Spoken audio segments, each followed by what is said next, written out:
Hello, chat. No picnic baskets. Oh, okay. That was a fake picnic basket, Andy. We're back. We are back. Phone, what are you doing? Alright, I'm assuming we're back, so we'll join this draft league up.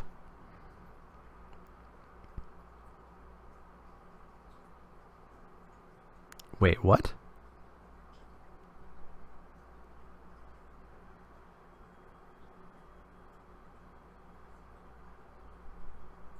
Oh, maybe now we're back. I was in host mode? Are we back now? Anyways, I'm very confused because I hit cancel.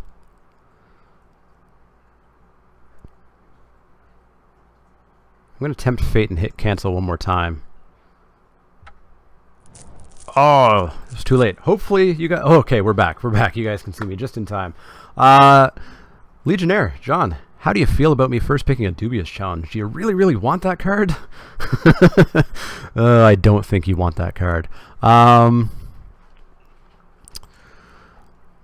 I'm looking at an Ether Meltdown and Essence Extraction.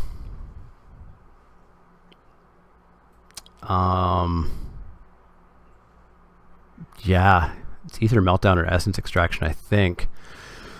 Essence Extraction ever so slightly harder to cast, but... Well, I don't know. I think Ether Meltdown might just be better. It doesn't kill the creature, but it turns off vehicles. Pick it and play it. Not yet. Maybe later tonight, Garrett. Later tonight.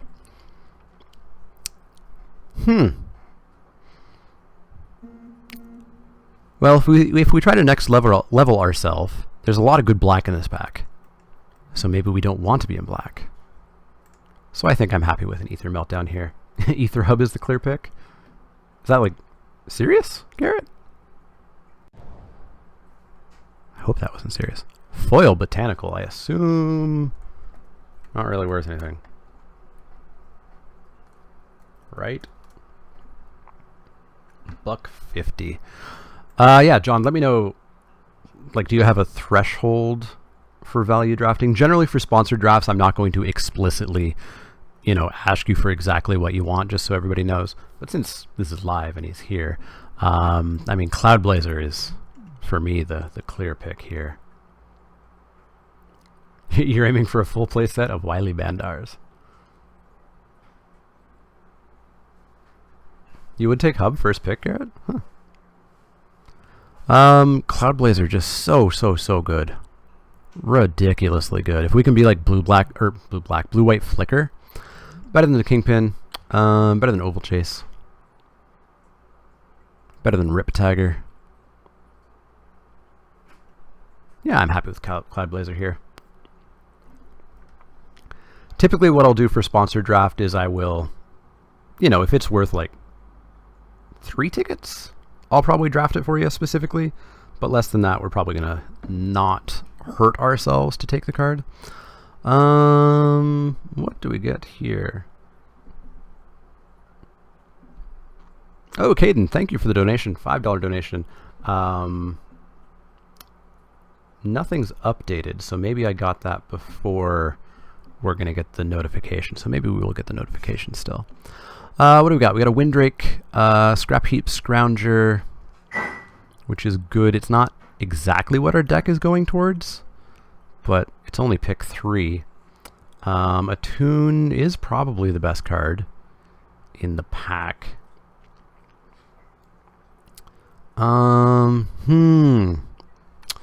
We could go like, you know, blue-green energy, splash white. Attune does really dumb things like that. Yeah, let's go with Attune. All the dual lands. Whirler Virtuoso. Attune with Ether. We could try really dumb things with Attunes and Whirler Virtuoso. I've seen those decks that Marshall does that are just insane.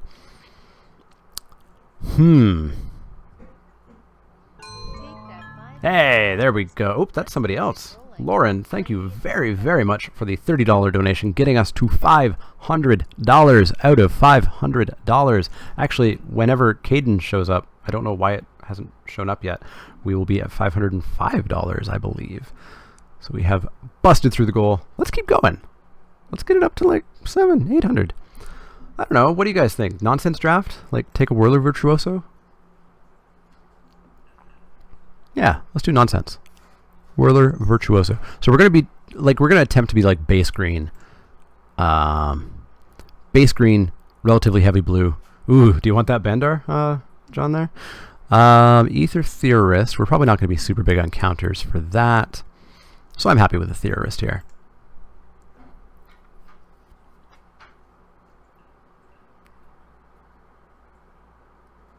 Stack Attune, go 5 color. Yeah. We'll take most of the Attunes that we see, I think. But here I just think we take the Ether Theorist because we're blue. And we're going to be like green-blue. Splash red, splash white. Energy. Just insanity. Insanity. Thank you very much, lady. Absolutely awesome. Theorist, in you go. Theorist number 2. No green. I don't like Spark. I know some people like Spark. I think we just take another Theorist here.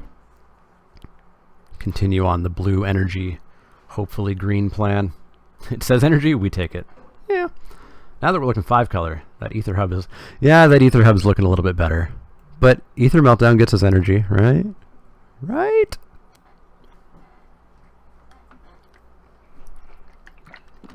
Did I update my Twitch stuff?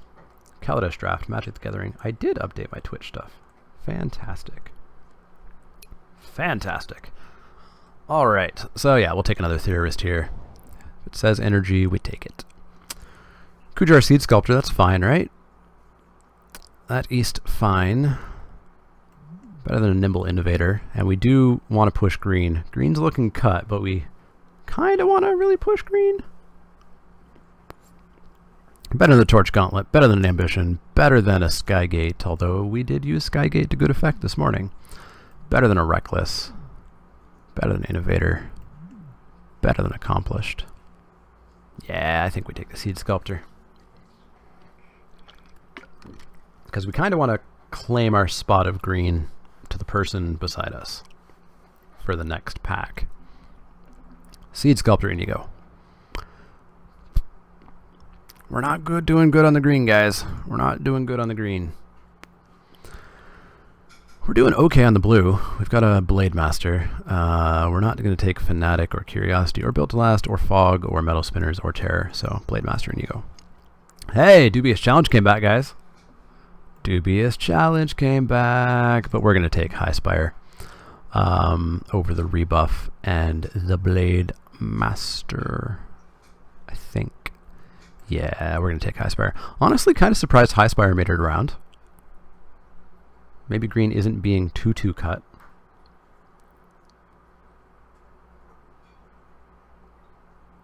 Because High Spire, you know, it's not amazing. It's not first pick, but I think it's 7th pickable. Nothing here for us. So we're Curio Vendor, Tezzeret's Ambition. We're not going to splash for that or that or that. So I guess we take Tezzeret's Ambition. I don't like it. I know a couple people I play with like it, but I'm not a fan. But we're not going to play a Curio Vendor. That's just not something we're going to do. No, you don't consider High Spire a sign like 8th pick? What about 10th pick?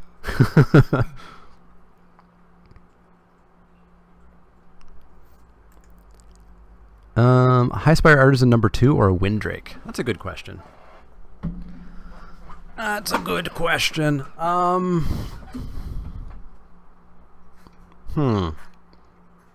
think we're happy to take the Artisan here. Third last pick select. Seems fine. Seems fine to me. We're not going to splash for hazardous conditions, and that's just the worst card ever. Select for inspection. Yeah. I'll take a foil forest. Renegade Tactics. And a regular forest.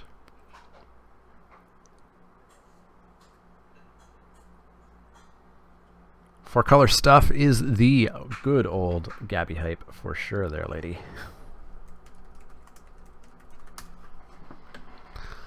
Arborback Stomper. Very, very nice. Very, very nice. Inventor's Fair is not really what we're going to be doing.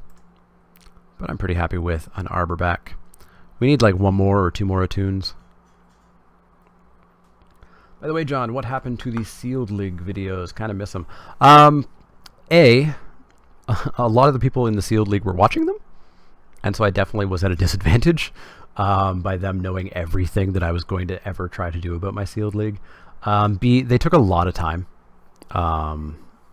Just kind of like, ooh, Garrett, thank you very much for the $5 donation, putting us to 510. Obsidian, you just never showed up. I have no idea what's up with that. We need we need decoction module. Or Thriving Rhino. Is Thriving Rhino? Thriving Rhino's not in here. Yeah, we'll take an Arbor back. So yeah, basically getting, hey DC Sports, welcome back. Basically getting the notes on how the matches went every week, remembering them and or filming them immediately after I got home was just way too much time for the Sealed League, unfortunately.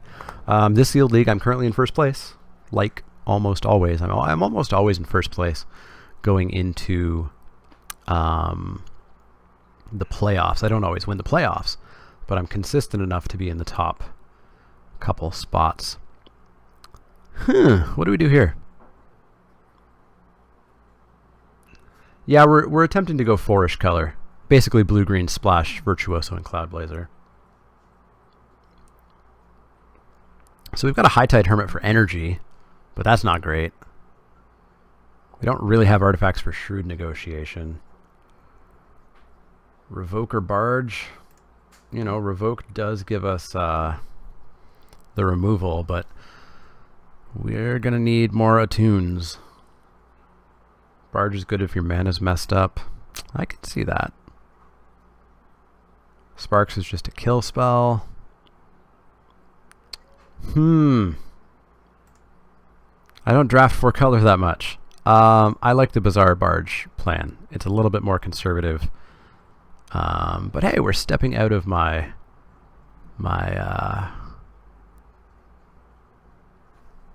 words comfort zone doing this. We've got an Aether Trade Winds, a Glassblowers Puzzle Knot, Windrake.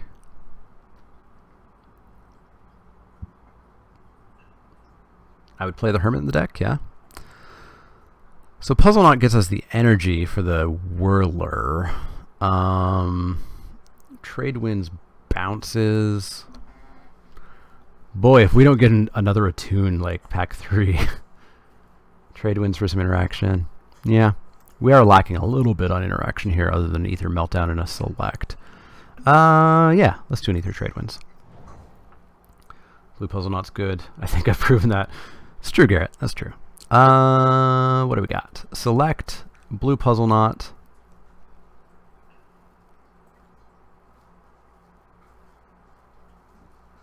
That's it. I'm not super confident in going full 4-color with just one attune so far. So I don't really want to take like a Thriving Grubs or anything. We do want another payoff for the Puzzle Knot.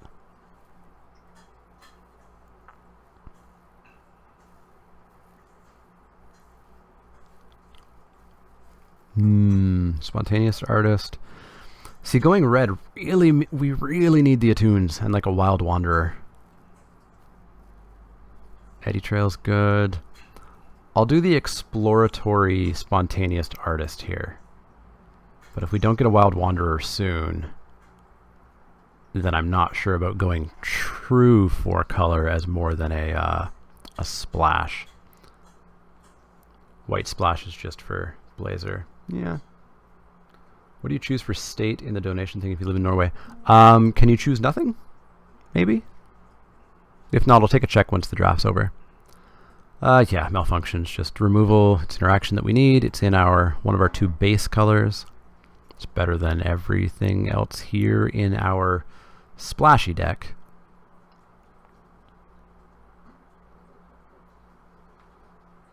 Yeah, Malfunction.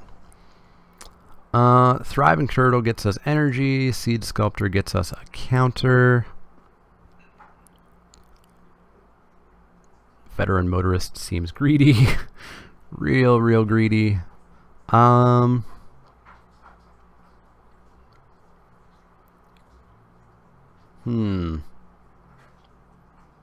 We don't have super payoffs for the energy just yet. Double splash for the Motorist? Do it? I don't think I can get that greedy. Thriving Turtle's the bomb in this deck. We do have a lot of energy. A lot of energy. Let's do Turtle. Hey, a Sage. That's more energy. We've got Ether Trade Winds, Failed Inspection. I'm happy with a Sage here. It's not amazing or anything. It's good is like the ceiling of it. Don't hate the Sculptor in colors with lots of flying. It's true. Sculptor throwing a counter on flying is real nice. So we've got Turtle Virtuoso as... Man, if I have like 9 energy and can just be like Whirler Virtuoso, Thopter, Thopter, Thopter. Yeah, let's do Sage. High Tide Hermit. we might just be a blue-green energy deck.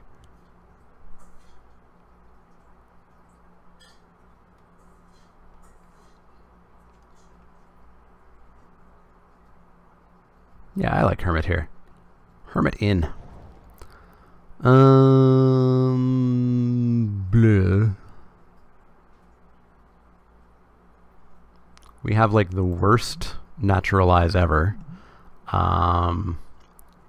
Fog, but not even a great fog.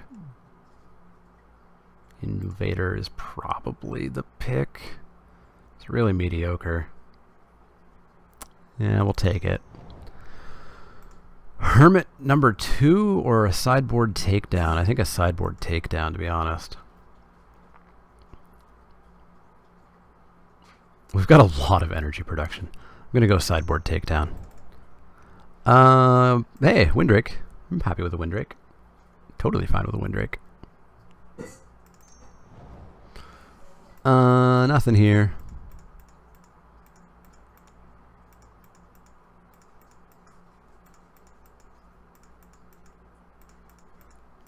Maybe we want a splashed Ruinous Gremlin.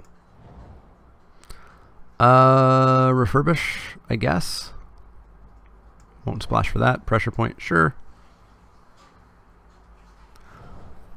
Plains, sure. Well, unfortunately, John, no amazing cards just yet. Hopefully we can change that with pack 3, pick 1 here. Nope. Oh, Minister of Inquiries. Garrett, you missed this morning. We did the double Minister of Inquiries deck. What do we got? Oh, Renegade Freighter. How's it going? How's it going? Easiest first pick card ever. Yeah. Just take Renegade Freighter.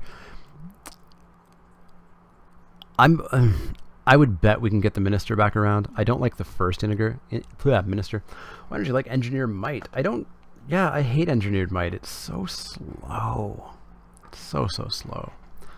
You think we're not a train deck? I feel like Freighter's for like every deck. Yeah, I milled a few people out with the Minister. I mean, I like the idea of Minister of Inquiries. I don't like the idea of the first one being in pack 3, though. I think I've got to be on Renegade Freighter. Like, we've got the Sage, we've got the Blade Master, we've got the Windrake, we've got things to crew it, and it's just a busted card. Yeah, I'm taking train. We have another rare we could take here. Legionnaire. Madcap Experiment. Maybe it goes up $1 billion. Pima, Outrider. Clap, clap, clap, clap.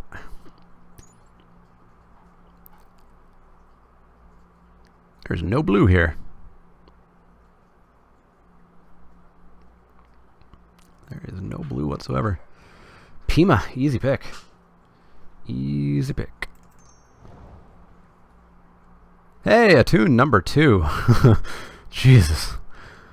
Hope to see that a bit earlier than we did. And it's in a pack with an Imperial Voyager and an Elegant Edgecrafters. We just take the Attune though, right? We need the red, we need the white. Voyager? Really? Well, I guess if we cut the artist and we are just splashing red and white. Yeah, if we're just splashing red and white, then I think the energy pays off a bit more. I can see that. Yeah, let's do that. Maybe we get an Attune with Ether next pick, right? Guys, I don't see the Attune with Ether. Appetite for the sideboard. Although I know a bunch of you guys will say put in the main board, and maybe we do. We're not doing Fairgrounds Trumpeter. We have what, like 1 counter? I guess maybe potentially 3 counters, potentially 4 counters, 5 counters. Okay. But still probably not enough. Fairground, Seed Sculptor, Appetite main. Those are all good choices. What are we at? We're at 23. Anything I'm like really wanting to cut? Maybe the Bazaar Barge. Bazaar Barge has not impressed me. I could see Seed Sculptor for Bazaar Barge. Or maybe the Innovator, actually. What do you guys think? Cut the Barge, cut the Innovator. Longfin Sky Whale. So many people hate that card, and I think it's good. Yeah, put a counter on Voyager. That'd be pretty good. Whirlermaker, no. Demolish, no. Peafowl, probably not. Trailhawk, no. Malfunction number 2. We tried that this morning.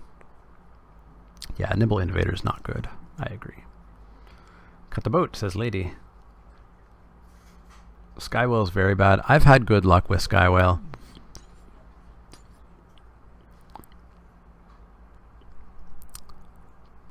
Skywhale Malfunction.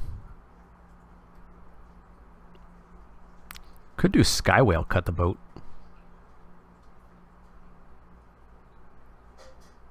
I wish we saw like a couple self-assemblers, but a bit late now. The most durable of handicrafts. We do have 17 creatures. Let's cut Bazaar Barge. I don't know. Do you guys think we're a durable handicraft deck now that we've passed a Fairgrounds Trumpeter? Skywhale's bad. It just gets killed. Yeah, it's true.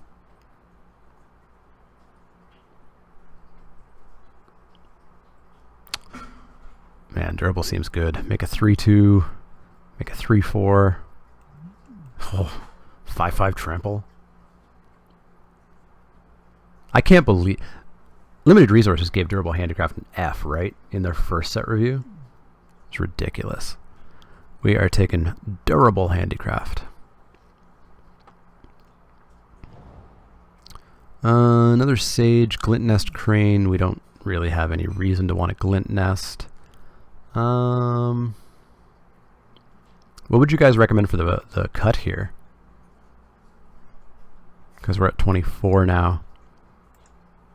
Although we might have enough forests that Attune just counts as a land. I don't think we're going to play... Well, actually, we have enough energy that... I still don't like Gorger.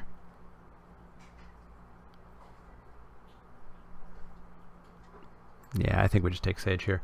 Most creatures get killed. Sage, vehicle out. You want to cut the Freighter?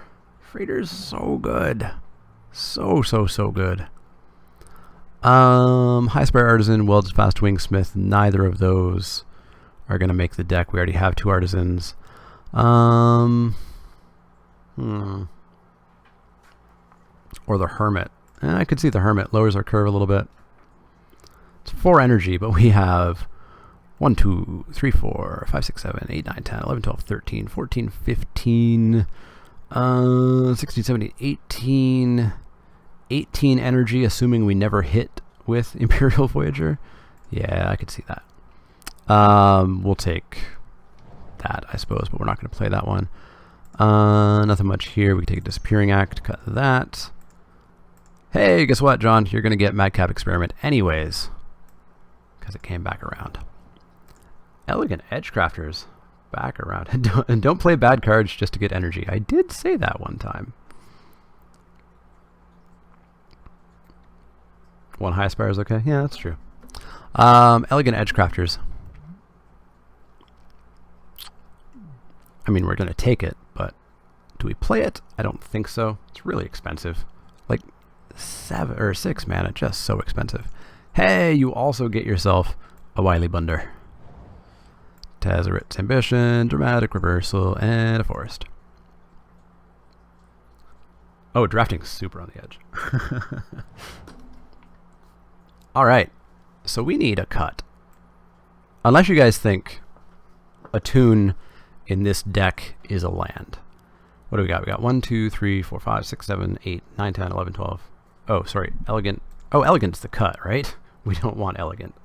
Oh, you think we do play Elegant?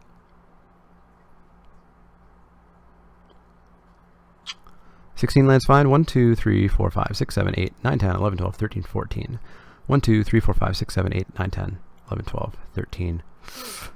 It's a near even split, green and blue. Even in an even split, a tune's a land?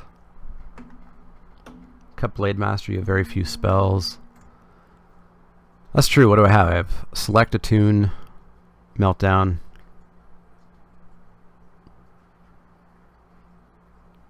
I could see Cut Blade Master.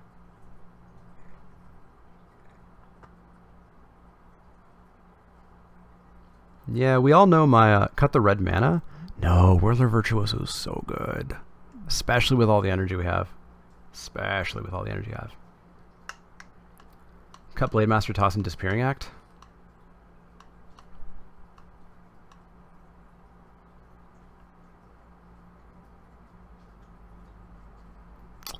I think,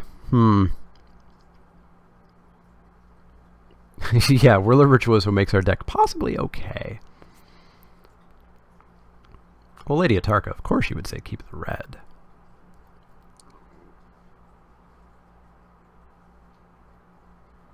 Yeah, I can see Windrake, and I think I like being careful and going 17 lands here, just because we're not, you know, we don't have 10 forests.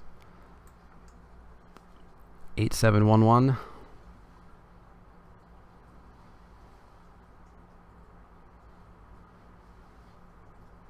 Let's go 8711. Alright. Today is all about doing decks totally out of my wheelhouse, like the Minister of Inquiry's deck that went 2-1. Alright. Wish me luck. We're going to give this a go.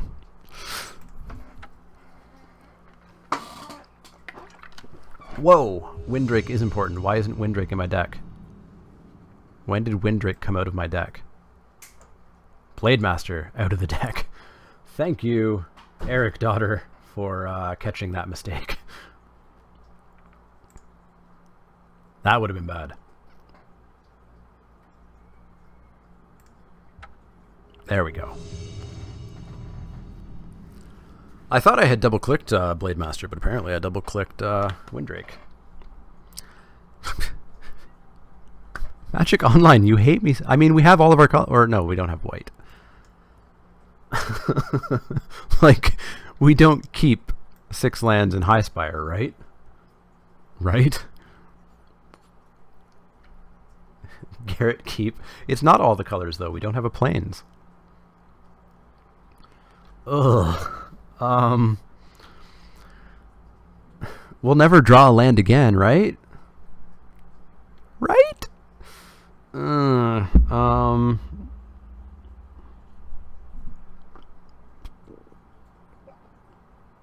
Let's get greedy. Let's get greedy.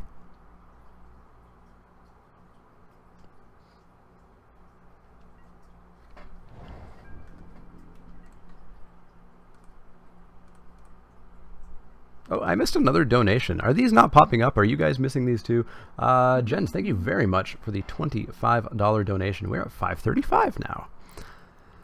Opponent plays black. Hey, you know, 6 drops. That's what we wanted on top, right?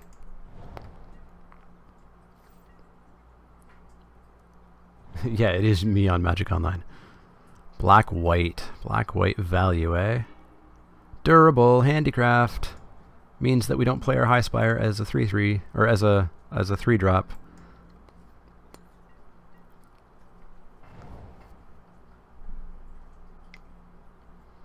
What you got? Glint sleeve? Sure.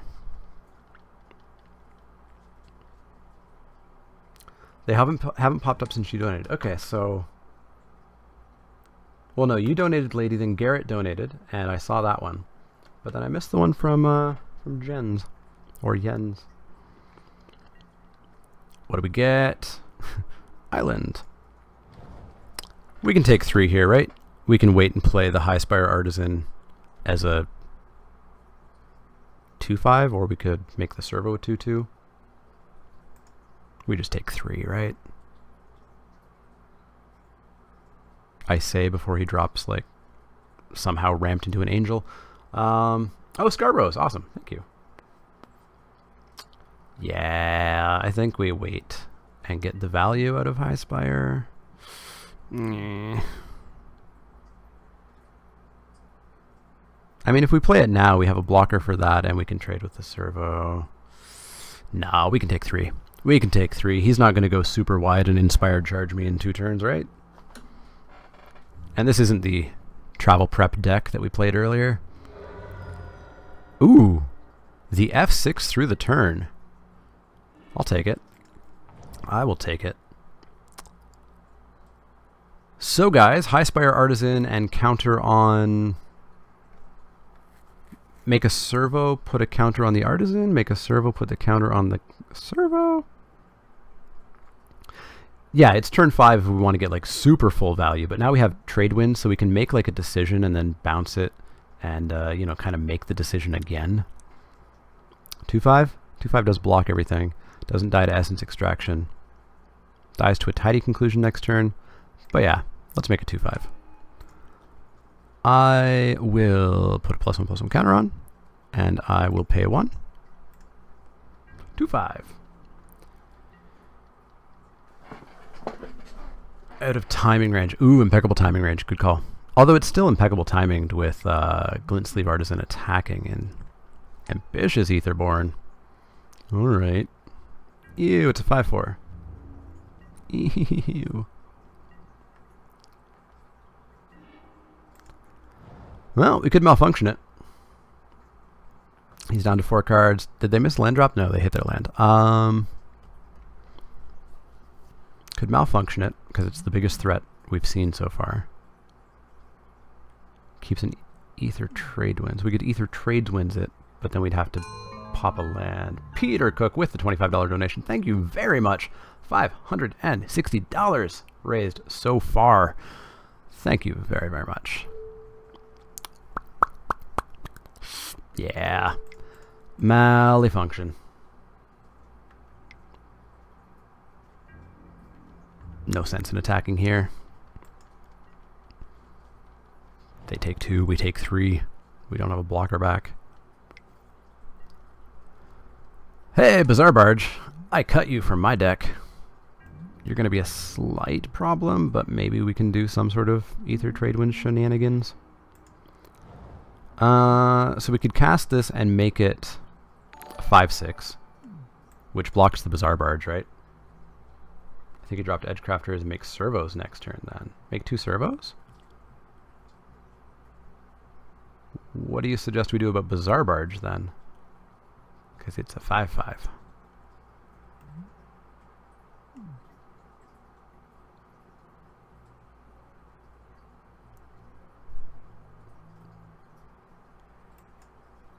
Oh, I can make 2 servos because then I can do Ether Trade Wind shenanigans.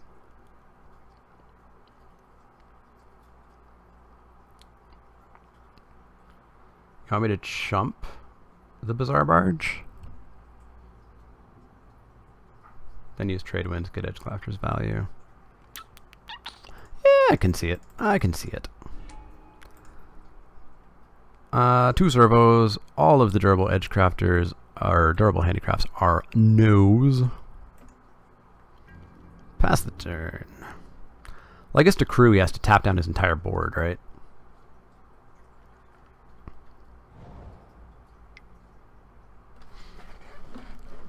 Goat. You got a goat.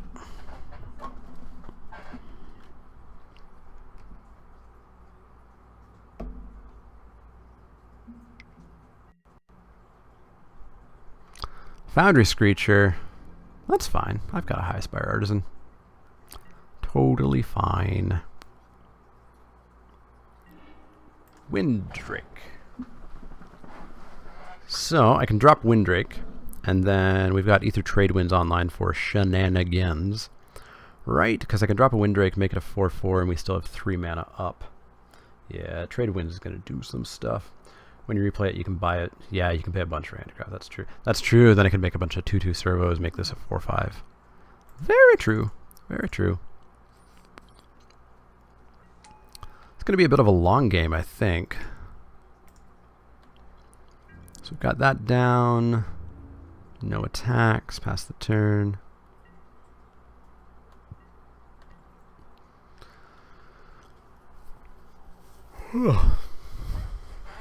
That was not a yawn. It's not. Almost 7 and many hours to go.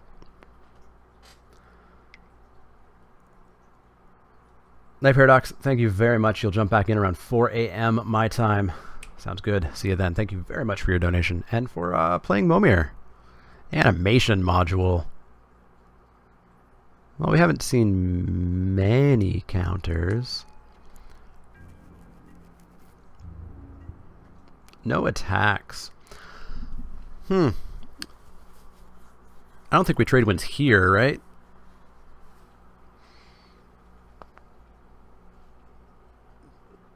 Creeping Mold in for sure. Yeah, against Module and Bazaar Barge and whatnot. I don't remember if we took that Creeping Mold or not. I don't think we did. So I don't Ether Trade Winds yet. I think I just keep going here for a bit. You know, to get things like turtles. Because turtles are important. We get 2 energy. The turtle gets a counter. So good. We still don't really have anything going on.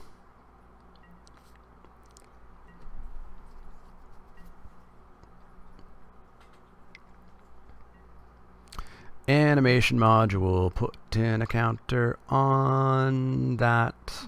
Okay. Alright, so I figure we're going to get like Inspired Charged at some point or something, is my guess.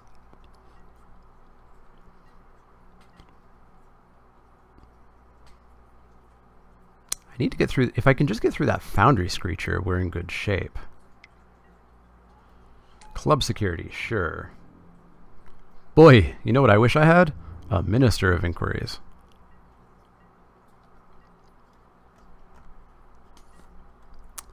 Oh yeah, I should have hit that land drop so I can have Edgecrafter online.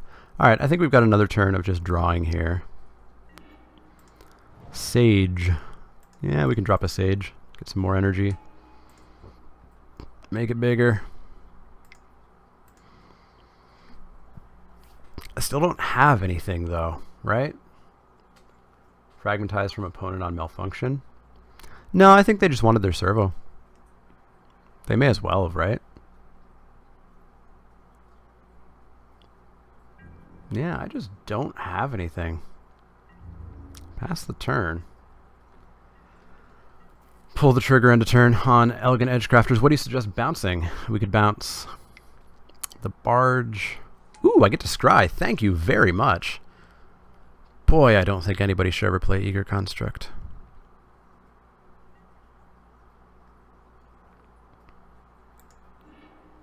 Island, go away.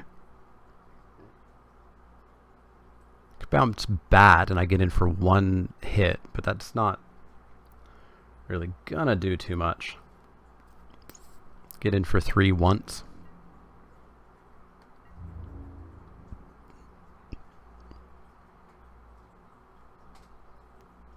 I'm surprised he's not offering the trade up with the...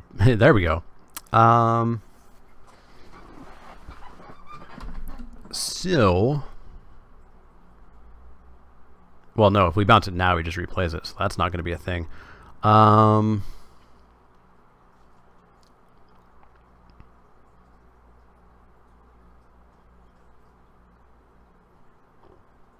If we bounce it now, he just replays it and nothing really happened. Yeah, we just take the 3 here. Why did I forget it had reach? Hocteria, you were too late. You were too late. I assume that means he has a combat trick. Oh well, we take 3. That's fine. What did I tell you? As we get later and later, the punts are going to get more and more and more. More and more and more. If you're here to see punt-free magic, you're in the wrong place. So I still don't know about bouncing. Like, what do we get? We get a bunch of servos that can't do anything, right?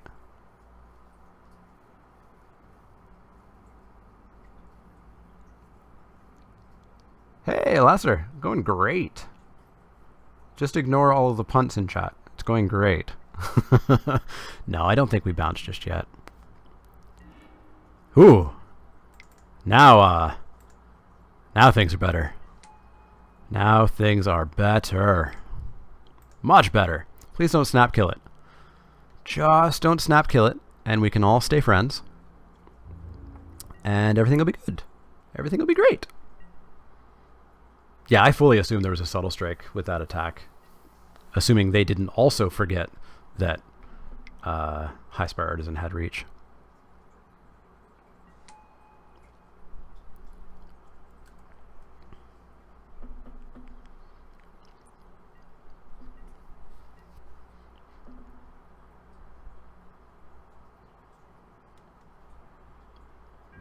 Yeah, that's true. I should have attacked for 3. I'm getting slightly distracted by my clock, too. Okay, opponent passing a whole bunch. So we can bounce Screecher, bounce Elegant Edgecrafters, get a whole bunch of value. Sounds good. Bounce Edgecrafters, bounce Screecher.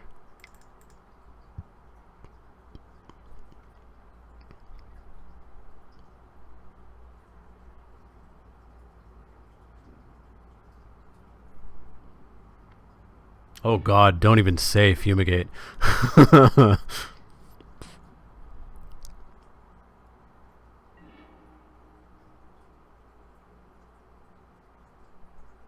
Oh, I'm super interested in entertaining you. Winning is secondary.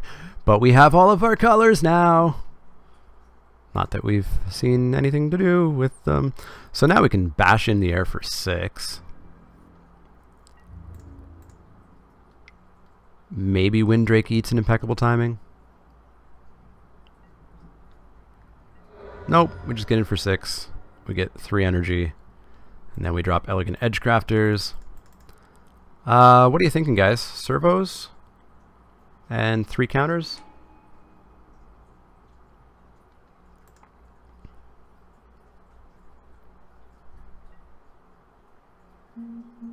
Servos and 3 counters sounds good to me. Well, what can block Elegant Edgecrafters right now? Proctor Club Security and the Bazaar Barge. So we can make Edgecrafters 3, 4, 5, 6. We can make them a 6, 7. That can only be blocked by Bazaar Barge and Procta. Servos? Sure, let's do servos. Always yield to Durable Handicraft, please. Yes.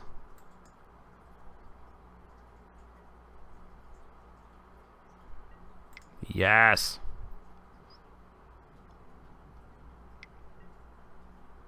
Oh, I was like, response. He's trying to confuse me and make me accidentally skip through the last Durable Handicraft trigger here. Boop. Oh man, all right. This is a Kaladesh board state. Foundry Screecher back in the game, which is unfortunate because if he has Subtle Strike, it really changes Imperial Voyager's value here. Unless we make Imperial Voyager even bigger, it still would trade on a Subtle Strike. Seed Sculptor on Windrake or on Voyager? Voyager becomes a 4/5 Flample. Trade 1 flyer with Bat.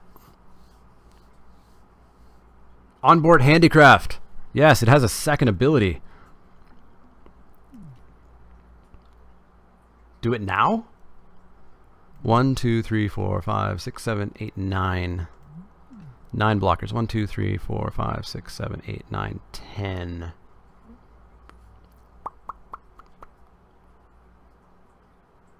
Drake, get it out of essence and impeccable. That's true, that gets it, yeah.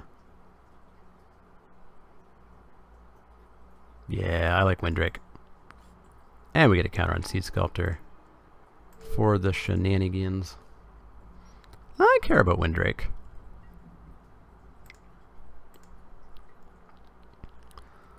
Green, 1, 2, 3, 4, 5. So we have that if need be. So, what you got, opponent?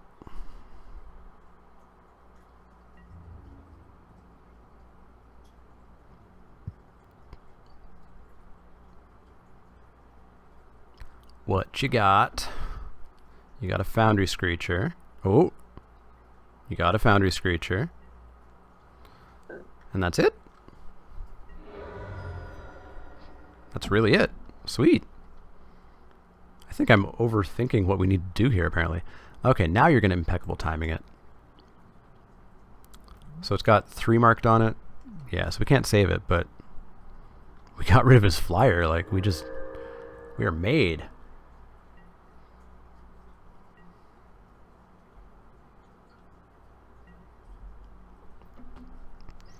We are made. Please no fumigate. Do not fumigate. We're gonna need to play faster too. Dakara. Sure. Get back your Foundry Screecher. We just did so much work, but he's gonna be tapped out to play it, so we can still just bash right in. Bash right in.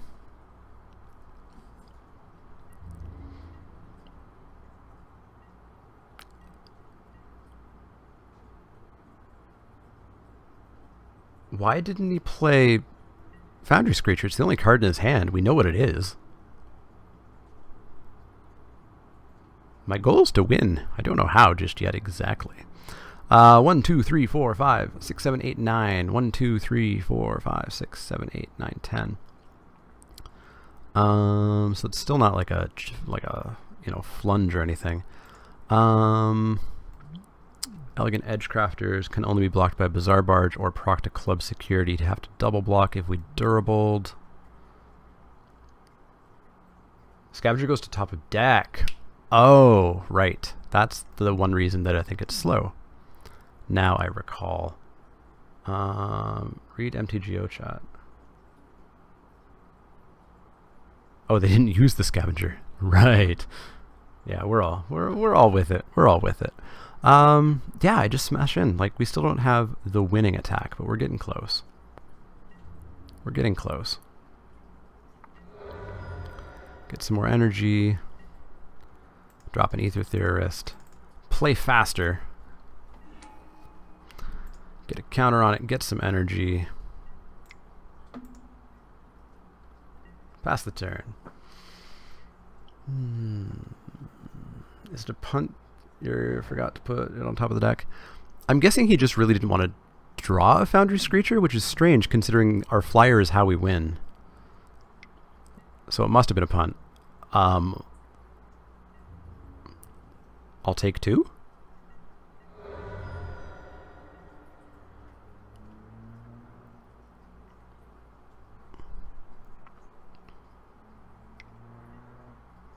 Fortuitous Find. Well, now he's got it back. Maybe I guess maybe he had the Fortuitous Find in hand. But hey, now hey, Ether Theorist. Yeah, we just keep going in the air.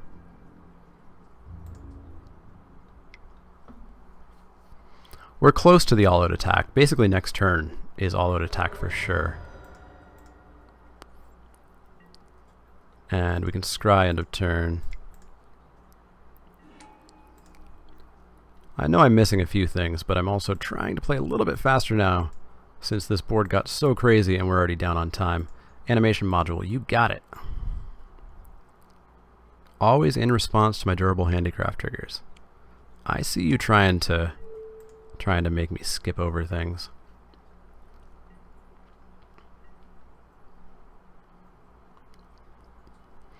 One, 2, 3, 4, 5, 6, 11. 1, 2, 3, 4, 5, 6, 7, 8, 9, 10, 11, 12.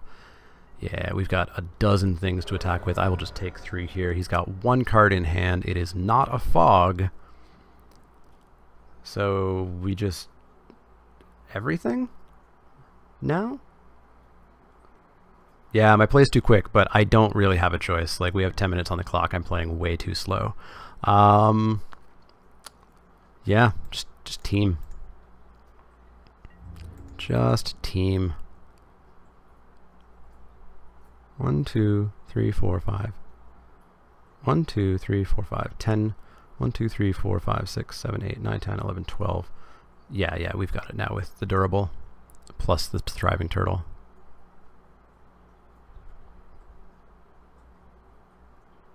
Unless he plays Quicken, and then Fumigate. I will play the 2 energy. Ha! Let's make you think, opponent. Let's make you waste some time doing blocks. Make a servo. Oh yeah, he can make a servo. Still, that only gives him 11 blockers. And 3's coming in the air regardless. 4's coming in the air regardless. This is still game 1, lady. It's been a slow game. You are free to Gabby clock me.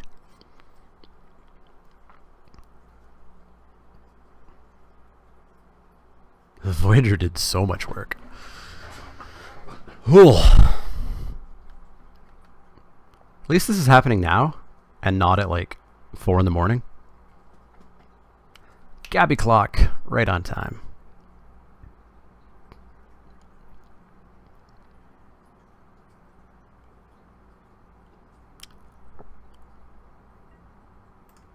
Oops, durable handicraft.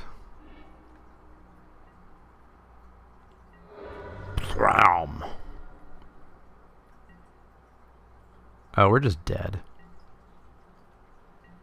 Whoops. Miscounted.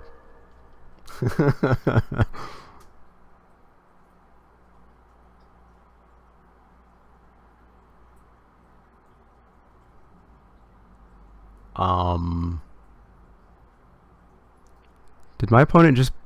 were they just like, "Aw, I'm sorry you screwed up," and conceded?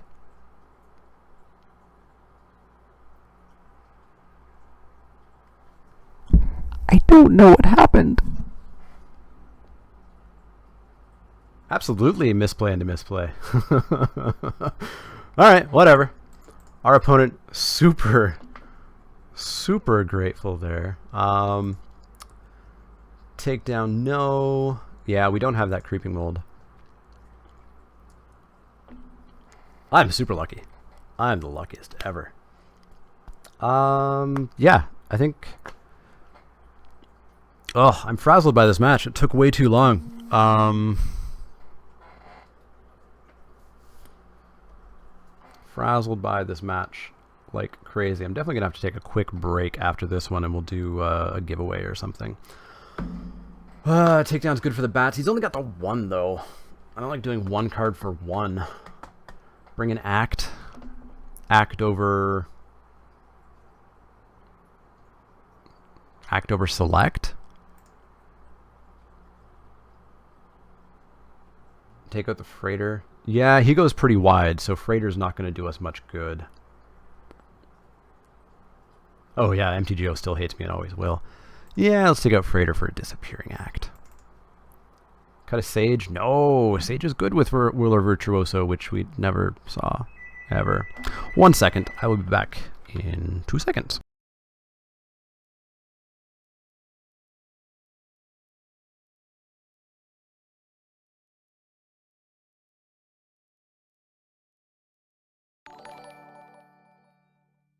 Sorry, just buzzing in the girlfriend. Cut sage. Bring up freighter. Yeah, I like the freighter out. Let's do that. Ooh, 10 minutes. Alright. Play fast. Chat, I will try to pay attention to you. We're missing a land. We have a meltdown. Our opponent's melted 6. We're on the draw. I'll keep it.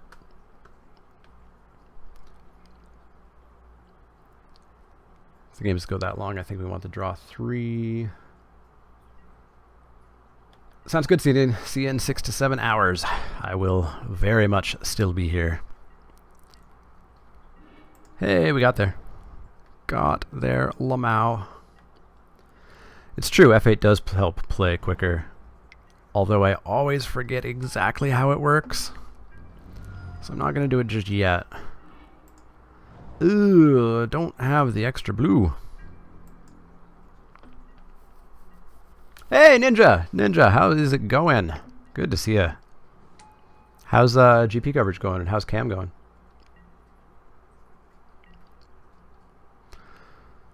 That turn 3 Foundry Screecher. I guess we high spire Artisan, put a counter on it, stops the Screecher. Boop. You've been looking at 4 chats at once. Sounds a little bit tiring there, Ninja. Ew, more flyers. More flyers. It's going to be a 3-2 flyer, isn't it?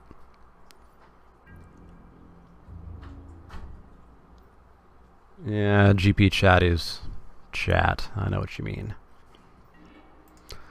Seed Sculptor. We can make it even bigger.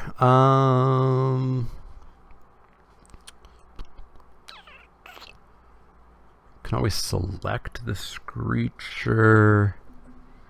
I like Seed Sculptor here on the Artisan to continue the blocks.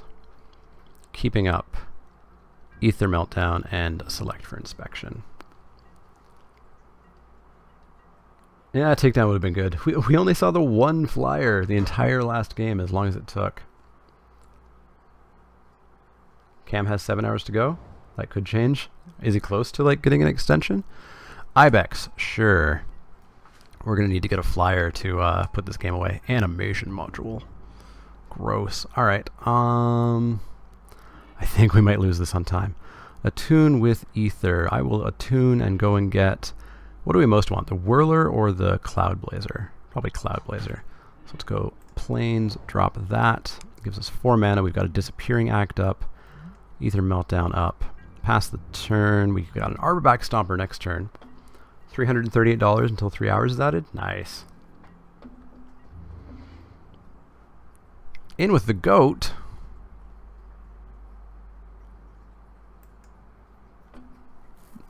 Do we select the goat, or do we melt down the goat?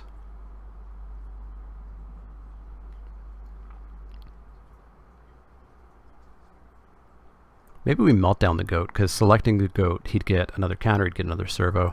Yeah, let's melt down the goat. Goat melted down.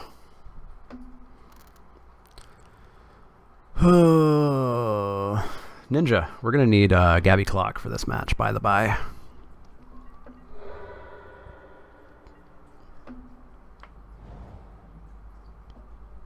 Oh, our opponent's down to 1 card. That's really good, I suppose. Hey, Armorback Stomper, how's it going? How's it going? Yeah, that goat's not thriving very well at all.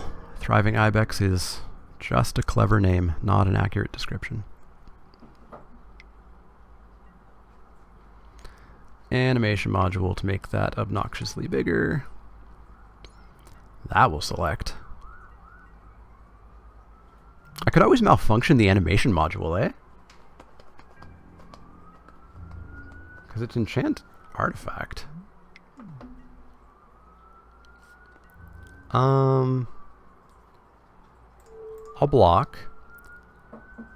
If the impeccable timing's here, okay, it's just gonna put another counter on it. Sure, I'll bounce it. Elegant Edgecrafters, green, 1, 2, 3, 4. He has almost nothing that can block it. I'm gonna put it on top. Good call on the always yield to animation module. Animation malfunction is probably how we win, I agree. I agree. Propeller Pioneer down. It's already tapped down, which is nice. New follower, Kalos Staren. Thank you very much for the follow. Yeah, so we're going to need to malfunction that animation module. Well, it's tapped down right now. And then pass the turn.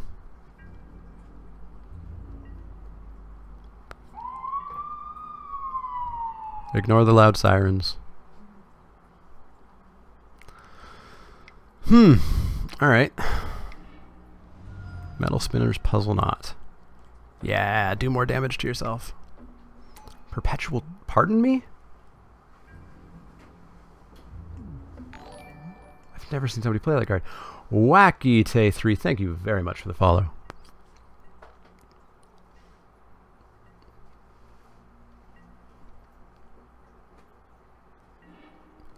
Island, what's he got? He's got 3, 4, 5. He's got a bunch. So I'm gonna Elegant Edge Crafters making servos. And then we can bounce it, counter something, and put it back down with counters on it next time. But this is still a very long game. But yeah, why is somebody playing Perpetual Timepiece? Like, what does that do? They milled themselves.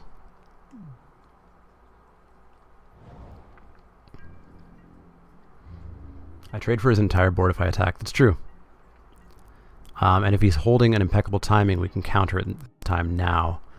So, in we go, armor back. In we go.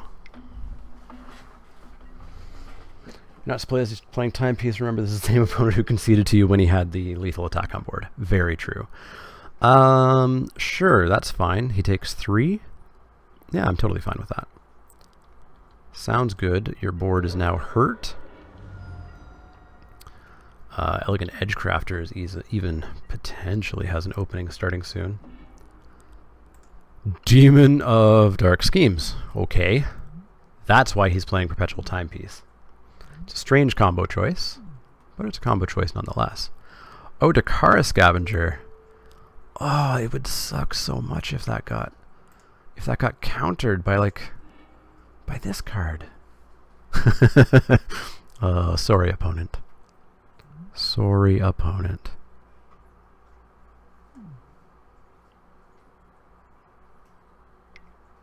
Perpetual Timepiece. Prophetic Prism and a Swamp. Sure thing. Don't counter Scavenger, but he was going to get... I guess I could have countered the Demon, but... it works either way. They have Fortuitous Font. Oh, they had it in hand. Okay, well that was a problem. But I mean, if we countered it next turn or not, the same thing would have happened. Not too big of a deal. Elegant Edge Crafters. We want to put counters on it because the servos will die when he plays the dude. Am I Canadian by chance? I am Canadian by chance.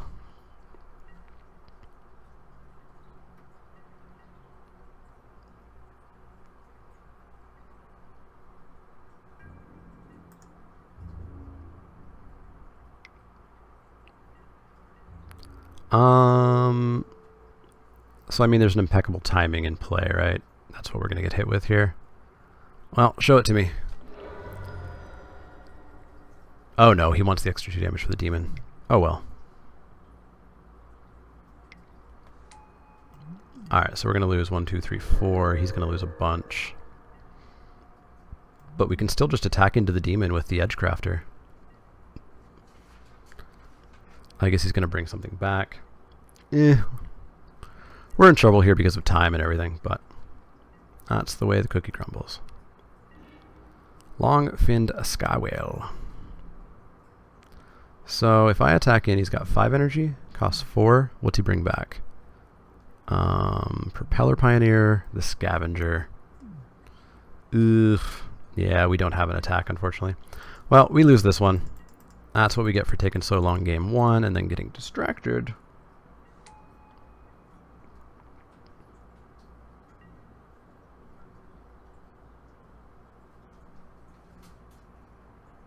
Enters tapped. What enters tapped? Oh, the creature enters tapped. Oh, well then. Hey, look, if you're looking for punt-free matches, it's not the place to be. Yeah, he absolutely can bring stuff back from my graveyard.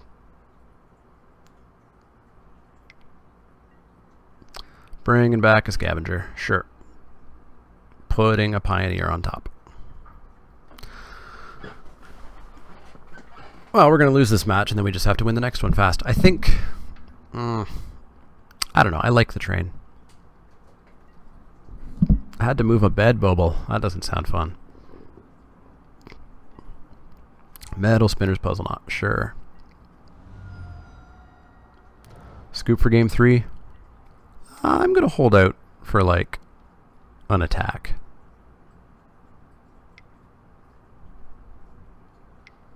We can still, you know, like, malfunction the demon.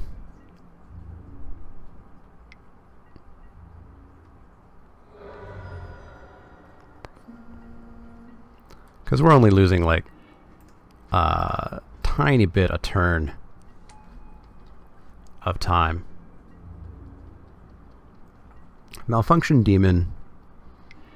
And then we're in much better shape. He doesn't really have energy production that I saw. So I don't think he'll grab anything else. Metal Spinners, sure. Live fast, sure. He's killing himself with his own spells, so that's fine by me. Oh, malfunctions. Yeah, okay, never mind. We don't have a way out. Malfunctions on the animation module. In and in. Well, I will kill that off because I can. Get 1 energy. Alright, that puts him up to 4. Yeah, we'll concede now. Alright. Alright.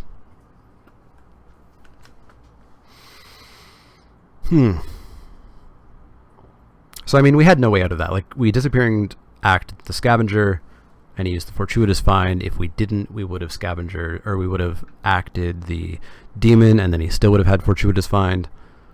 So, don't consider that a problem. Takedown? But takedown does... I mean, yeah, we saw a lot more flyers. Takedown still doesn't kill the demon. Second High Spire in? Or take second High Spire out. I have 2 artisans in. I don't want 3 in, do I? Put in a takedown.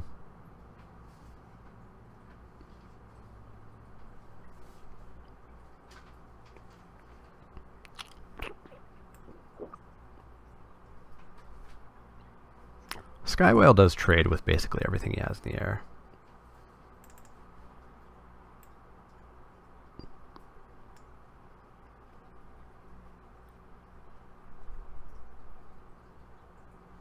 Yeah, no, we've got 2 in the deck. Alright. We're going to go back in. We have under 5 minutes to finish this match. So we're going to go fast. Expect lots of punts. And expect your chat messages to come way too late. But let's go. Yeah, I did take Whale out. I'm going to play first. That's the plan. I'm going to keep this hand because we get a 1-drop, a 2-drop, and then, of course, we'll draw a 3 and a 4-drop, right? That's how Magic works. Because Magic Online always gives me the absolute most luck that has ever happened in the world. Oh, the curve outs. The curve outs. The curve outs. That's a big turtle.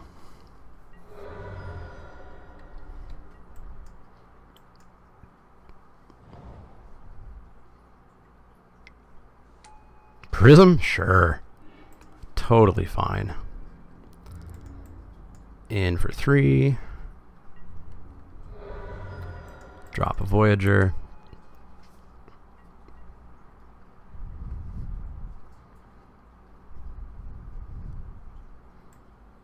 This could really work, Garrett. Yeah, this could. This is... Yeah. We're doing good. Sure, you got yourself a 3/3. Oh, Seed Sculptor. So good. Throw that on the Voyager. In for 3. Get some energy. My turtle's going to get bigger. We've got an Armorback Stomper. Live fast. Take 2 damage. Be my guest. Be my guest.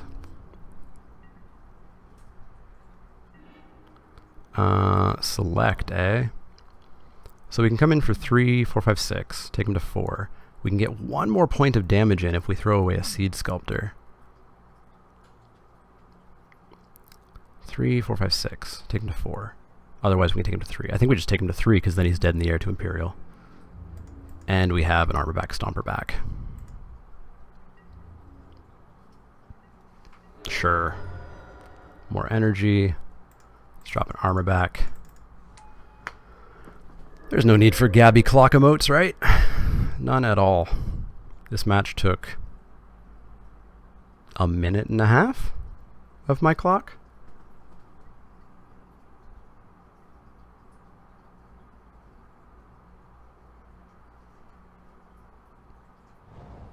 Fumigate.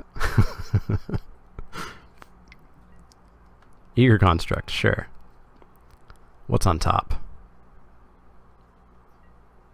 I will. Ether Theorist. No?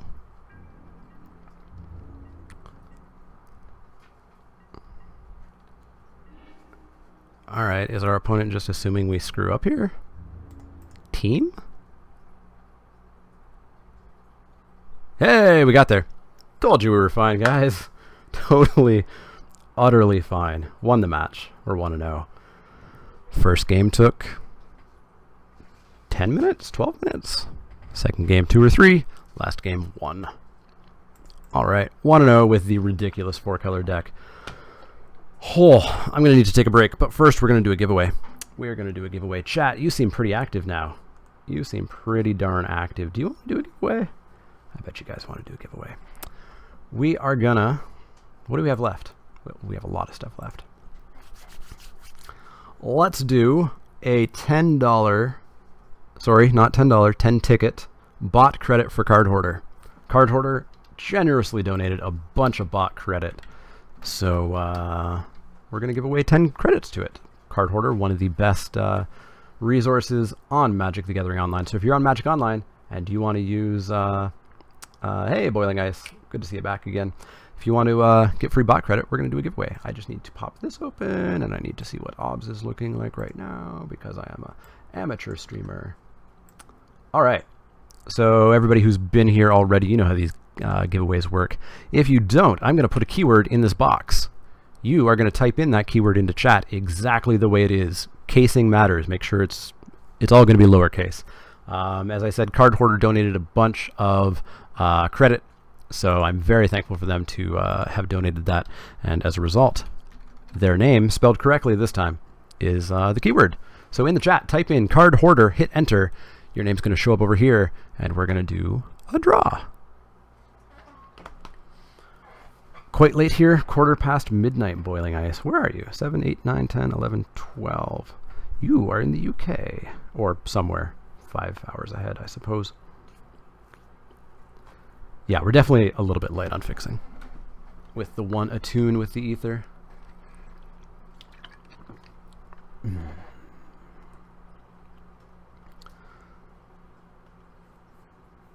So, chat has exploded a little bit with a bunch of new viewers who probably haven't seen the why we're doing this commercial.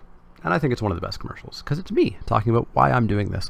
So once we finish this up, we will do a quick 3-4 minute break where I will talk to you about what's going on with Extra Life, why we're here, why we're doing this, why we've raised $560. Did I miss another donation? Ninja, you donated 10 bucks. Thank you very much. And you just followed. That I saw. Why didn't I see the Extra Life one? My notifications have been wonky as heck. Wonky as heck. How long ago did you donate, Ninja?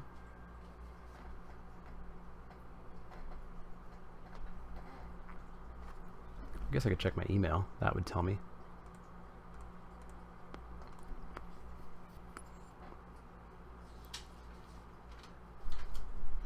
No, how long ago, Ninja?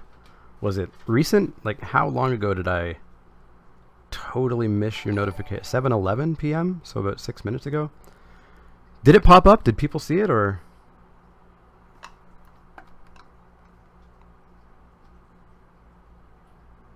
Anyways, notifications are wonky right now. All right, we've got 15 people entered. 16 people. Last chance, everybody. Put card hoarder into chat, hit enter, and we'll give away some credit. I still see some people joining in. Still see some people. Oh wait, it just updated to 570.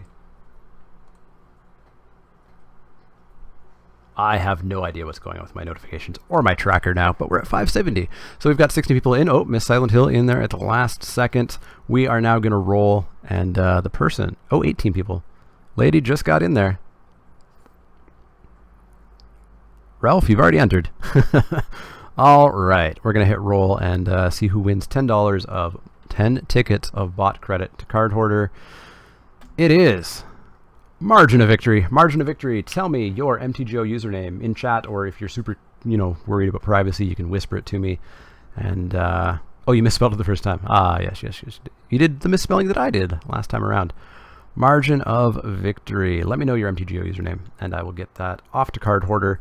And they said once I get all those sent in, which will be sometime tonight once we're done all the things, it'll be within a day. They'll add it to their bot system. Margin of Victory on MTGO as well. All right. So that's in.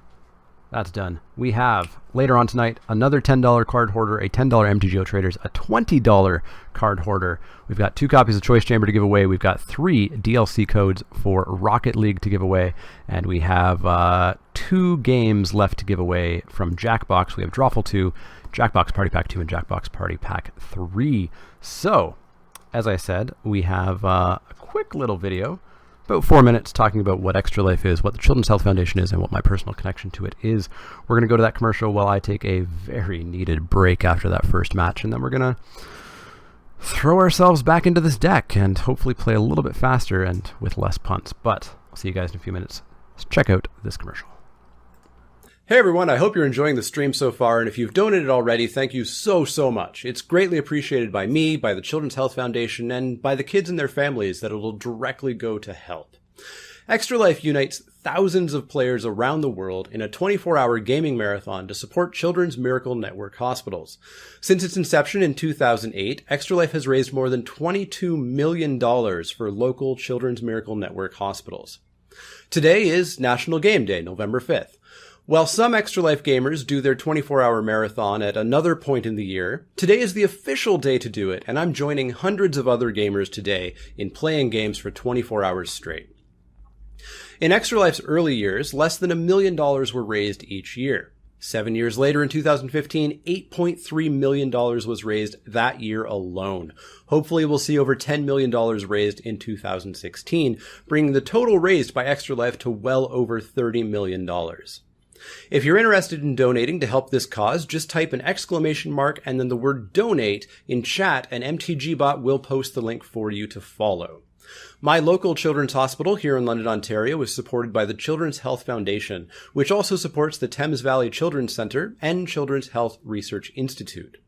Children's Hospital serves a population of 2.1 million with over 400,000 children.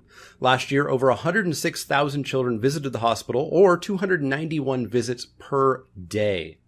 There were 33,000 clinical visits, 36,000 emergency visits, over 1,000 critically ill babies in neonatal intensive care, and more than 685 children with cancer were being cared for. The Children's Health Research Institute is home to 148 scientists and researchers who are continually searching out new prevention strategies, therapies, and cures for childhood illnesses. It's the 3rd largest child health research institute in Canada. The CHRI aims to develop new diagnostics and therapeutic strategies that optimize the physical and mental health of my region's kids. The Children's Health Foundation greatly appreciates the support of its donors, hopefully including you, donating through my Extra Life stream. Now, I have a personal connection to the Children's Hospital, and I'm doing this stream as I've done a number of fundraising initiatives in the past in memory of my younger sister, Heather. Heather was born in 1995 with tetralogy of Fallot, basically 3 holes in her heart, in addition to missing a pulmonary valve. She was given very low chances of survival, but was flown to Sick Kids Hospital in Toronto, another Children's Miracle Network hospital, and at 11 days old had open heart surgery as well as a portion of her left lung removed. Against the odds, she recovered and was able to eventually come home after some time at both Sick Kids Hospital and Children's Hospital here in London. Over her early years, she had additional surgeries to continue replacing her pulmonary valve until the age that a permanent valve could be placed, as well as some other hospital visits and stays for other various complications, more primarily at Children's Hospital here in London, less time at Sick Kids in Toronto. During this time, the doctors, nurses, and staff at Children's Hospital were absolutely amazing with both Heather as well as my family. The staff don't just treat the kids, they help the families as well, just as much. Unfortunately, around Heather's 6th birthday in March of 2001, she was admitted to Children's Hospital due to a bout of pneumonia that necessitated another surgery.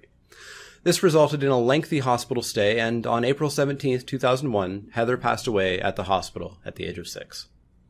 Again, the doctors, nurses, and staff of the hospital were amazing support for Heather and our family, as they are to this day to all the kids and families that use the hospital. This is the 6th fundraising activity that I've been involved in memory of Heather, and I'm hoping to have it be the most successful to date. Any donation that you can give, $1, $100, anywhere in between or above, will be greatly appreciated by me, the Children's Health Foundation, Extra Life, and all the kids and families helped every day, every minute, by the Children's Health Foundation. If you want to donate, you can find the information in my profile below, or as I said, by typing ! followed by the word donate in chat to get the link. All donations go directly to the hospital with absolutely no middleman involved and are all tax refundable. I hope you're enjoying the stream so far, and we'll be back to some streaming fun right now.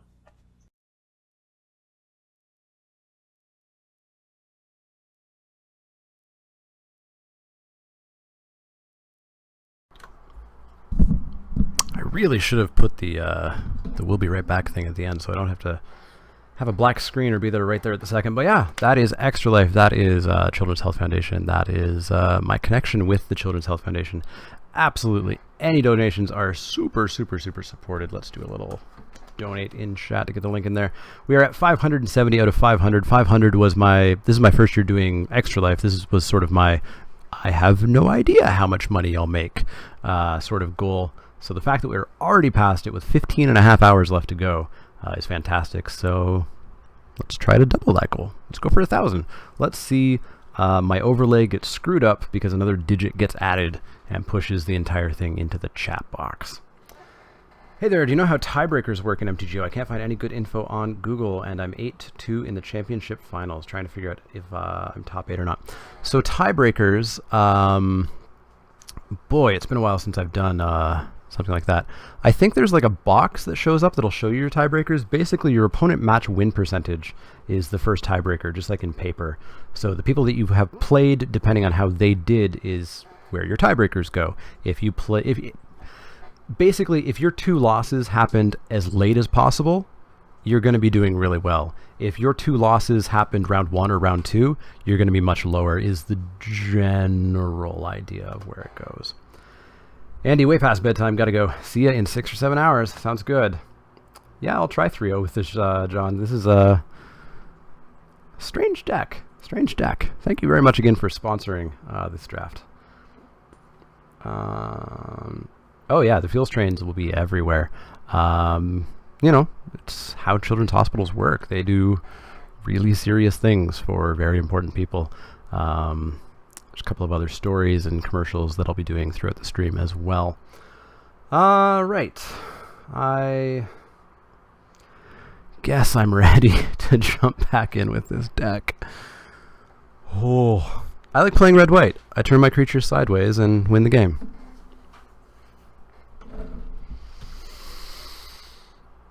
Let's go. Let's go.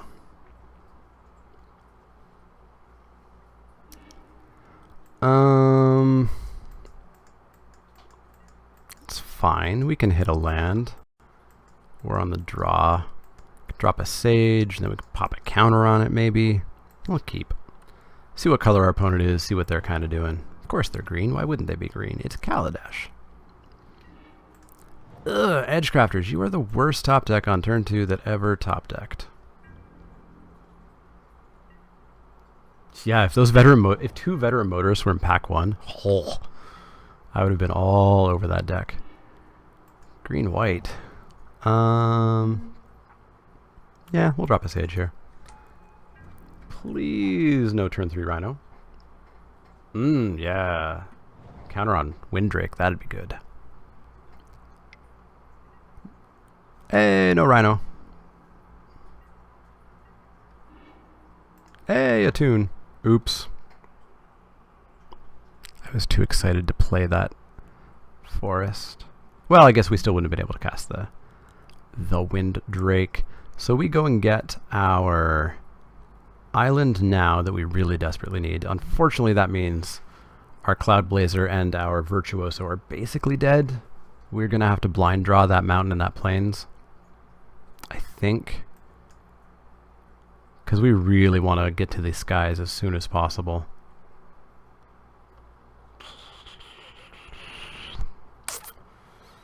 Attack first?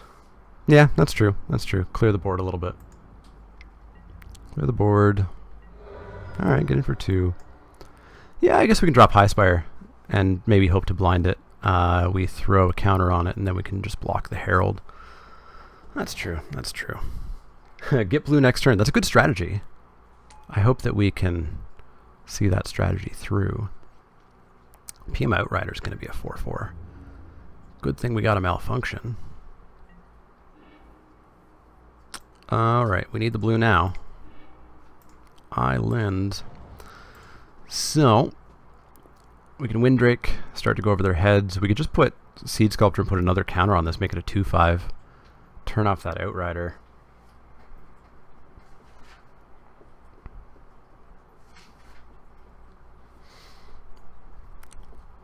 We could Windrake, but we're not racing.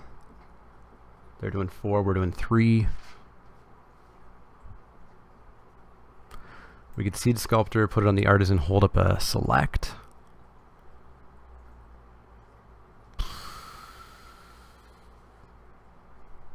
Peema Outrider.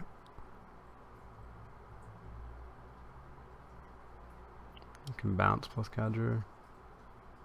It's super risky. Yeah, that's true. That's true. They might have Hunt the Weak. Blurg. Alright, let's do 1 turn of taking 4 and getting a Windrake down. 4 one time. Not a big deal. Ouch.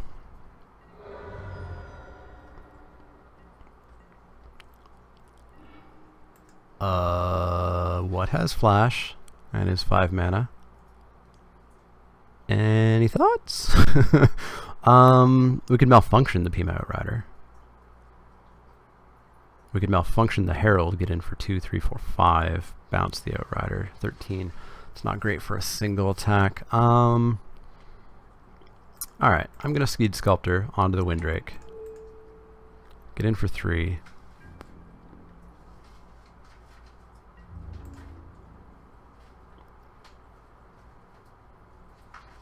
Are we looking at an impeccable timing here?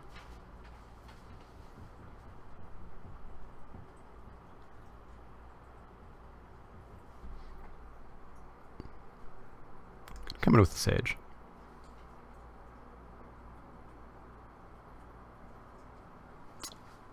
Can always bounce Peema. Yeah.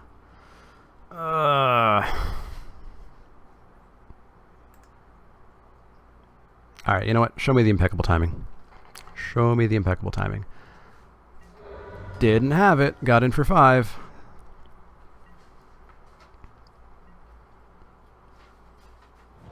Yeah, it's true. Playing around. Timing is conservative. Wispweaver Angel. Bouncing Herald to make this a 5/5. And then we can Malfunction the Angel. And then continue getting in the air. Yeah, that's what he's going to do. And we're going to pop that Outrider and we're in good shape all of a sudden. Very, very good shape all of a sudden.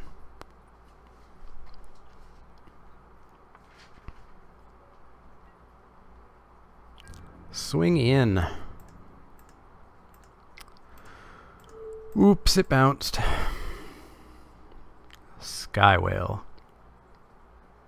Honestly, if we're going to malfunction the Wispweaver Angel, we're going to start swinging in for 7 in the air with Sky Whale, so I know everybody doesn't like it, but I'm going to top it. And then I'm going to pop that down.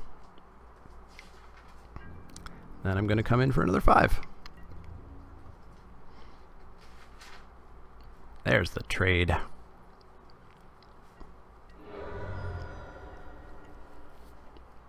Got him down to 10. They drop Pima Outrider again. That's fine. Counter or servo? Counter. Sure thing. Ooh, we could even Edgecrafter. Well, let's bash in for 3. See if they have impeccable timing yet. They do not. I could Edgecrafter and just make it giant. Basically stop him from attacking. Green, green, 1, 2, 3, 4. Although Sky Whale is just game is over next turn if he doesn't answer the flyers. Let's go game is over if he doesn't answer the flyers.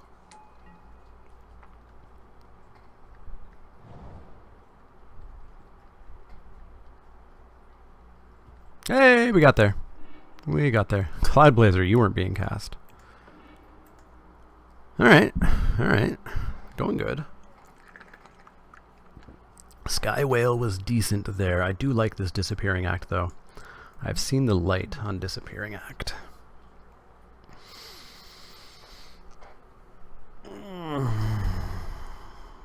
Are we not actually a train deck?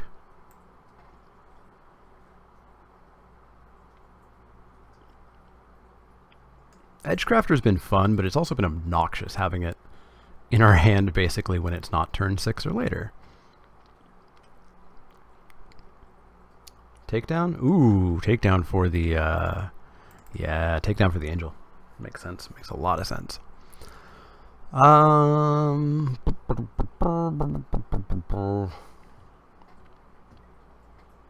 Yeah, 4 colors Boiling Ice. You better believe it. Although we've never yet cast Cloud Blazer or Whirler Virtuoso. We've never even seen them. We've had all 4 colors, but we've never seen the cards that we're playing 4 colors for. I guess if we have Takedown for the Angel, we don't really need Disappearing Act for the Angel.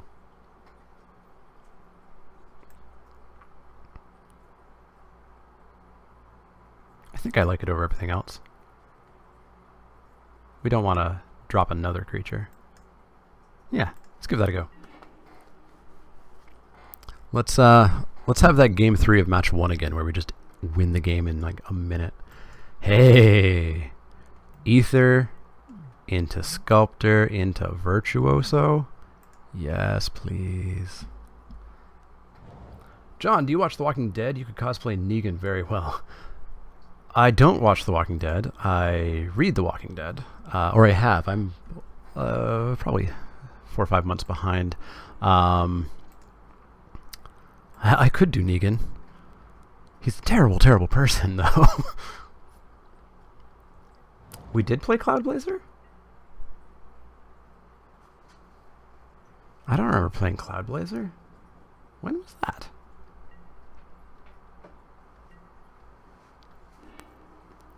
Oh, Durable Handicraft with Whirler Virtuoso.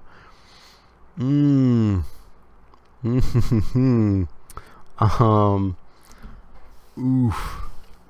We Durable Handicraft, right? Oh, you got ninth tabs. That sucks. Just 1 off from top 8.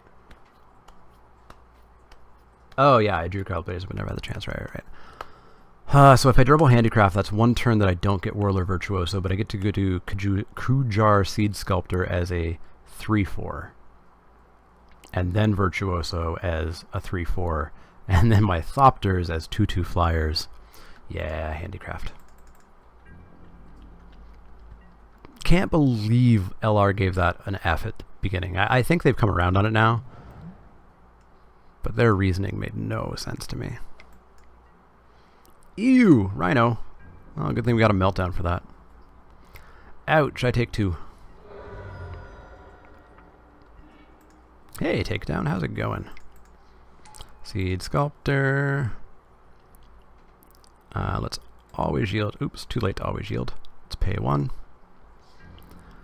Got myself a 3/4 to block that Rhino. 3/4 seed blanks itself. It's true. Swinging in.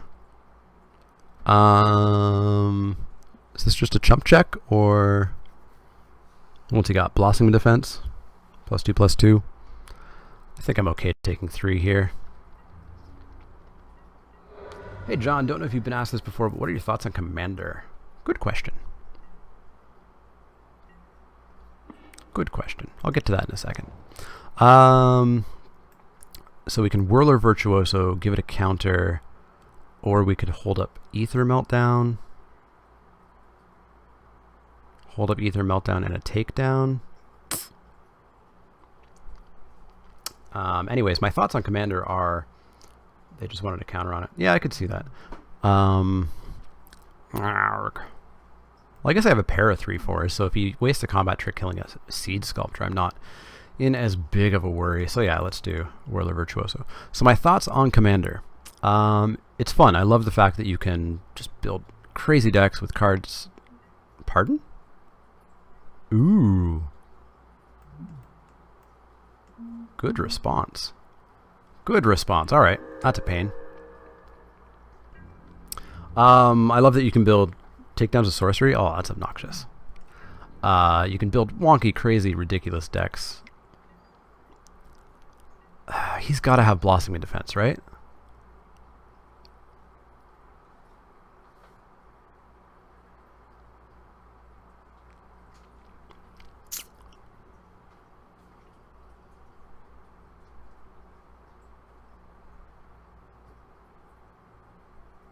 It's got to have it.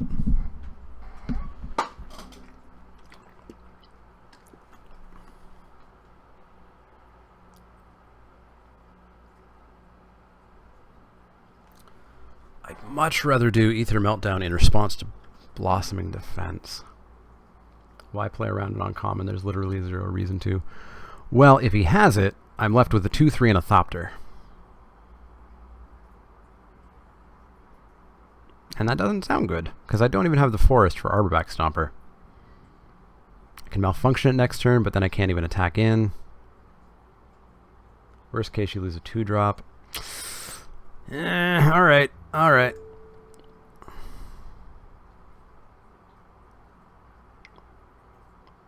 Or Ornamental Courage. That's also a card. Also a card. So now we don't have anything to do. That's why I played around that. We can Ether Meltdown it. Make a pair of Thopters, start getting in a little bit. Yeah, we'll do that. People play that card pre-sideboard. Oh, this isn't pre-sideboard. This is game 2. But yes, a lot of people play that game main deck, or that card main deck. I personally don't really, but I know it's a thing people do. Sure, that can come in, and then we're going to Meltdown it.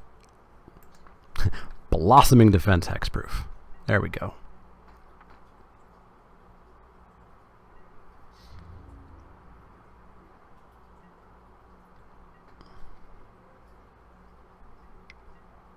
Nanram Cobra. Alright. Thopter number 1. Thopter number 2. Seems good. Hey, Thriving Turtle will make Thopter number 3. And then we have an Ether Trade Winds. We can bounce Whirler Virtuoso. Seems good. Oh, and it's a foil, so it's making foil tokens. What Magic platform? Hey! We just won. We have so many opponents just snap concede. 2-0, going into the finals, undefeated. with this deck. How's chat doing? Yes, so this is Magic the Gathering Online, GGW Biziri ported. It's the official Magic the Gathering implementation.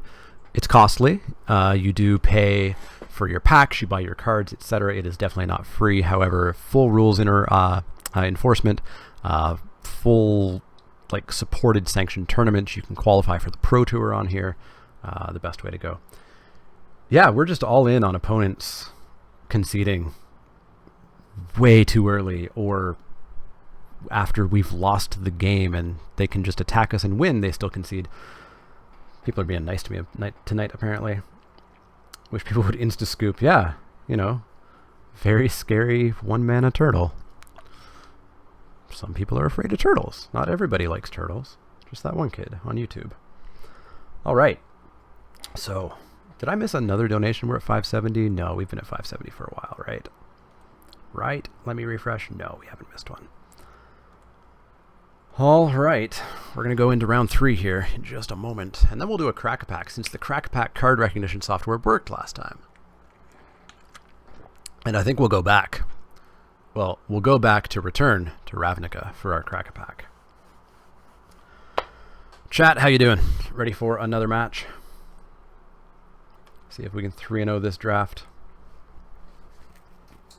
Yeah, people... Well, turn 3 Lingering Souls is something. It's much better than Turtle. Alright. Match 3. Let's get a trophy here.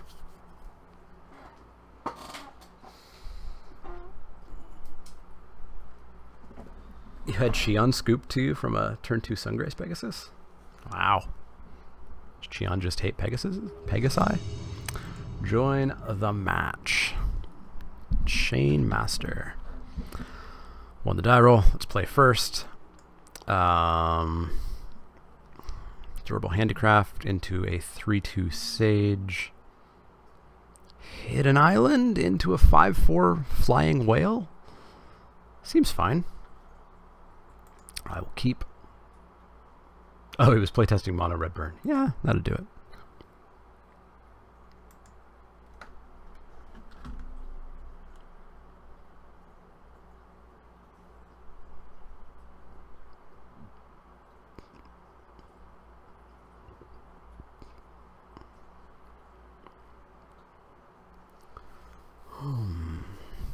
Come on, opponent. You just accepted the game, so I know you're there. Could be a hard mulligan decision, I suppose.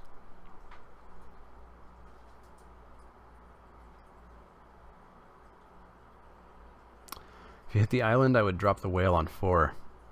Yeah, depending on what he plays. I mean, if he has like a flying blocker that it trades for, then probably not. But if he in any way stumbles in the air, then yeah, turn 4 whale's fine. What has been your most hated draft format you've played in? Avacyn Restored. Avacyn Restored. Don't even have to think about that. Gatecrash is close, but Avacyn Restored was miserable. Absolutely miserable. So, I was answering somebody's question, possibly yours, Mr. Tristan, about Commander. Phone down. Not going to get distracted. Going to answer this question. I like Commander because you can do crazy, wacky things and build decks and play with cards that you can't really play with otherwise. But I don't like multiplayer formats. I don't like politics being involved in my Magic. I don't like bartering and making deals. And as I found out in my last conspiracy draft at my local store, I'm one of the better players. And that means that if there's 3 other people in my match, guess who's the target from turn 1? Me. And that's not fun. I lose basically because I'm known to be a decent player, and I don't like that.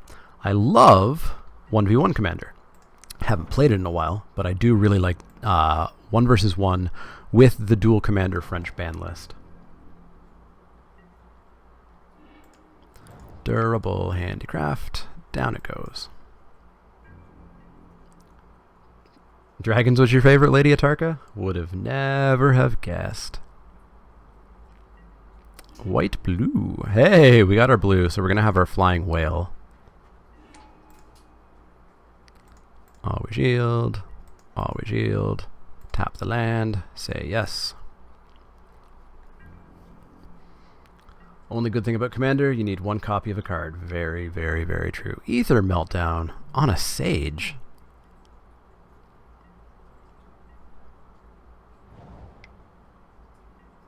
Windrake. Okay. So in this case, I kind of like... It's the Kessler problem the command zone talks about. I've never really listened to the command zone. I probably should. So I kind of like keeping back Skywhale. We've got Aether Trade Winds. We can bounce our Sage, get rid of that. We can bounce his Windrake, time walk him, drop a 5/4 Longfin Skywhale. Yeah. Yeah. I like that.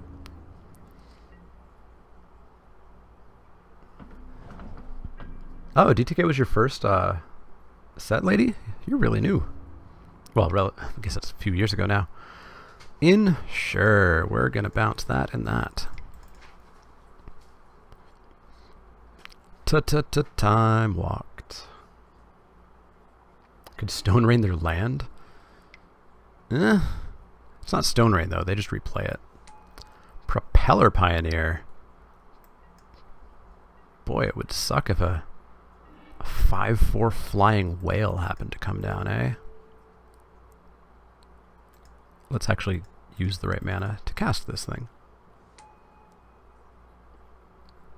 Here comes build your own Ojutai. Yeah, it's true.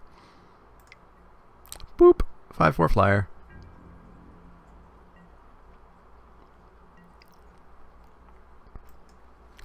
Can malfunction one of their flyers so they can't double block. And then we can do the durable turtle special. Holy flyers. So a little card named Takedown is going to be something that we play. Cloud Blazer, I need a plains. Malfunction Skywhirl, get in for 5. Ooh, Built to Last. He's dangerous. Not when they're tapped out, though. Not when they're tapped out. So we can malfunction and turtle, but we don't get a counter. Still uses all of our mana. Yeah, we're going to malfunction that Harrier.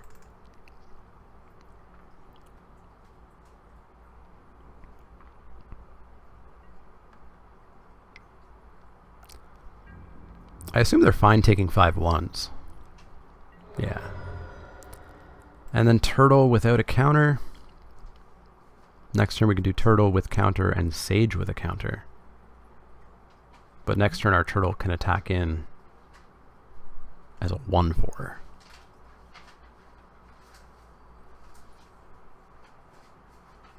No, I like buying a turn to get a counter on turtle.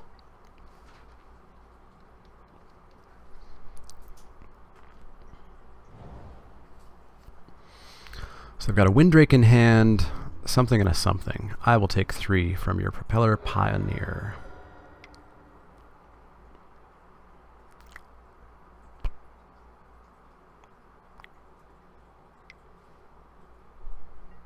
Windrake, sure thing. Ninth Bridge Patrol. Sure. Come on, Natural Plains. Oh, no such luck. Well, if you want to go to 10, you can go to 10.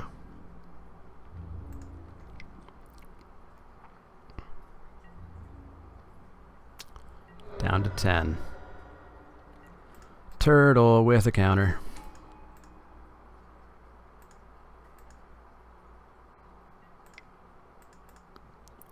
Sage with a counter.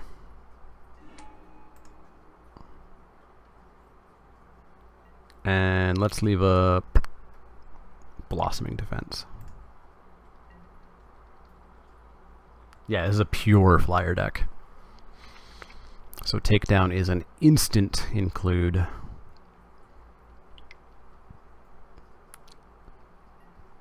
Glimmer of Genius. So you're not going to play a Windrake?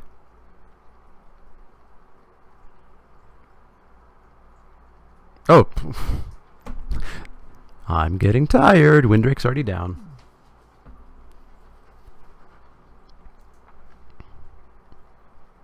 I was just testing you guys on that. So what did we see? We saw top.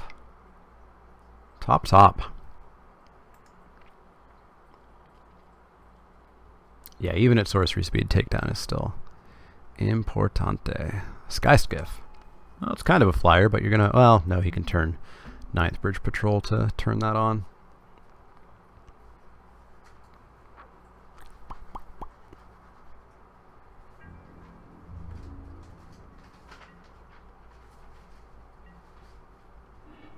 Hey, Seed Sculptor.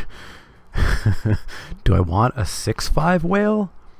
Still dies to flyers. He's down to 2 cards, though. He is down to 2 cards. And we do have Durable Handicraft. Green, 1, 2, 3, 4, 5. We do have Durable Handicraft online for the team. 3rd High Spire. Good call. Good call. So I could Seed Sculptor this turn on the Sky Whale, not attack because he could just kill everything. But then next turn I can attack in with Durable Handicraft, and this is a 7/6 whale. It could be fine to get that 2 for 1, but it's still the case of how do I come back from it? Because then he's going to have a 3/3. He's going to have a 3/3. He's still going to have a 2/3 flyer. I'm not going to have anything to block in the air. Attack with Turtle. He chumps with the Skyskiff if he knows or if he sees it. We could throw a counter on the Turtle, but no, the plan is... Bleh. Alright. Well, if we go in with Turtle and he blocks with Skyskiff, we can Durable Handicraft now and kill the Skyskiff, right? Yes, I like that. I like that. In with the Thriving Turtle. Pay the 2 energy.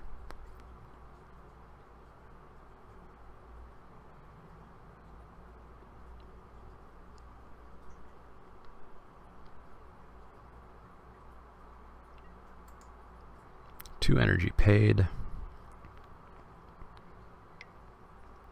Cruise that.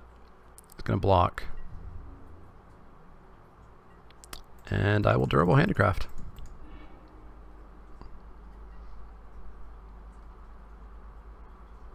Built to last.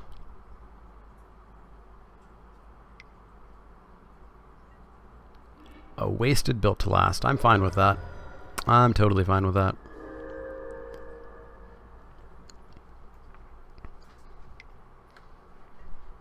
Janjeet Sentry, sure. It's got 3 activations on it.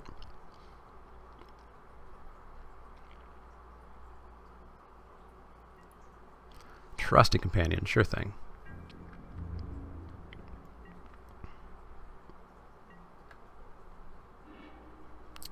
Seed Sculptor, throw that on the whale. He's out of cards in hand. So now he has to block with every single flyer that he has on board in order to kill the whale. And if all of his flyers die, I'm really, really, really okay with that. Turtle can come in and become a 4/7.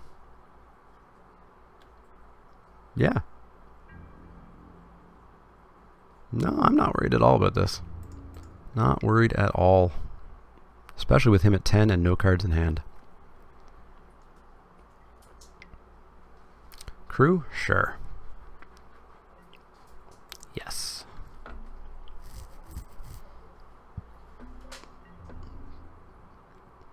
Block 1, block 2, block 3. Sounds good. They are all dead. He goes to 6. He's got a 4/4, but meh. He now no longer wins in the air. And he's in top deck mode.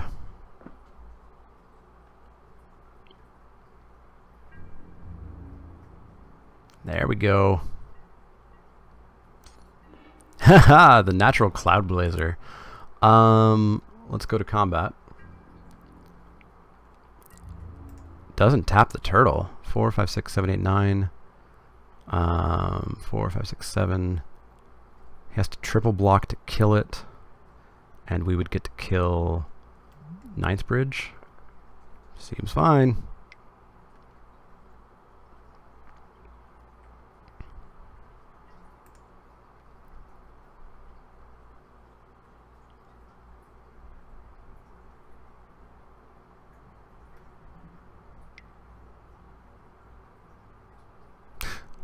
Oh. Did chat see that line? Janjeet Sentry can untap creatures. I forgot about that. Alright, so I'm not worried about Sky Squirrel Harrier. It can attack one time. We can go kill Ninth Bridge. Although Sky Squirrel Harrier does present a blocker for our Cloud Blazer. So I think we do have to kill Sky Swirl Harrier. Right? Right.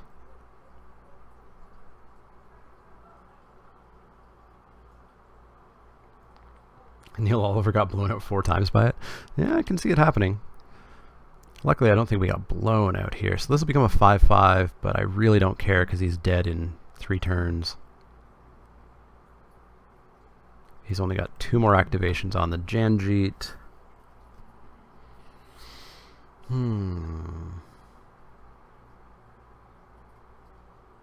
Patrol's a huge problem. But if we kill Patrol, what do? I guess we just buy a whole lot of time, right? Yeah, let's buy a whole lot of time. Dead Patrol. Cloud Blazer. Is there a color of mana we really want to have 2 of? Disappearing Axe not in the main deck. No, I think we're fine to leave up a blue-green. 2 life, 2 cards. Aether Theorist and an Attune with Aether. I'll drop an Aether Theorist. Sure.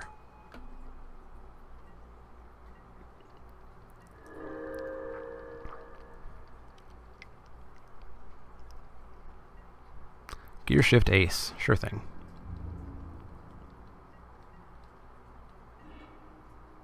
More lands. Well, we will attune and get ourselves a mountain. Get all the colors. Should have played that mountain. I'm really bad with sequencing of my lands, I know for sure. Yeah, I will for sure scry end of turn. We got all that energy, we may as well use it up. No real attacks. No real attacks. Pass the turn. Upkeep stop. Well, I always have stops on my upkeep. I mean, we'll see what we have if we want to really go ham on scrying here. So we'll scry into turn. Island to the bottom. So in that case, we probably want to upkeep Aether Theorist, because we're not really requiring blocks. So yeah, let's do that. Good thing. Choo choo. Renegade Freighter.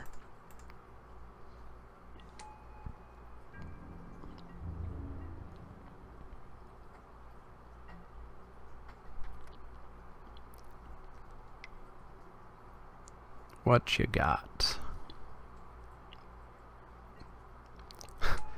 Another Harrier. Jeez, alright. So do we just ram the train into one of the birds? Edge Crafters. I like Edge Crafters. So, do I ram the train into a bird? Or into, what else might he do? He might do Trusty Companion, Gear Shift Ace.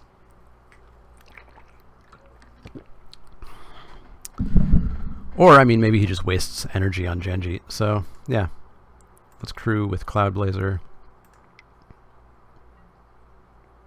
Go to combat. Doesn't tap it. In comes the train. What do you guys think for crafters? Servos or just all in on Edgecrafters, because all in on Edgecrafters can only be blocked by a bird and the companion.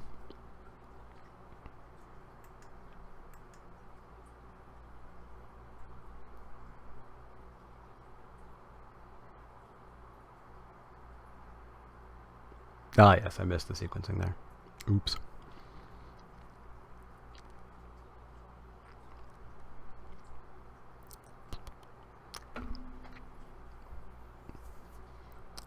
What's he thinking about here? One card in hand.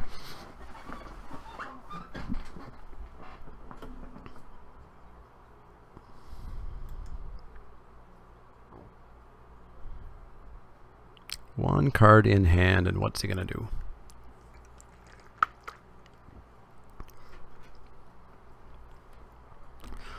He's gonna make us wait. That's what he's gonna do.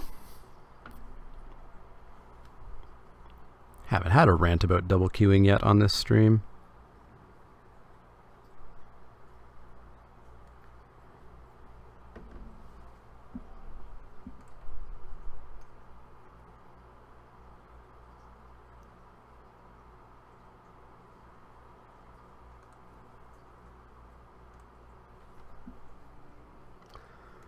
Well, our opponent has just left.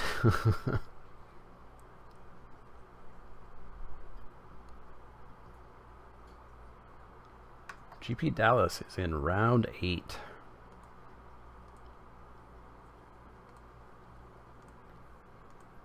He's probably debating his life choices. Yeah, I could see that. I could see that. Our opponent has disconnected and joined the game and then lost connection again. Our opponent is having connection issues. Scoop match to time limit. I would take a 3-0 with somebody just scooping and making me wait 10 minutes.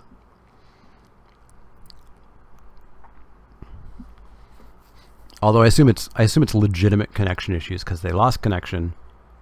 Well, they lost connection 8:02. They immediately rejoined the game 8:02. 8:04 lost connection. 8:04 they just came back.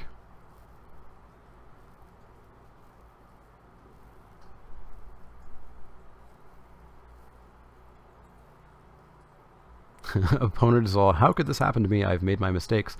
Got nowhere to run. So if they only block with one bird, they take a damage and go to 5, and our train lives. There we go. So we kill the bird, right? One less flyer. Trusty Companion's not a concern of ours. Yeah, kill the bird. That's a dead bird. Then we drop Edgecrafters and we go all in Edgecrafters. Let's leave up a green.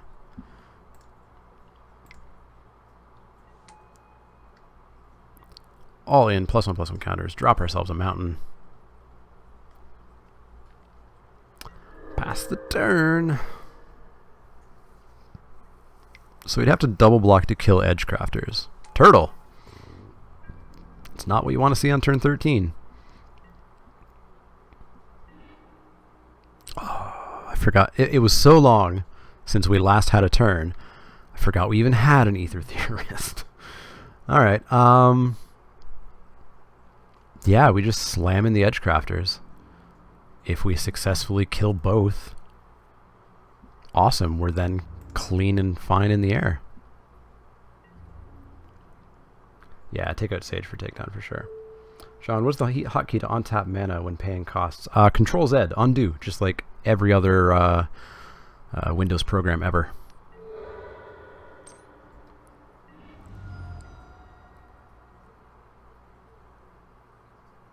Oops.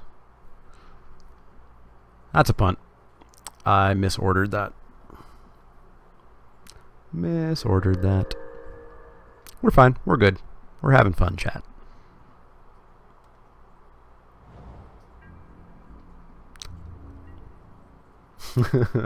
Seven punts today. 3.3 punts per hour. I need to up the punt count. Everybody, a single punt counts as a punt. I need to up that to like multiple punts before it counts as a punt. Island, go away. Forest, go away.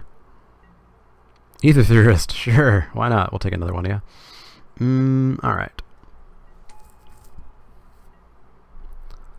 So... missed an attack with the 4-3. I don't know. I mean, the 4-3 just... like, do we want to come in with the 4-3 here? Like, it dies to double block. We get to, I guess we get to kill both. Yeah, okay. I see. Yeah, I see it. I see it. I see it. That is a fine enough attack. Yeah, 4 scries next turn. All of the scries.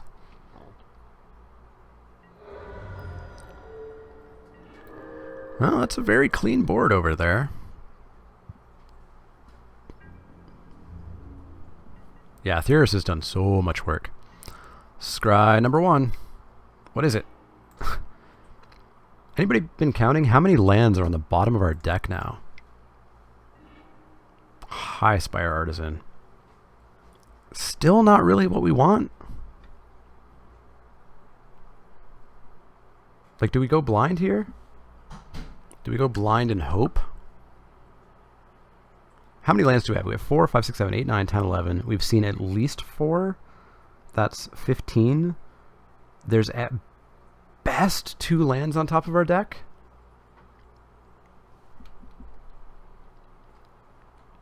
Take it and take any creature you get. No, yeah, I'm on bottom because I'm pretty sure almost every land is on the bottom of our deck. Seed Sculptor. Well, makes Cloud Blazer into a 3-2. Or 3-2, 3-3. Getting bigger.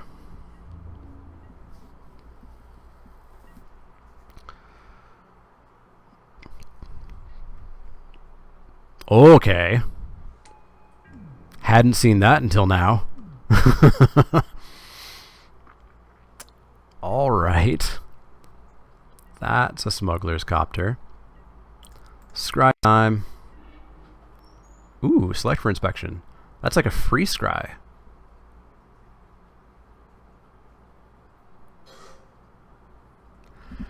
How cute do we get, guys? Do we attack with a Seed Sculptor? Or both our Seed Sculptors and then bounce one to get another counter to make our Cloud Blazer a 4-4? Is that a thing we do?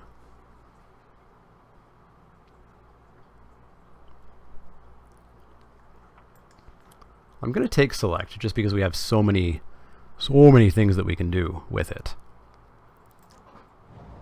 Top that and bounce a Sculptor, yeah. Yeah. Let's do it. Seed Sculptor's in.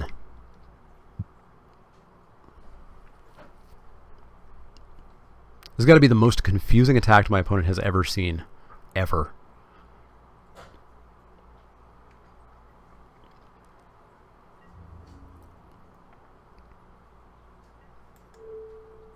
I guess he gets to loot, right? So that's pretty decent.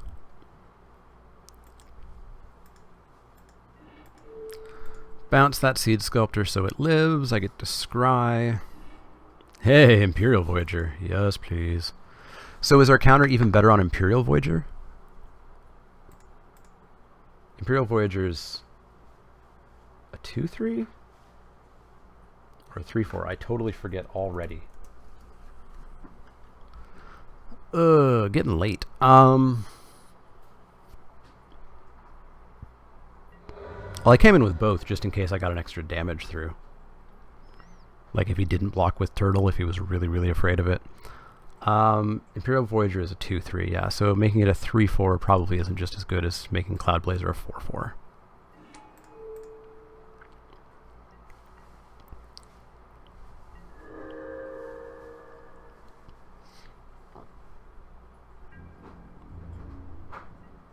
This match is hilarious. So, we want the Imperial Voyager though, right? Like, we don't want to bother scrying? No, I don't think so. Alright, so we can attack with the 4-4. And he has to block. he can loot. We can get in a pair of Seed Sculptors. We could even get in a Theorist, potentially. Because he only has... He has one blocker that kills something, and it's a flyer. Or it doesn't even kill. Send the team? Yeah, because I can follow up with an Imperial Voyager. That's true. That's true. And we have the upkeep scries for the Theorists.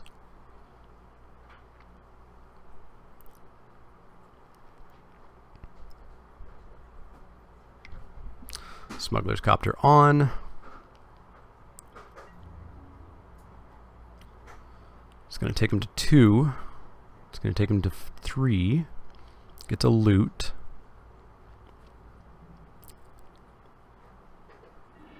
Throws away land. Ooh, not a dead copter. Still, ton of damage. Ton of damage. And we get a Voyager.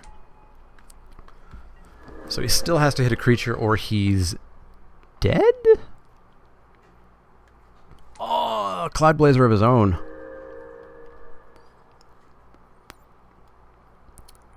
So many flyers. Holy crap. This is a solid deck.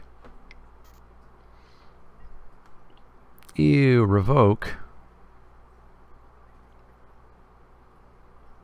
Well then. How do we get out of this one? Armorback Stomper?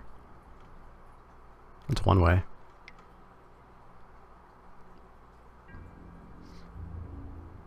In for 3. Ouch. He's down to 8 cards. Maybe we just win by milling him out. Where is my Minister of Inquiries now? Hey, Armorback. We were just talking about you. You know that?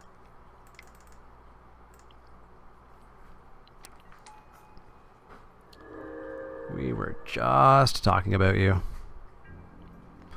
So he has one blocker that kills anything. So boop, boop. We take him to 3. I'm fine taking him to 3. I know, right? He just took our privileges away. Revoked those privileges. Sure thing. Down to 3.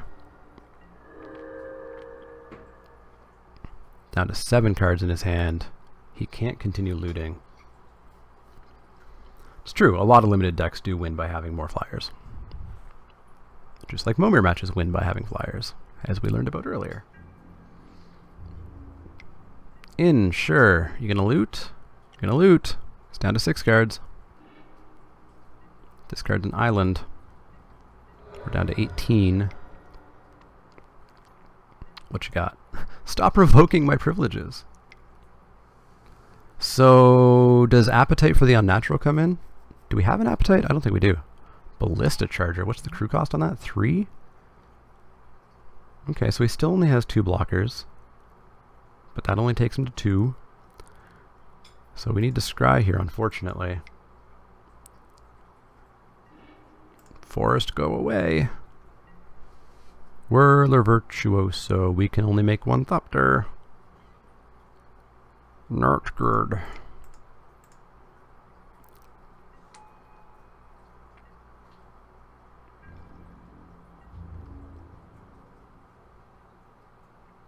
I don't dislike Appetite for the Unnatural. I disliked Creeping Mold.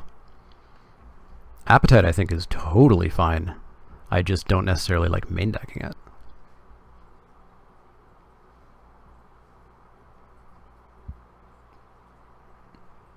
Yeah, our opponent's top decks are really, really good.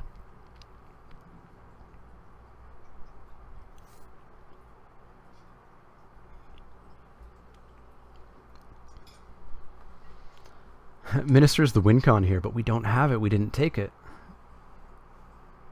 Because it was pack 3. And I was like, it's pack 3. It's really late to take the first Minister of Inquiries.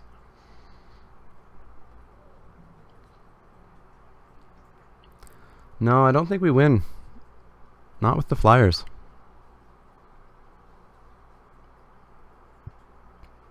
So what does Ballista Charger do? It deals 1 damage to target creature player. Right.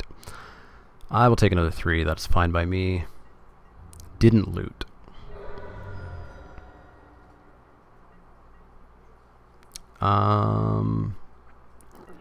I don't want to scry because I need to save energy for the Virtuoso. Alright, we're starting to go a bit wide. What do we got? He has 3 blockers. We still would only get in for 1. So we go Pima Outrider and we make a servo.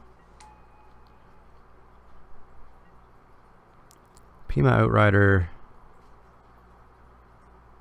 Or do we put a counter on it? No, servo goes wider. Servo down. We're actually going to be relatively close this turn to winning because we make a Thopter end of turn. Nimble Innovator. It's down to 3 cards.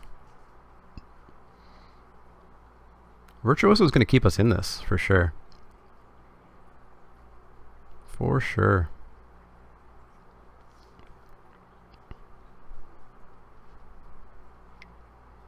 Sure, that's turned on. That's fine. Sure, Charger's on. That's fine. Deals 1 damage to target creature or player. Totally fine. You're coming in. You're going to ping a servo. Totally fine. So what's he have back? He has 1, 2, 3, 4 blockers. We have 1, 2, 3, 4, 5, 6. Still only doing 2 damage, unfortunately. Blurg. I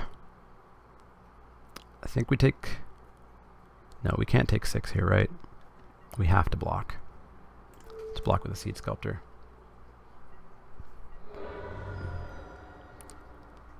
And then we'll scry here because we really need to see what's on top. Windrake. Sure, we need creatures.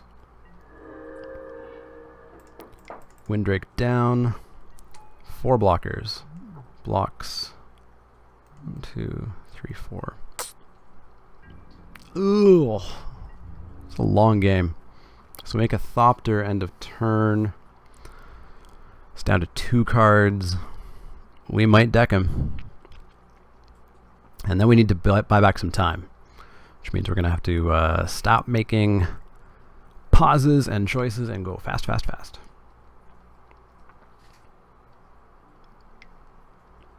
Ballista Charger on, sure thing. What you gonna kill? Or are you just gonna hit me? Just hit me, sure thing.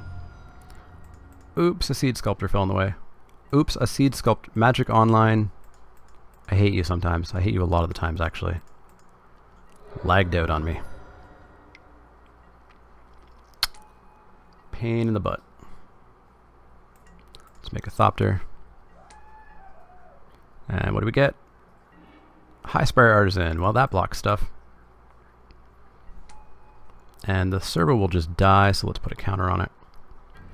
Pass the turn. 1, 2, 3, 4. 1, 2, 3, 4. We get in for 2. Doesn't quite get there. And don't think just aggro. Well, aggro past the turn, right?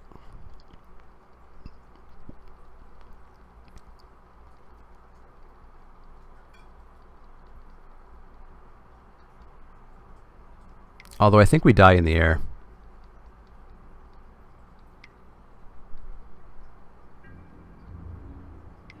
Maybe not.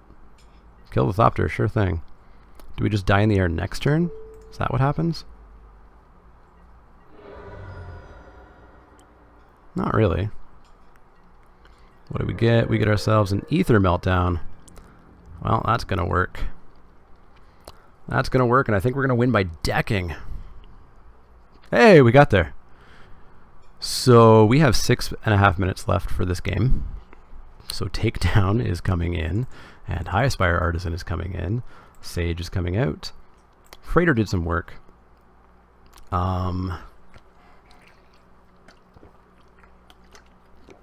Boy. Next deck, I don't care. We're playing red-white aggro.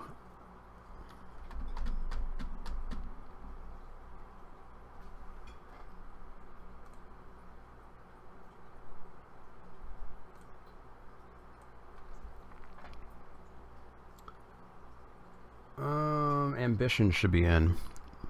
Ambition?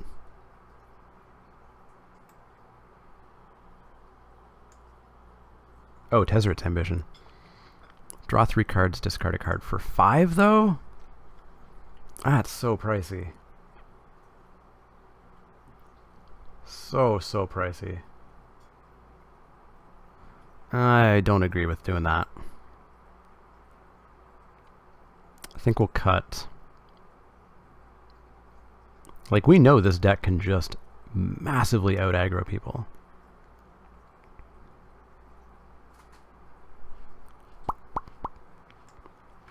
That being said, I think we cut a Renegade Freighter. Yeah, let's do that. Alright, let's get that Miracle Curve that we had game 3 of match 2. Sure, this is fine. This is really fine, actually. Just need a land or 2. Well, that's not a land, but it's a 3-drop, so we still just need a land or 2.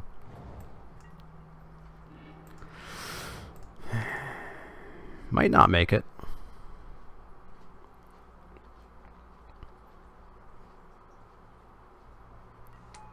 We might run out of time. You never know.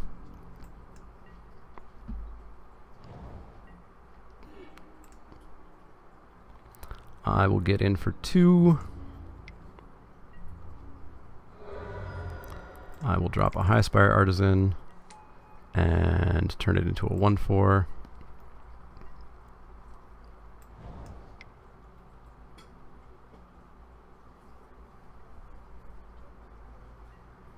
Propeller Pioneer. Sure thing, that's fine. Totally fine. Because I'm going to make that Seed Sculptor a 3/4, I think. And then we can just continue bashing in. We are going to go fast. Gotta go fast. You'd be surprised, Boiling Ice. A lot of people in chat were very down on the train. Ballista Charger. Sure. Ooh, Ether Meltdown. So we could make that into a 2/6.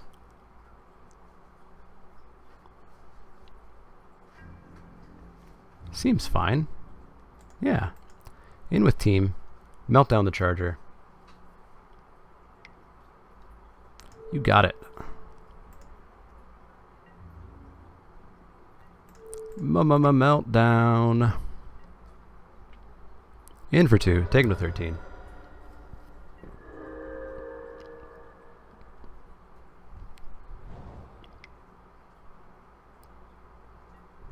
Thriving Ibex.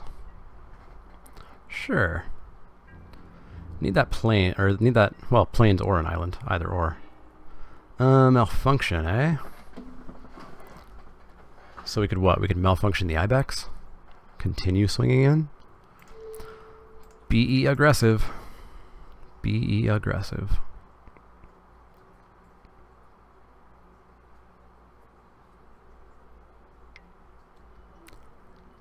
Sure thing. So then we could bash in with Seed Sculptor. He could double block. We could kill off the Pioneer. Yeah, I think Seed Sculptor might be how we win. Well, not how we win, but how we continue doing really well.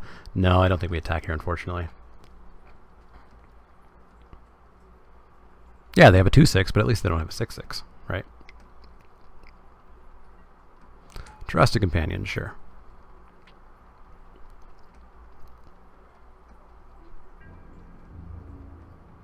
They have no attacks. Perfecto. Windrake in the skies seems good.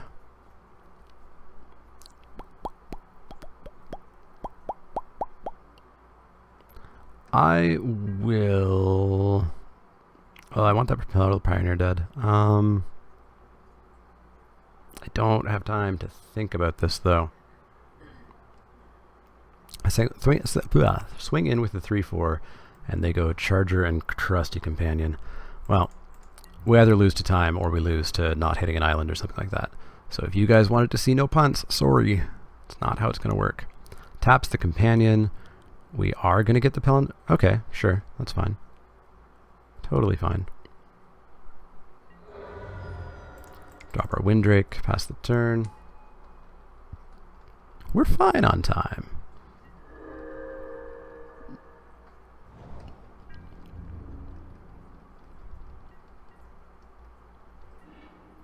Oh, both of our splash guards.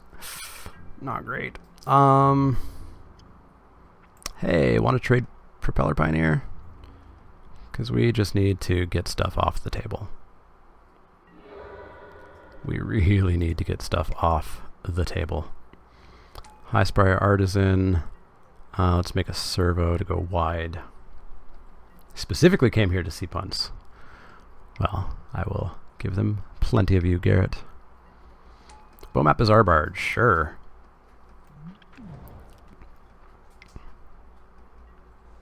Windrake, sure.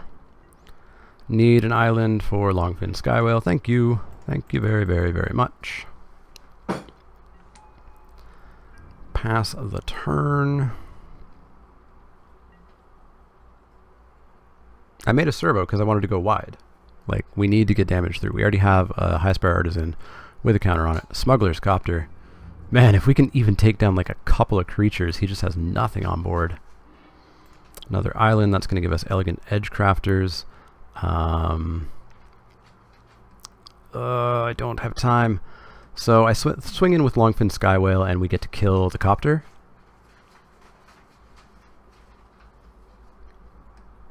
Should start full swinging at this point. That's true. That is an option. Let's just do it. We have 3 minutes. We either do it or we die, right?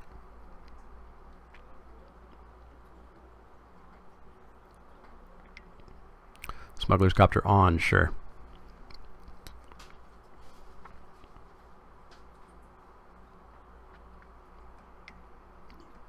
Bazaar Barge on, sure.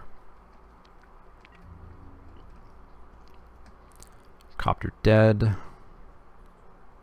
That dead, that dead. He takes 2. You know what, guys? We're not winning this, like, on time, so we are just gonna go ham. Ew. Our opponent went ham. Alright, Elegant Edgecrafters. All the counters on it.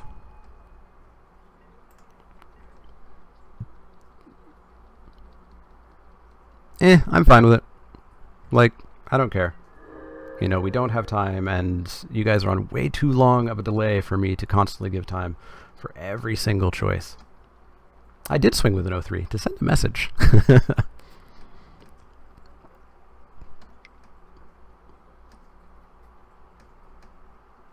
You know, if we had all the time in the world, sure, but we don't.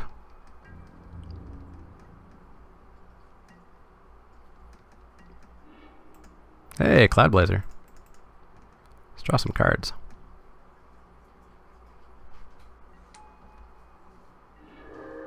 Durable Handicraft. Sure, don't mind if I do.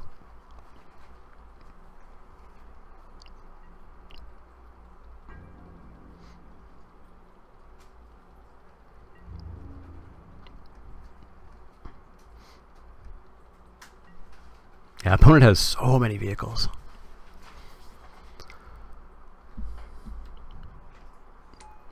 Nice Bridge Patrol, sure thing.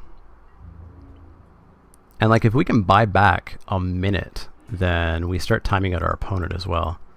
Let's drop a High Spire Artisan, and we'll pay the 1, always yield. Counter, always yield. Put a counter on it, yes. Ether Theorist. Boop, always yield. Pay a mana, yes. Pass the turn.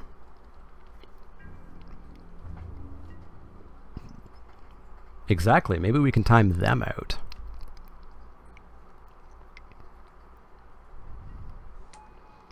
Cloudblazer.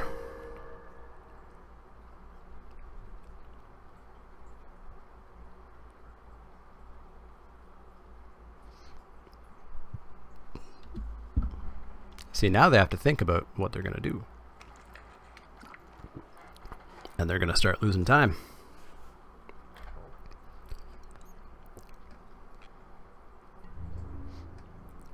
And instead they're going to pass the turn. Perfect. Pima Outrider. Sounds good. Let's put a counter on it. Let's put another counter on it. Let's pass the turn. We got this. We're fine. Totally fine.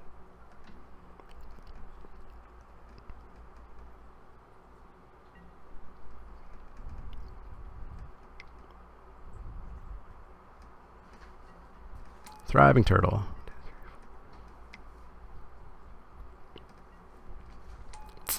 He's matching us creature for creature, which is a big pain.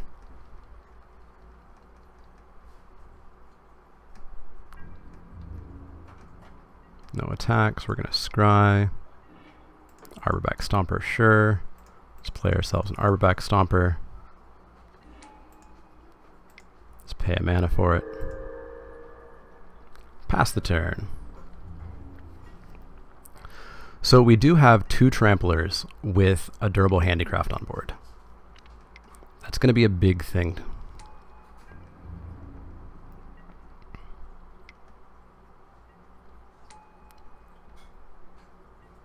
Thriving Turtle, Aether Theorist, Aether Tradewinds on top. Pass the turn.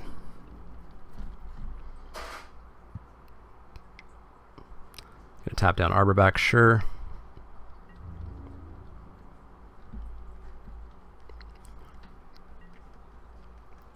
So what do we Aether Tradewinds? Can we Aether Trade? We Aether Tradewinds whatever blocks a Trampler, and then we trample right on through.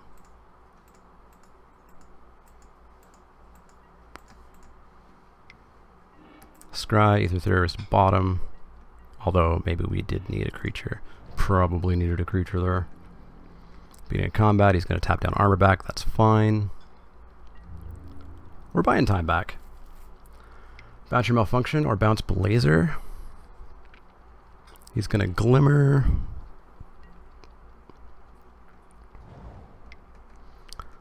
Bounce my Blazer, and we have 2 Tramplers though, Scarboros. We have Pima and Arborback.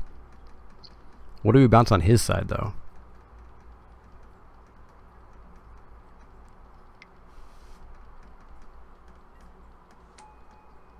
Nimble Innovator, sure thing. He's down to 10 cards too. We could just mill him out again in 2 minutes. We are going to scry. We're going to put Mountain on top, get ourselves a Virtuoso, even though we don't quite have the energy for it. But we get counters. We get lots and lots of counters.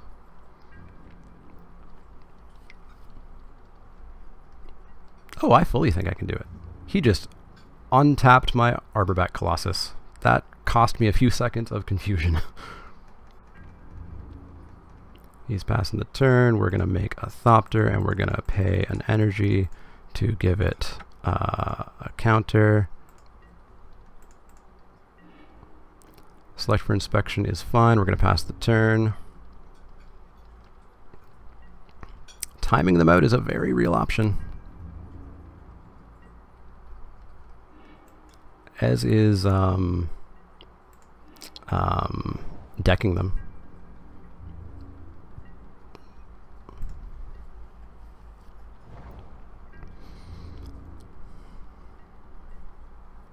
What's on top? Imperial Voyager, sure thing. To make a counter on it. Pass the turn. Bash with Trample. We're getting close. Oh, now it's Aether Meltdown. Well, we can always Aether Tradewinds it. Sky Swirl Harrier, sure thing. Well, we're going to Aether Tradewinds that, and we're going to Aether Tradewinds his frig, I don't even know, Bomat Bazaar Barge, so that he has to draw another card. We're going to drop this with a counter on it. Another green. Tap in all the manas. Gain more life, pay a mana.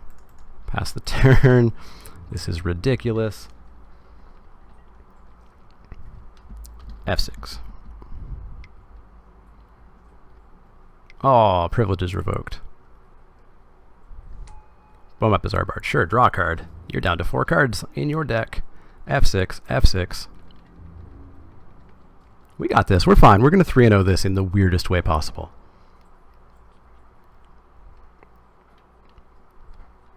In the weirdest way possible. No attacks. Beautiful. Takedown. Do I want to take down something? Not really. I just want to pass the turn. The downside, of course, is he is going to flunge on like the last turn, and then we're going to have to think about blocks so that we don't die. Another revoke. Gross.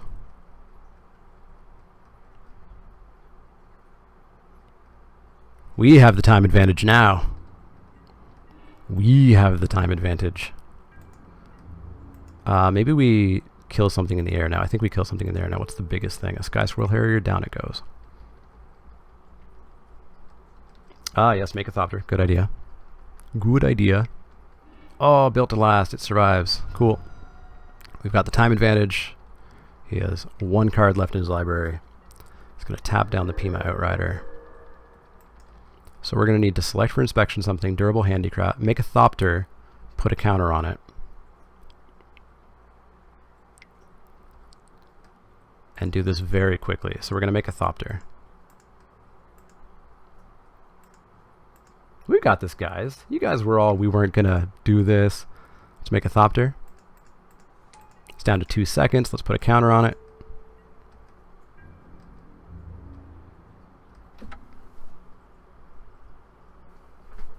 What did I say? What did I say? Game just took 50 minutes, but we did it. We did it. Always trust in the clock. You can always get there.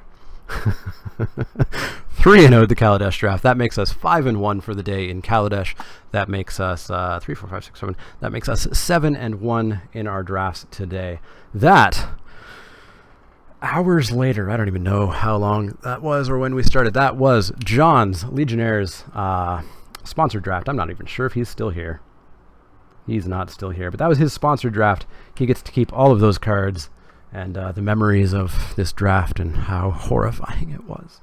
Hopefully you guys enjoyed that. I don't know what we're going to do next.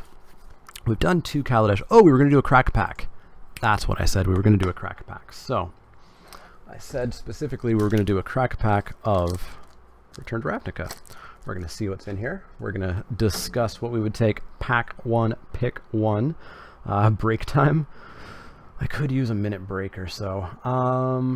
Yeah, guys, hold on. We're going to do Return to Ravnica in 2 minutes. Quick commercial break. I will see you guys in 2 minutes after I take a little bit of a breather.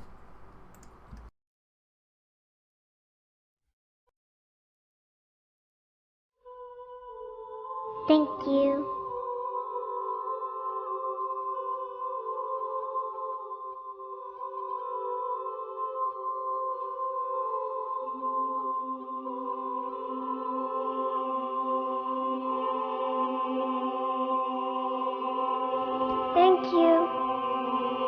Thank you. Thank you.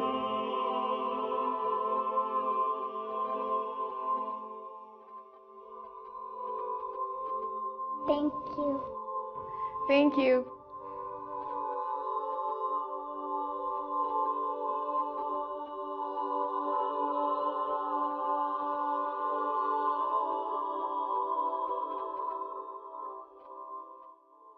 Thank you. Thank you.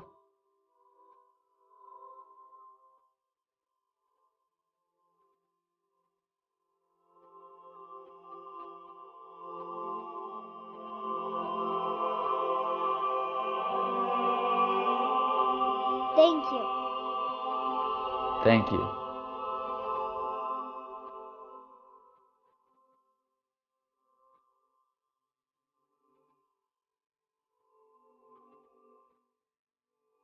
Thank you.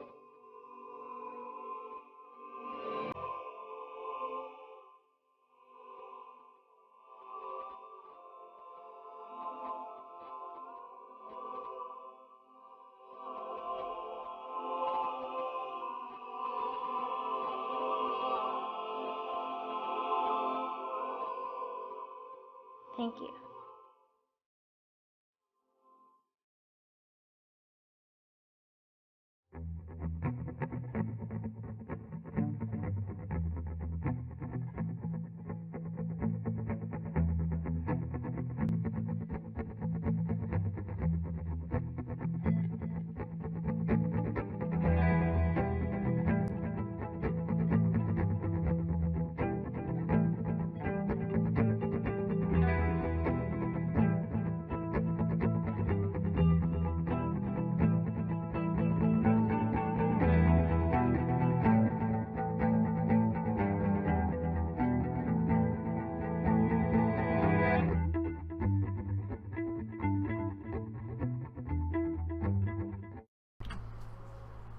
your heart's thumping from that game.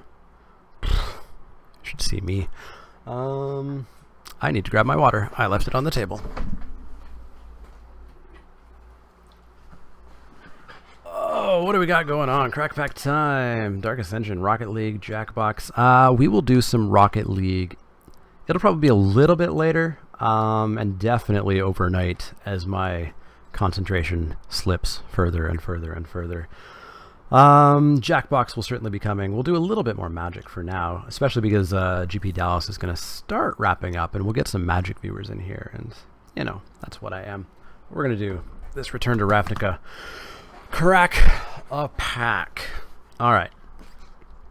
So it worked last time, so let's hope it works this time. If the stream suddenly starts lagging, let me know, but I think we fixed it on the last Crack a Pack, so we're going to head on over here. You guys aren't going to see me for a few minutes, not minutes, few seconds, while I got really loud neighbors all of a sudden. Well, I load up Minicam and load up all the doodads to get the card recognition software going. So definitely let me know if it is lagging or going crazy or wonky or any of those various things. Spank the pack for luck. What do we even want in Return to Ravnica? Shockland?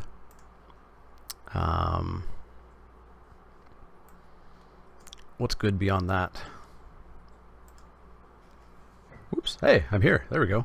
So I am here. Let's make the card display actually be the card. I wish it saved like the window title every time, but it never does. Card display. Custom card cam, card display. There we go. We're here. We've got ourselves Return to Ravnica. Hey, Marco. Time to chime in. You saw that match, Marco? Jeez. Are you not? Or no, today's Saturday. What am I talking about? How'd draft go last night, Marco? We need Decked Builder to be open. So lag's good. Everything's good. Stream looks fine. Let's hope for a Steam Vents. What's Steam Vents up to these days?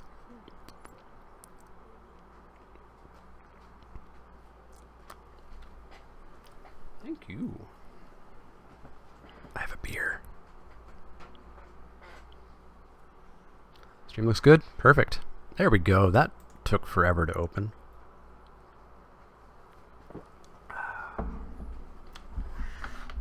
Thank you. I have supper too. All right. The stream's good.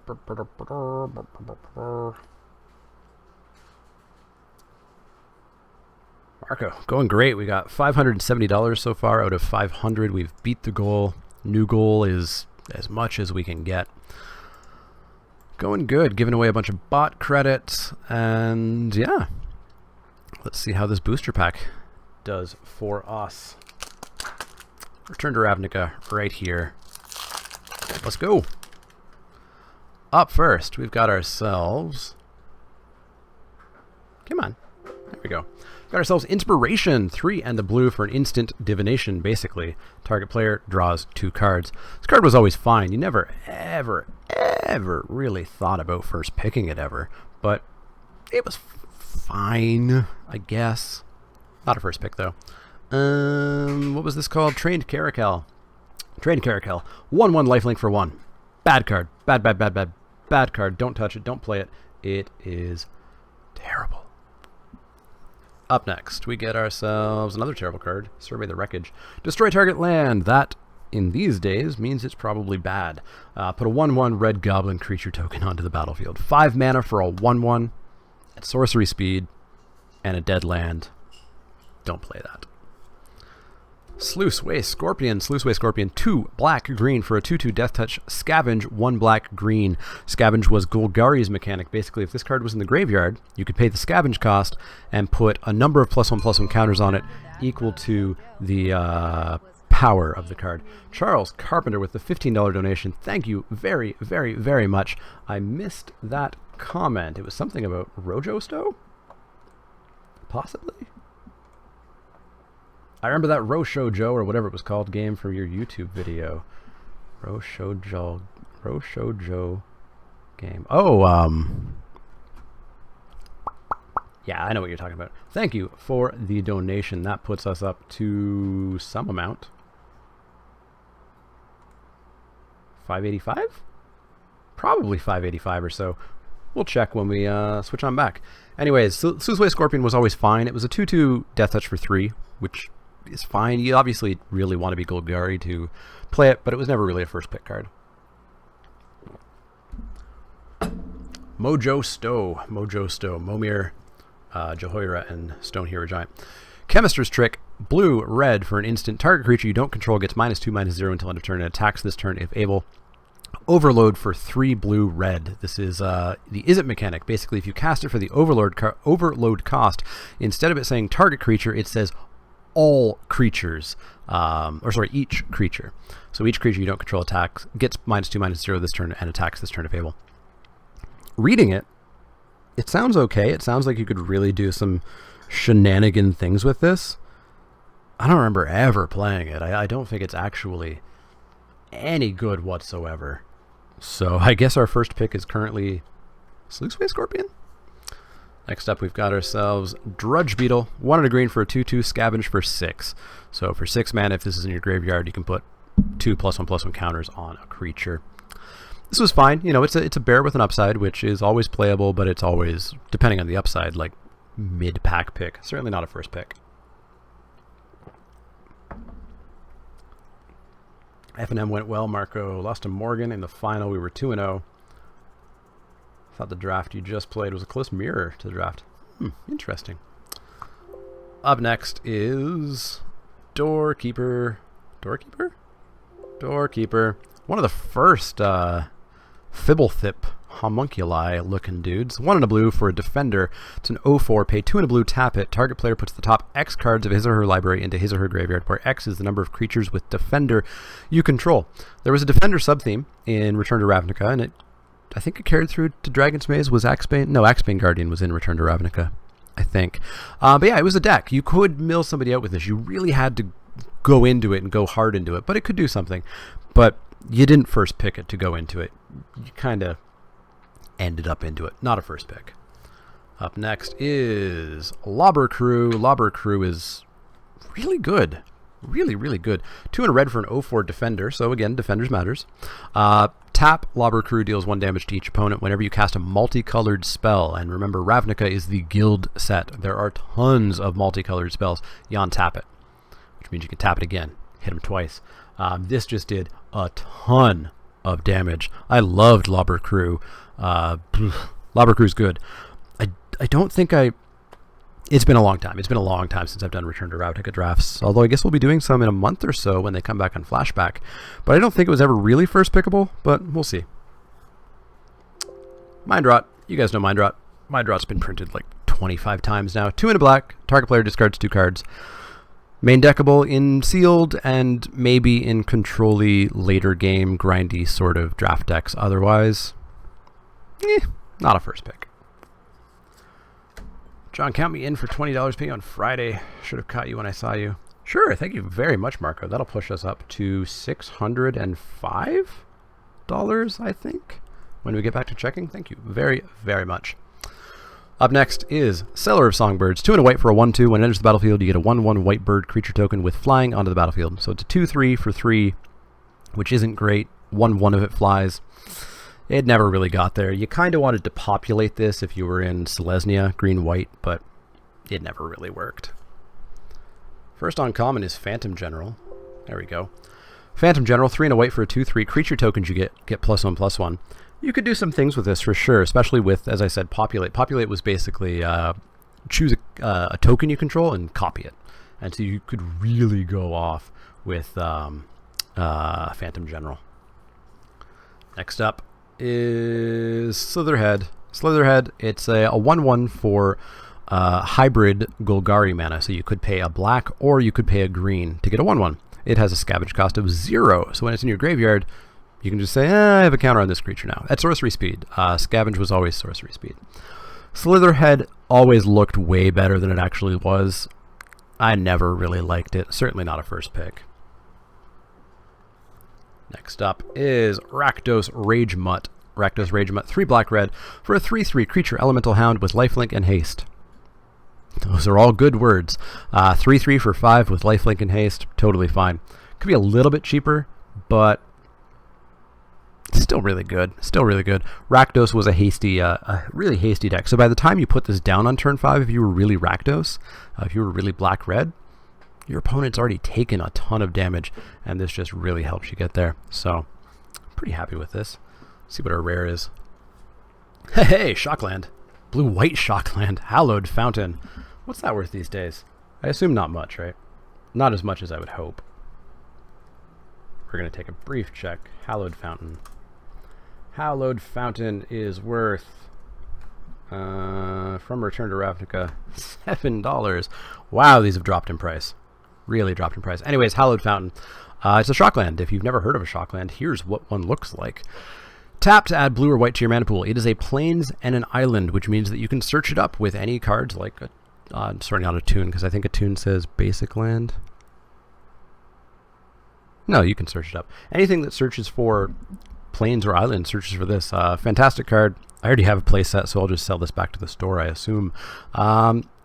They weren't good first picks if you were being competitive, but they were solid value picks. There was a time where this was like 20, 30 bucks. Definitely come down in price. Do we have a foil? We don't. We have a goblin token. And we have a forest. So if we were at a casual FNM Keep Your Rares draft, we're keeping Hallowed Fountain. In the draft, I don't know. We're looking at Rakdos Rage Mutt, Phantom General, Lawbird Crew. Probably I would take the Rage Mutt. Taking a gold card in Ravnica wasn't a big deal. But yeah, I think I'd take the Rage Mutt. Definitely let me know what you would have taken. First pick Forest. Seems like a good plan. You can't search for the tune, right? Because a tune is... Oh, a tune is specifically... Right, a tune is search for a basic land. You can search for it with fetch lands because they say look for a plains or an island or something like that. Not as much as Steam Vents, but good. Glory to Rakdos. Great for Commander. Nice. How much are the other Shocklands? What's a Steam Vents worth these days? Steam Vents. Steam Vents would have been 12. Not bad. Not bad at all. I'm going to take a bite of my salad. Alright, so I think draft time. I think we might do another Dark Ascension. Since the last Dark Ascension draft, we 2-1, and we got ourselves a free entry, so we can just do it again. Sounds good to me. Yeah, Expeditions definitely lowered the cost a bit. Alright, Dark Ascension time. I'm going to need to kill this program and this program and kill this program and then jump over here. Wow, that was a lot smoother than it usually goes. Alright. Boy, oh boy. Sweet, so that's my second Kaladesh trophy, I think. Yeah, 2 undefeated trophies. Alright, so we can close that league.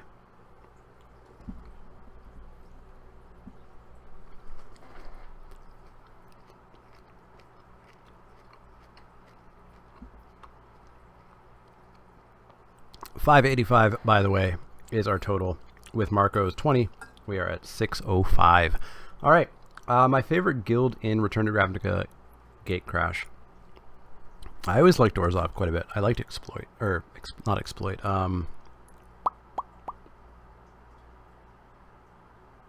Extort. I liked Extort quite a bit. But obviously in Gatecrash you drafted Boros or you lost. Gatecrash is my second least favorite format. So we're going to go limited queues. We're going to go flashback, Innistrad Dark Ascension. I might do an Eldritch Moon draft at some point just because I haven't done one in a while. Nobody is in the queue. I'm not going to join just yet, so I'm not, joining a queue with a mouthful of salad or something.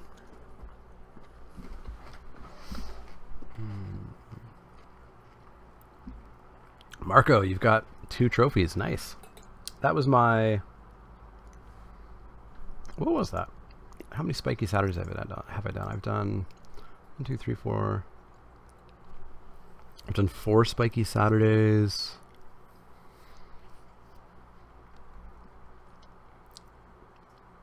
I think that's 2 trophies out of 6 drafts online. Hey, people are joining. We can jump in now. What, really? No Rocket League yet? We'll do Rocket League after Eldritch Moon. We'll do like, I don't know, 40, 45 minutes of it. It's less interesting for the people watching, unfortunately. You know, they can comment on just how horrible of a player I am, but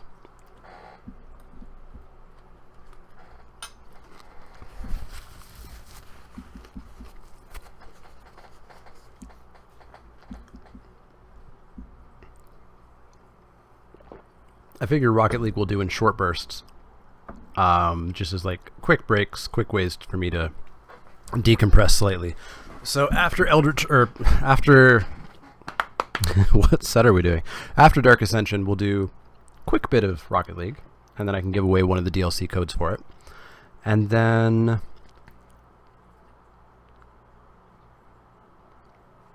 you know what we'll do like, let's say an hour and a half of not Magic. We'll do some Rocket League, and then we'll do some Choice Chamber, and then we'll do some more Jackbox, and then we'll get back to Magic.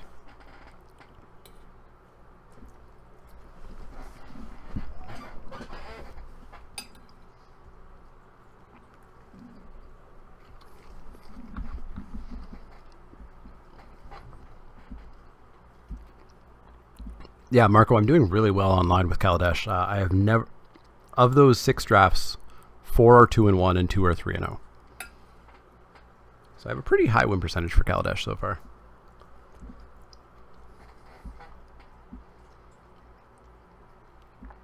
Both your 3-0s were red-white. One of my 3-0s was red-white. I like red-white. I do not agree with people saying it's a bad form or a bad archetype. Yeah, I hate when Qs are at 7 and somebody leaves.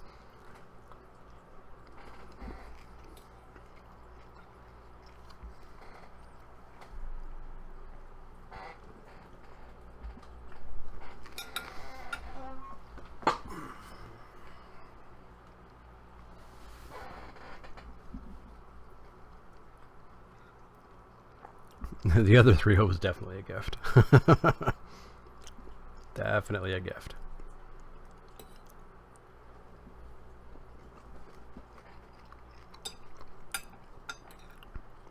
Yeah, Marco, if you missed the entirety of the last draft, round 1, match 1, we attacked with everything, hoping to win, didn't win. We were dead if they attacked us back, and our opponent conceded instead of attacking back.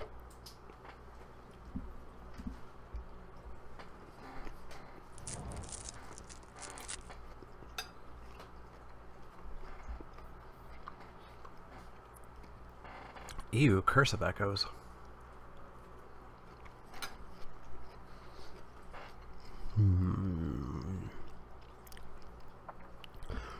Well, we've got a Hollowhinge Spirit, we've got a Markov Warlord. Got a lot of red.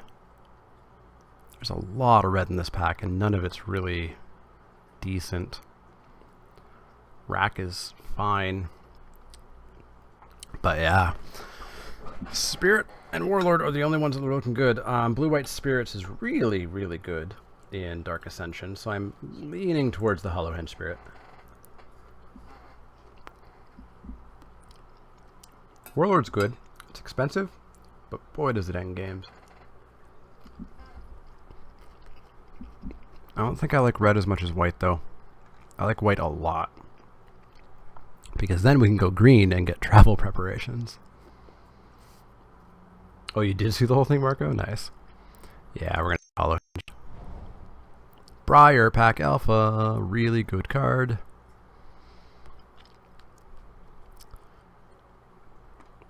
Briar Pack Diregraph. What's chosen? You tap an untapped vampire and she becomes a 4/4.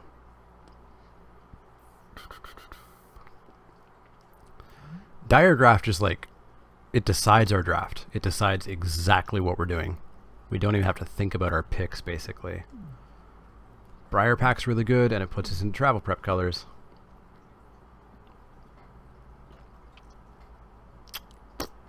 I'm thinking Briar Pack. Those Lords, though, they are really good. But I probably like the Spirit one more than I like the Diregraph one.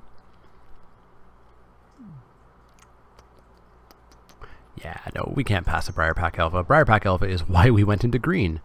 Gravecrawler. That would have been really good with the Diregraph Captain. I remember when this was a very expensive card. Scorned Villager. Village Survivors. 4/5, 5-drop, Vigilance. Other creatures have Vigilance if we're almost dead. What was Faith Shield? Gains pro color of your choice to end a turn. I don't think that was ever okay. I think just the Scorned Villager. Like, it ramps us. Really ramps us if we flip it.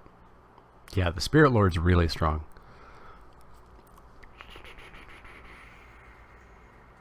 Yeah, we're going to go Scorned Villager. It's a slightly boring pick, but I like it. Man, Alpha Brawl. That is a lot of text and a lot of mana. And it was never good. So you picked a creature that an opponent controlled, and it punched all of the creatures on the team, and then they all punched it back. Never worked the way you wanted it to. We've got a Dawn Treader Elk, which is totally fine. Gavany Ironright's okay. Face Shield is really good sideboard. Yeah, I can see that. Sanctuary Cat, Skillful Lunge. I think we just take the Dawn Treader Elk. 2 for 2, and then we can block and sack it, or if we need to, we can just go and get a land, and it ramps because the land does go into the battlefield. Deserter does what? Deserter is blow up an artifact when it flips. It was never really that good. Yeah, I'm all in on Elk. Burden of Guilt I liked more than other people did. There's a Warden of the Wall, there's a Fires of On Death, but we are not red or black yet.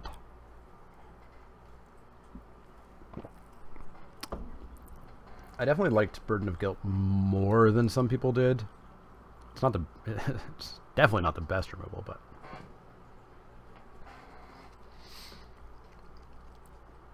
there's just to gather the townsfolk.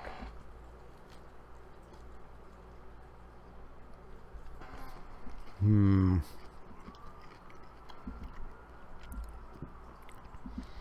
could see taking it Gather, especially if we get like an Intangible Virtue, or if we get anything that cares about humans or tokens. Yeah, I like Gather here.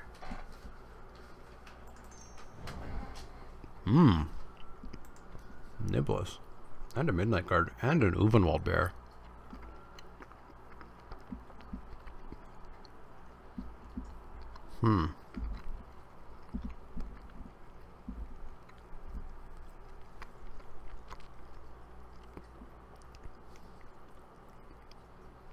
I think I like Niblis here.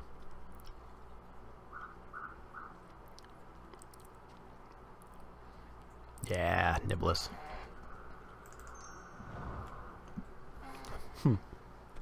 Sudden disappearance.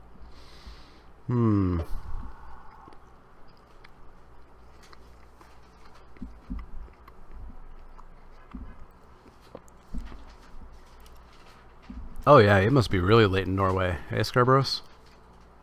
Yeah, if you jump on in your morning, it'll be my middle of the night, and we'll be playing Rocket League for sure. Is Hunger fixed? Does Hunger still work?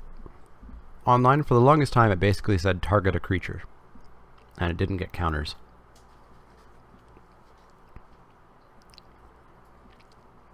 But yeah, guard's always fine. Loyal Cathar.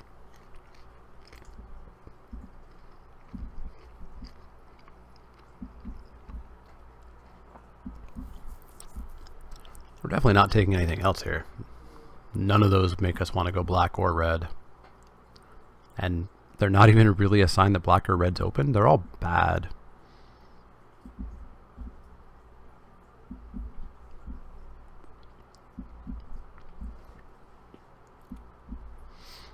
Yep, Loyal Cathar it is.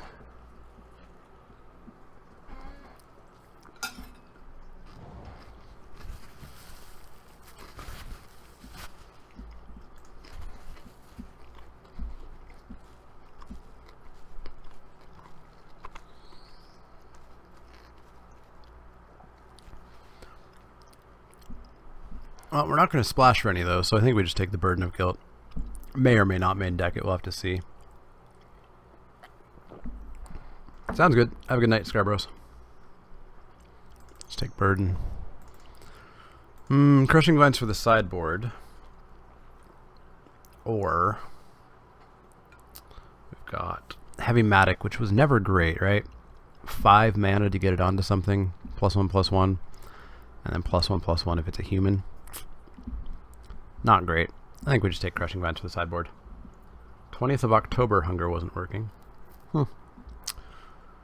Probably still not working then. Hey, Faith Shield for the sideboard. Don't mind if I do. Crushing Vines or a Sanctuary Cat.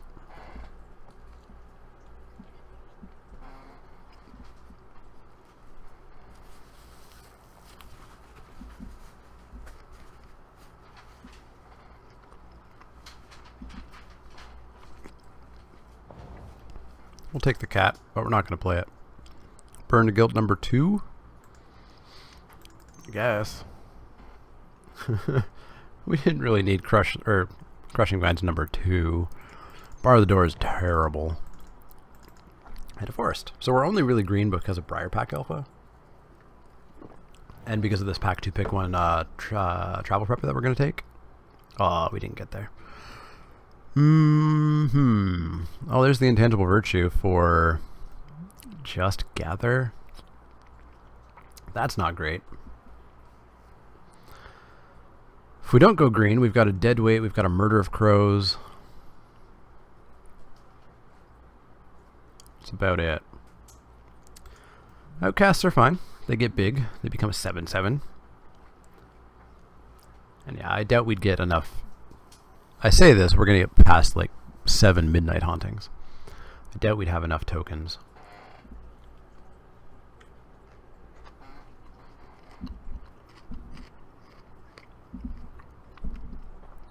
That first pack, G-Dog Zinc, was Dark Ascension, which definitely had bad packs. Yeah, let's stay the plan.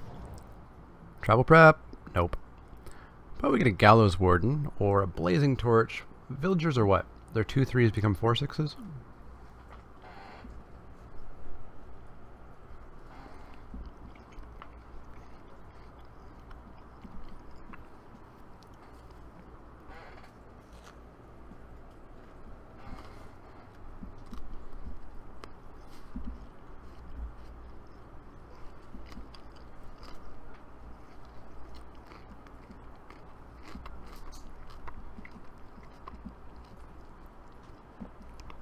Yeah, I agree with Villagers. If we were blue-white, Gallows Warden would be better, but Villagers in. Yeah, Gallows Warden isn't as good as Battleground. What do we got? We've got Ovenwald Mystics. They regenerated. We got a Doom Traveler, which is fine.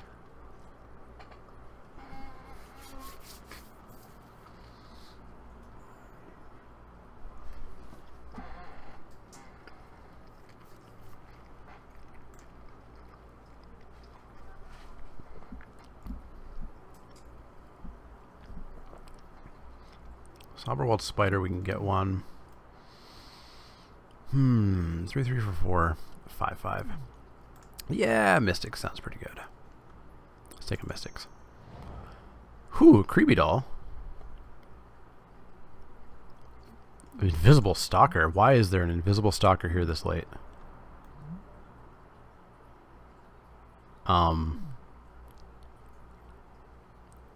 Why is there an Invisible Stalker here this late? This card's just obnoxious. I really like Creepy Doll. Creepy Doll, though. If it wasn't 5 mana, but frick, I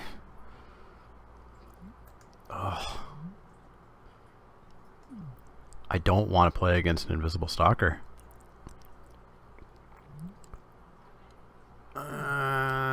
Odds are we don't play against it. Odds are we just don't get paired up with the person playing it. Oh, I hope. I really, really, really, really, really, really hope. So, let's take the Creepy Doll.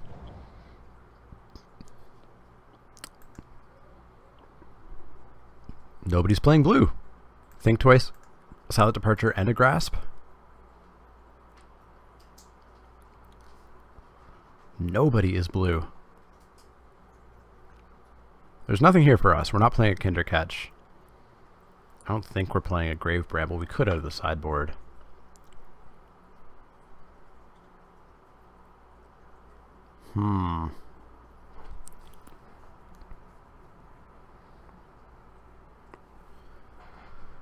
What's happening in this draft? We didn't really see blue in pack 1.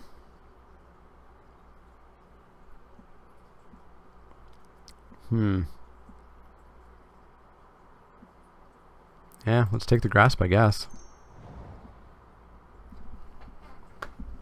Blue's open. Lantern Spirit, Stitcher's Apprentice.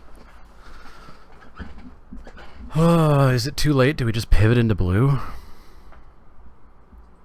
I feel like it's probably too late, right?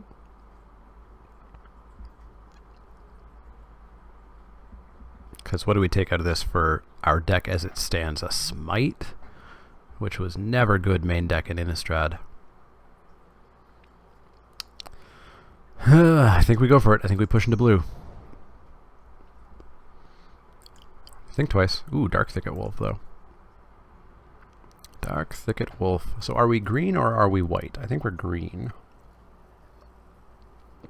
3 colors, no fixing. Prefer not to. I would prefer not to. I think we just take the Dark Thicket Wolf, though. Really good card. 2/2. Becomes a 4/4 the turn that it attacks. Better than a Think Twice. Let's take Dark Thicket Wolf. We can do Delver.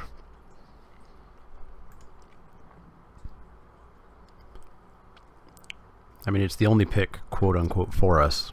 We don't really have any ways of flipping it just yet.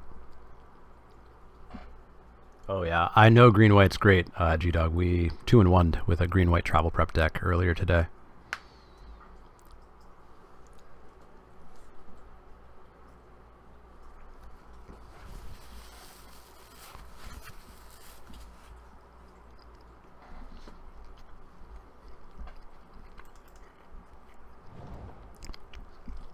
Delver is a go. Take a Woodland Sleuth. It's the only thing for us.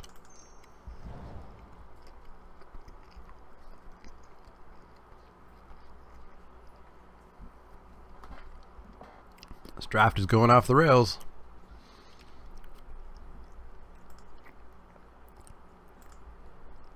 Neither Sleuth nor Mob number 2 are good. Or Sleuth number 2 or Mob. I guess we're slightly more green than we are white. So we take Markov here, but then we're into like 3 colors. Which a Shimmering Grotto would help. I wouldn't say black was wide open. We saw like 2 deadweights. I guess we take the Grotto because maybe we have to play a little bit of blue in our green-white deck. We're not going to play Purify or Moon Mist. We've got, I guess we have 3, but I never liked Moon Mist. Hey, Ranger's Guile. We got a card that we're okay with. Kindercatch, sure. Wooden Stake, no. Infernal Plunge. Oh, alright. Let's just open a Liliana of the Veil and call this a day.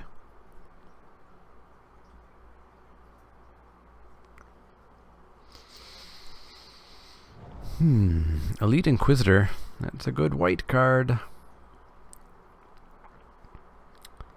That's a very, very good white card. Alright, I think the blue plan was not coming to fruition. I think we just take Elite Inquisitor here.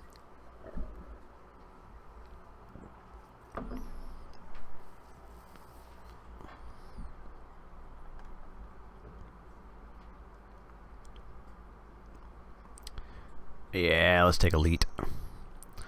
Blue, sorry, it was fun. Hey, Angel of Flight Alabaster.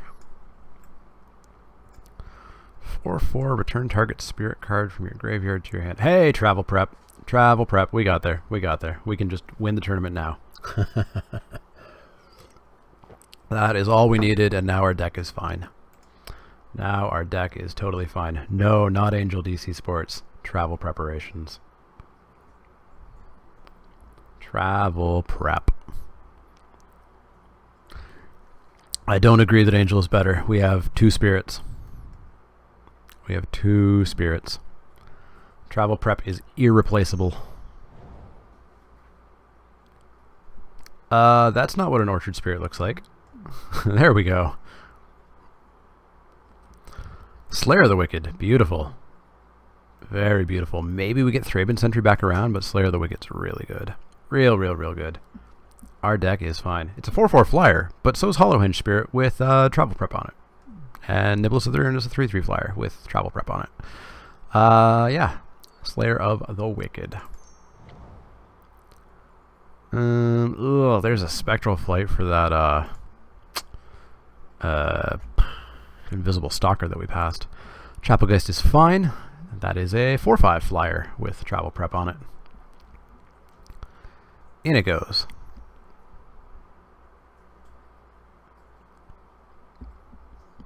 In it goes. Hey, Fiend Hunter.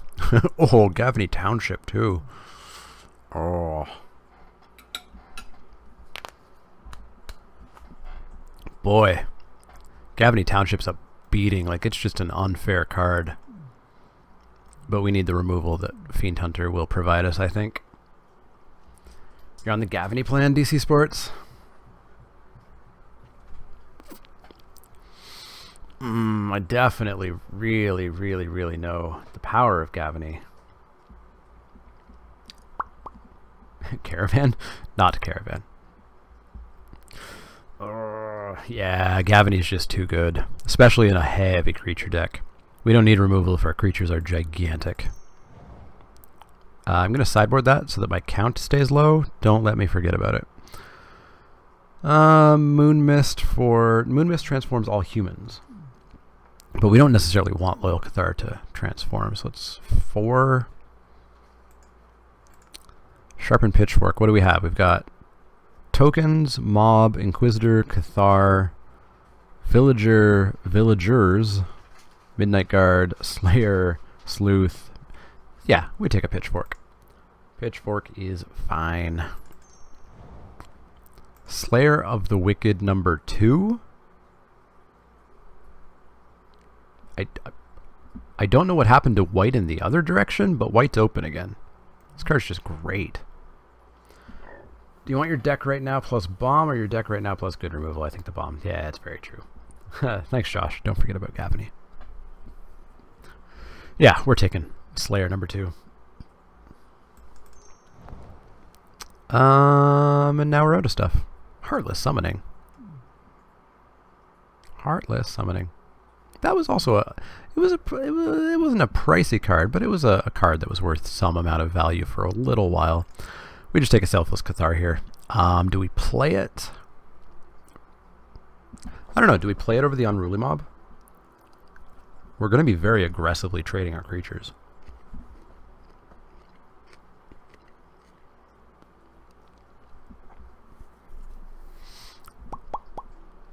You saw a 10th pick Slayer? Wow. Yeah, we'll take Selfless card. We're not playing anything else in this pack, so it's an easy pick, but Thraben Purebloods we're not going to play. Cathar makes... I assume you mean Cathar, not Catherine. Cathar makes combat a nightmare. It's very true. Could play it over the Burden. Like, I think we're just a turn creatures sideways kind of deck, which is going to be fantastic compared to the last deck we drafted. Yeah. We'll take Purebloods. Cut Crossway? Yeah, that's a good call. We are in an in-pod, so we can hate draft. Caravan Vigil's not really something we care about.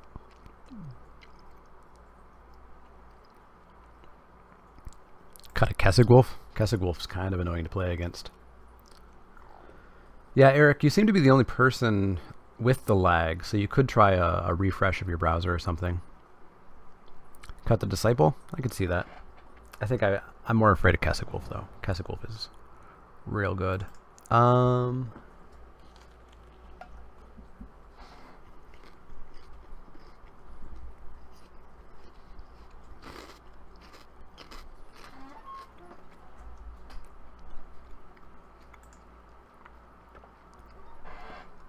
We're not playing any of these, and nobody else should either.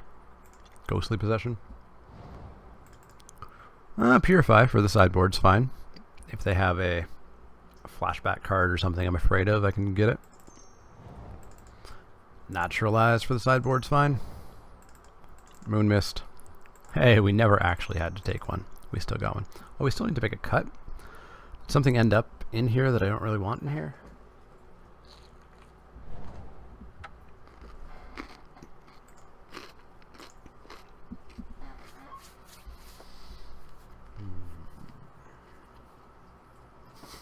No cellar door.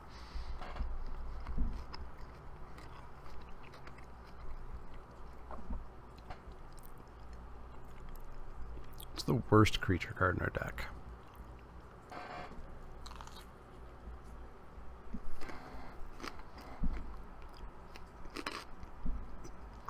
Woodland Sleuth, yeah. It lowers our curve too.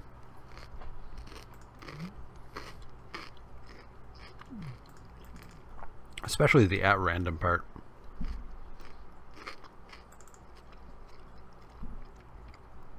I remembered, chat, without your help. Gavany Township in.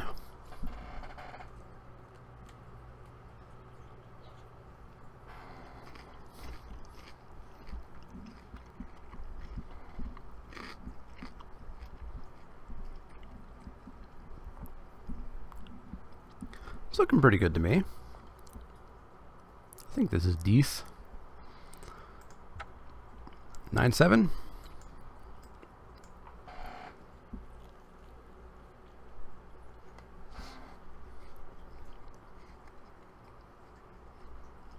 There's not many land destruction cards. And they're all in red. In fact, I think there might only be one in red. And Ghost Quarter.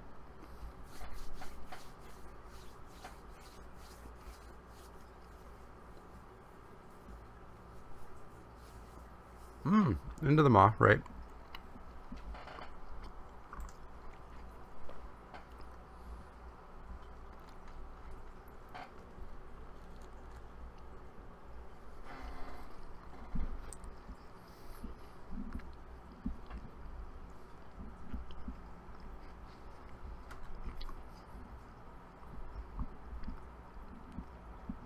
Alright, I think this is our deck.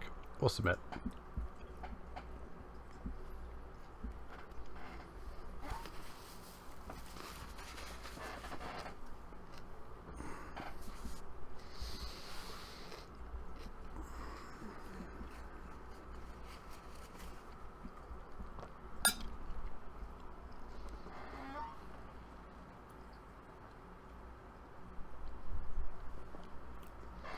I did pass into the Maw, but land destruction never really comes up. If they get it, cool. We still win with travel prep and flyers, and Gavany is just like, we're gonna win. Whereas if they destroy Gavany, we're still just smashing them in the face all the time. All the time. I'll be back in a second, and this match should hopefully have fired by then.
I am muted. Now I'm not muted.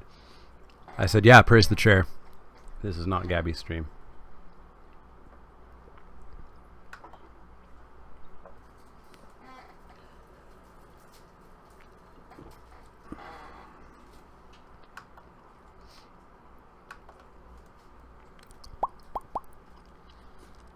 Well, that's 4 Innistrad drafts now. 1, 2, 3. 4 Innistrad block drafts now and no value, unfortunately. Ooh, I need to mark off John's cards from that draft.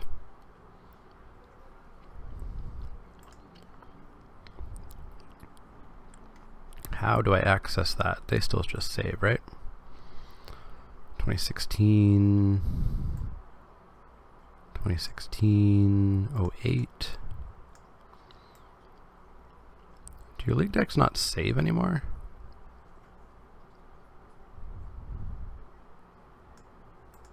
That's annoying. Alright, I'm gonna have to go back and, you mean Markov Dread Knight? What about Markov Dread Knight?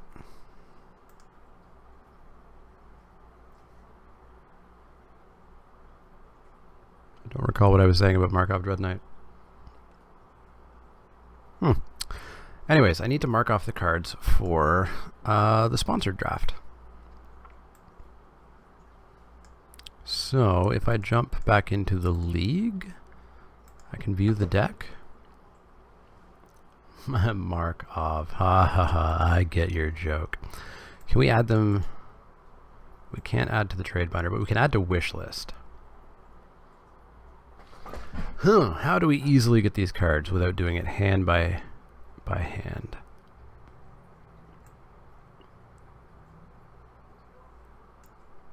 I guess, unless anybody knows better. Let me see. When I have a deck down here, can I add them to trade binder?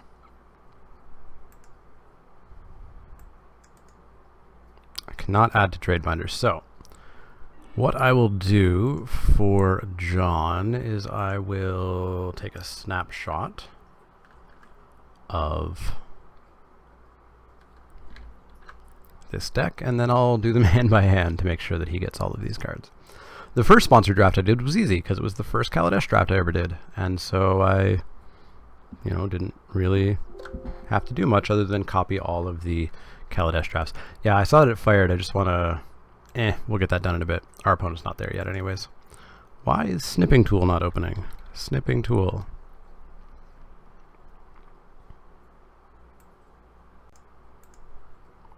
Let's grab that deck. Let's save that deck to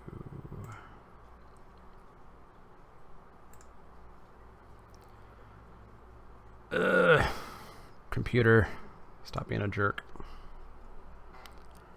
After this round I'm going,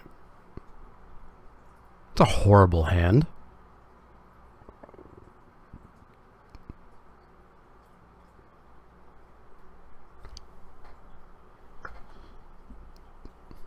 Like, I guess we keep it just because we can't possibly draw nothing but lands, right? And any creatures on turn 6 will eventually start getting, or turn 5 will start getting way bigger. Let's go for it. Let's keep. Should you start with Yager, Beer, or a 5-hour energy? That's up to you. That's up to you. Evolving Wilds. I thought that was Ghost Quarter for a second. Island, sure. Creepy Doll, hey, you're not a 2-drop.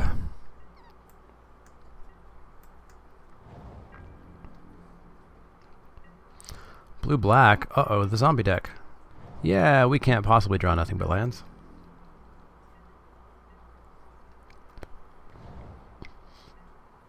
Reap the Seagraph. Sure, you got a 2-2. Please be something other than a land. Preferably a creature.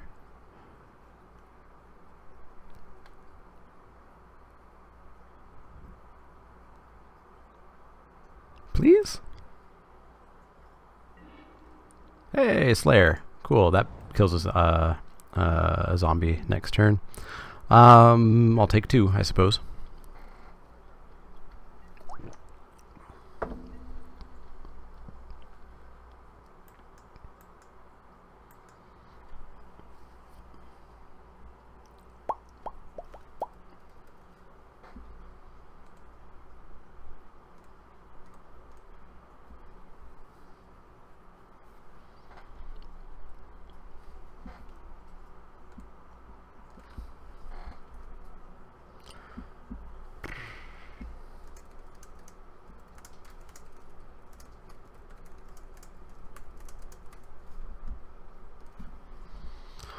Well, our opponent is strongly considering their decision here.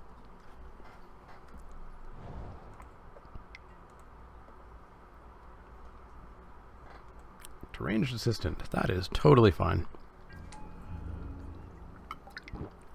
I don't really want to Slayer the Wicked, that zombie. But if our deck doesn't give us... that's an alternative choice. So we can pass the turn, he can attack, we can flash in a Hollowhenge Spirit, bounce that out of combat. If he gets greedy and attacks with the Deranged Assistant, we get to kill the Deranged Assistant. Seems good. Seems good. Oh, he's gonna... Oh! Milled his Diregraph Captain. All to reap the Seagraph. I am fine with that. Things just got a lot better, chat. A lot better. A lot better. Can even drop Creepy Doll now. Creepy Doll will get gigantic with Gavany Township. Oh boy.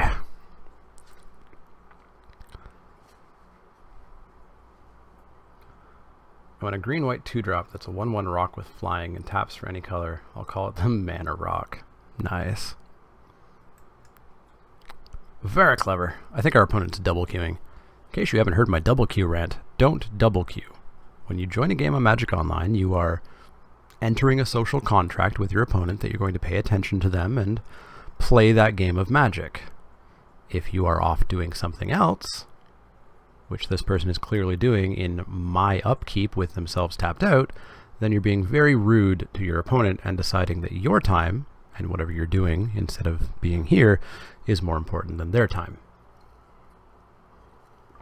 Don't do it.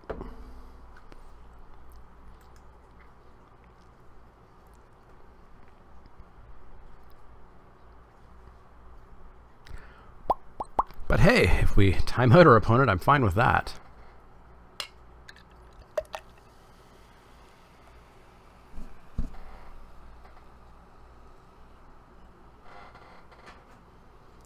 It's not a contract if both parties don't agree to it. By clicking Join Match, you have agreed to it.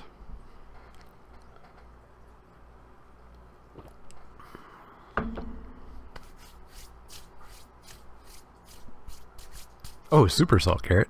Super Salt. All the PJ Salt.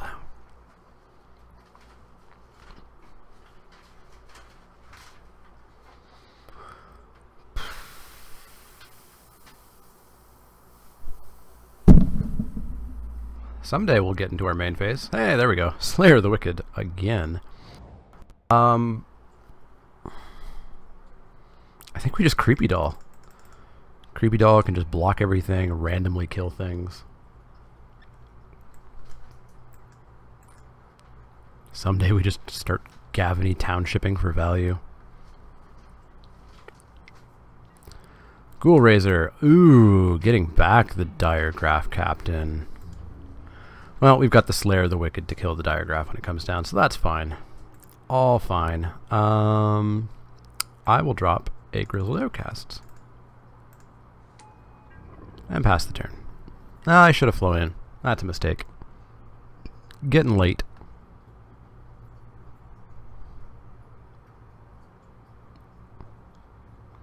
So he'll drop a Diregraph, we can kill the Diregraph, and then he's still got a lot of cards in hand, but he's missing land drops. After we kill Diregraph, we just start Gavanying for fun and profit.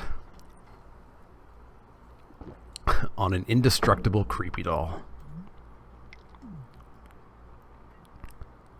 Falconwrath Noble. Well, that's another target for Slayer of the Wicked. And then some.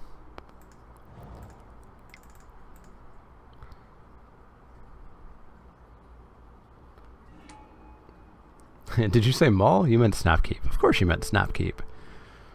6 lands and a bird and a guilt. Totally fine, right? Goodbye Falconwrath. You can drain me for 1. That's totally fine. We will swing in with little Mr. Hallowhenge Spirit, dropping on Ruly Mob, and then go to town. Go to town.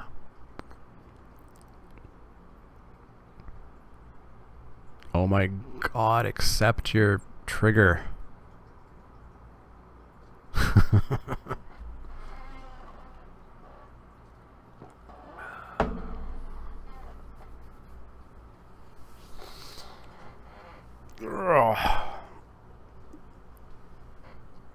Should be good in this game, I think.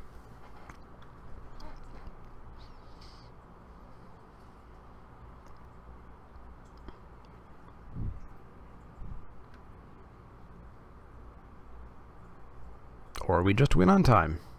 Either or. Either or. You might want to remind the opponent of the terms of the contract. If I cannot interact with MTGO players, it's usually a better day.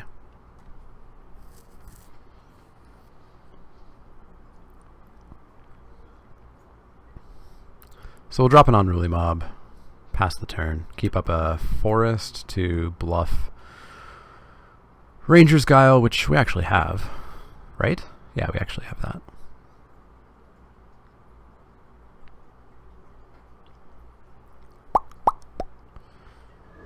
Hey, there we go. In for 2. We took so long I almost forgot to attack. In for 2.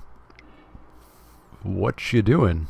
You're tapping and milling for a colorless mana. Good job.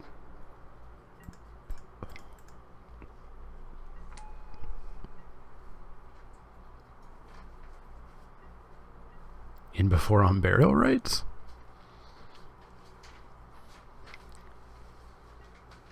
Diregraph, there it is. So, I think we just... Yeah, I don't think we Gavany just yet. I think we kill off the Diregraph Captain.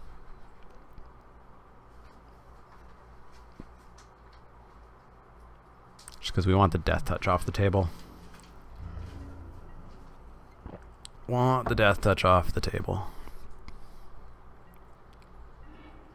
Gather the townsfolk. Oh man, we're going to go off with Gavany Township. Let's blow up Diregraph Captain. I'll take what? A damage? Oh, another zombie. I won't even take a damage from it. Sweet. Oh, Undying. Alright, that's pretty good, I guess.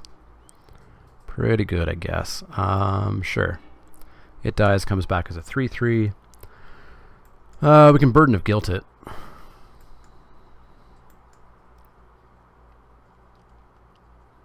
And let's just drop the townsfolk. Bash in for 2 in the air.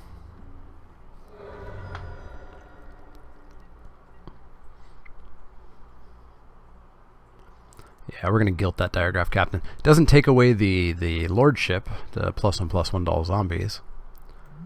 But it turns off the Death Touch, and then we're going to have an army coming through. What do we need? We need green, white, 1, 2. Tap, white, 1. Seems good. Headless Scab? Yeah, sure, that enters tapped. More stuff. Headless Scab number 2. Alright. I suppose. Well, I guess we still don't have a great attack, but we can pass the turn even and flip the Grizzled Outcast, and then Gavany.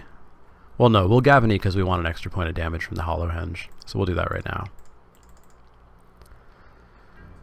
And then we'll bash in the air for 3. And nothing else for now. Nothing else for now.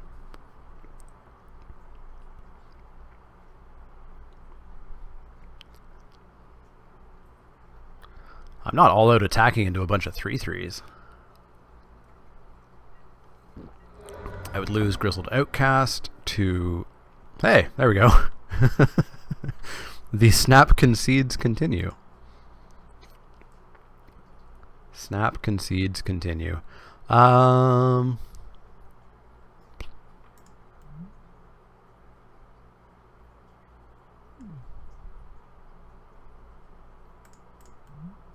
don't think we do much.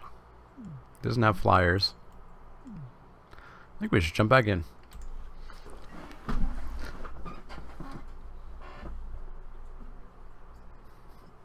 Today was a very good day for random concessions. Yeah, Gavany Township was definitely the right pick.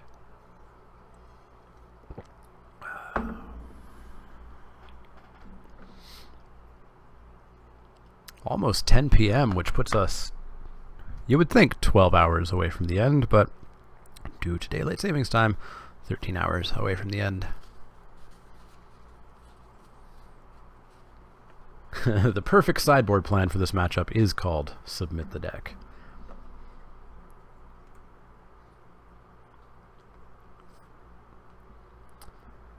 Alright. So, how's chat doing? A lot of people in chat? Good number of people in chat. After this match, if we have time, we might just do a giveaway. Hey, Gavany Township. You're a great card, you know that? And we've got an army of 2-drops I'm going to keep. We'll push in with Elite Inquisitor because, hey, protection from his deck sounds pretty good to me. Oof, Slayer, beautiful. Deranged Assistant. Oh, that's an LSV quote? Nice. Elite Inquisitor. Gonna wreck your day, especially when it gets a billion counters on it. What you got? Forbidden Alchemy? Sure. Dirtle all the way. Dirtle all the way. More crap. Banshee in the graveyard. Not even a zombie. Geist Catcher's Rig in the graveyard. Hey, guys, remember when we lost to like 5 Geist Catcher's Rigs?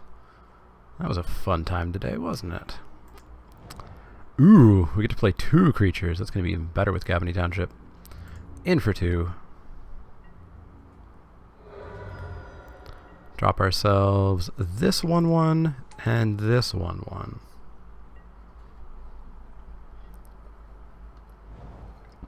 He's going to be so unhappy when we drop Gavany.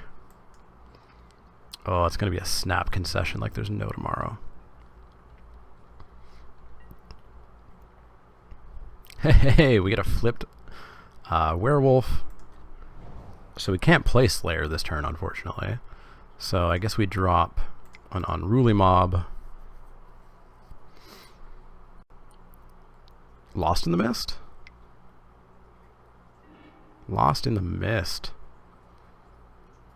Oh, he waited for me to tap the plains. Tricky, tricky. Tricky, tricky. I don't want to drop that Slayer for no value. And flip my werewolf. So I will instead just hit him for 3.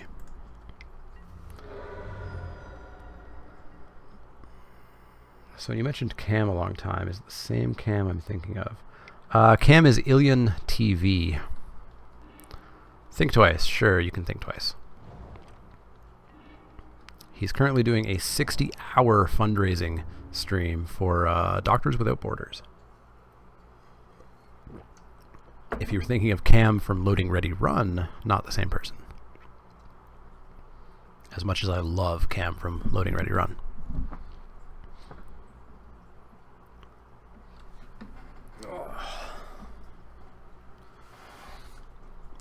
Alright, so our opponent, what did they cast? They cast Think Twice twice? So they cast 2 spells, so Wolf's gonna flip. You were thinking of Cam from Loading Ready Run? Yeah. Alright. Oh, he didn't cast Think Twice twice. Oh, did he cast it end of time? I see, I see. Do we just make our opponent hate their life and hit Gavany Township here? I think so. Hey, opponent. Let's see the snap concede. In for 5. Snap concede. Here's Moosey. What you got? Is it a zombie? Ooh, it's a vampire. It's a vampire that I can just kill. Don't mind if I do. Don't mind if I do. Oh, flips back. Sad face. Alright. So... dead vampire. And...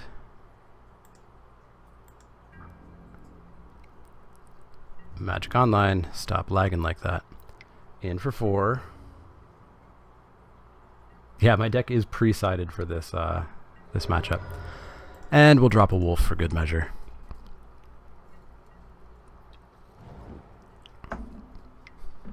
Cool colors chance. Okay. So you're going to get it back. It's fine. I still have a Gavany on board. Plus a Cathar. So we just go in. And then Gavany, and if need be, Cathar. Yeah. That is what we do. Congrats on hitting the Patreon goal. What Patreon goal did I hit?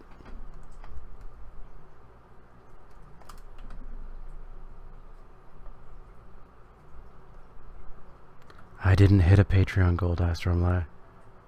Do you mean the goal for this this stream? This was a charity stream. None of the money is going to me. Yeah, that's all going to Extra Life, going to the Children's Health Foundation. Yeah, Dice-Storm-Lai, that's all charity for CHF. Alright, so we are going to put counters on because we can. Yeah, I want that to die. Hey, the snap concession. It wasn't really snap. He waited out a little bit longer. Yeah, that thing at the bottom. Since we have time, how many new people are in chat?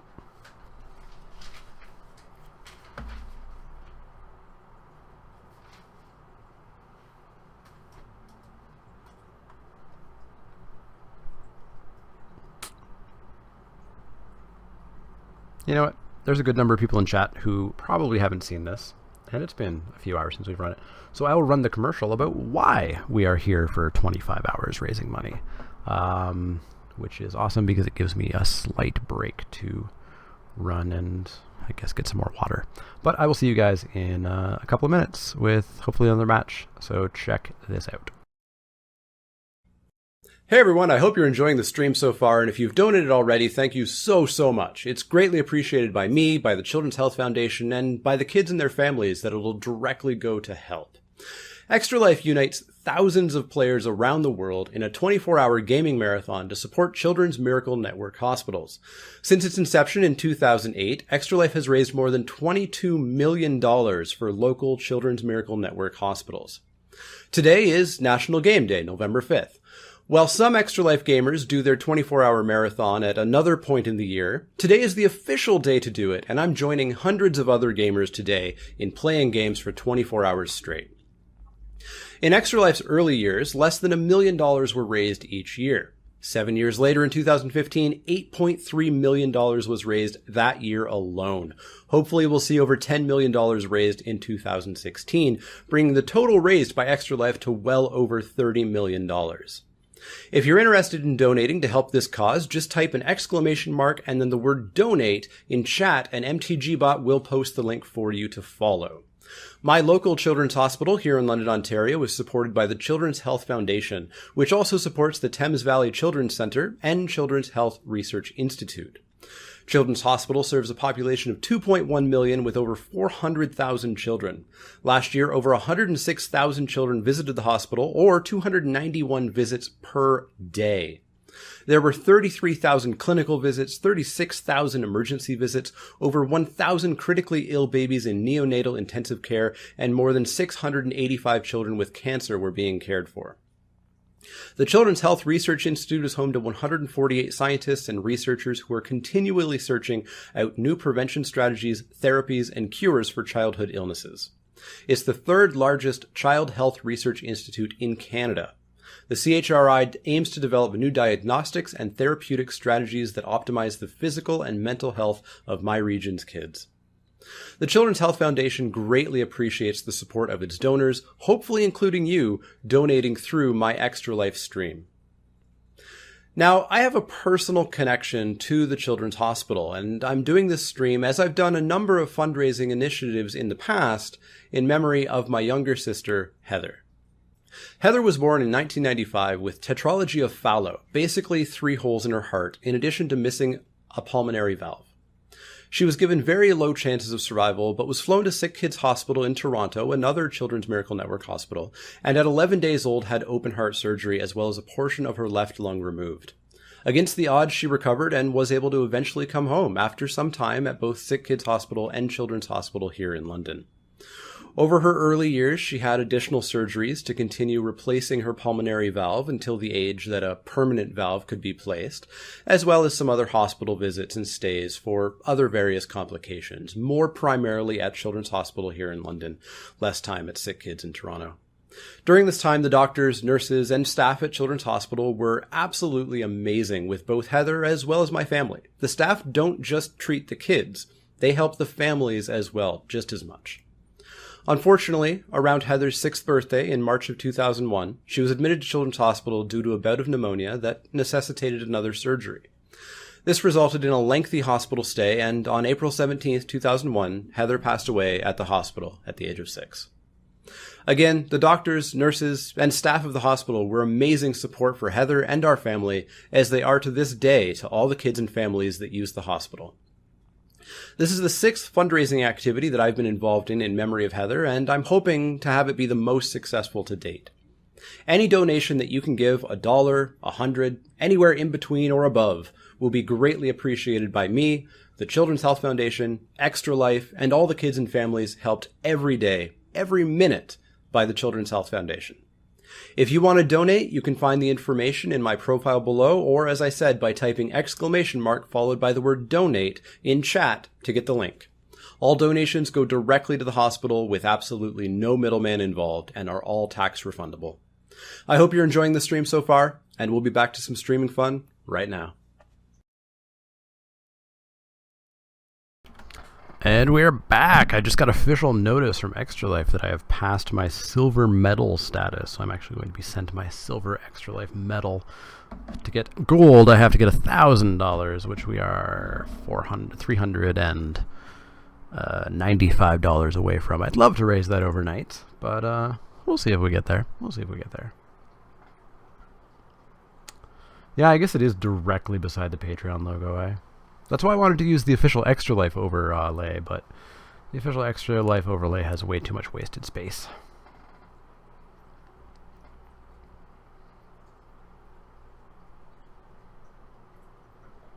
So how many giveaways do we have left to do? We have 1, 2, 3.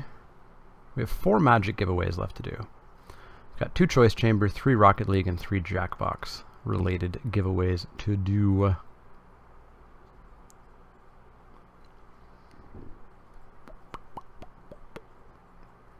Probably do another $10 credit giveaway after the next round. How you doing, chat? How you doing?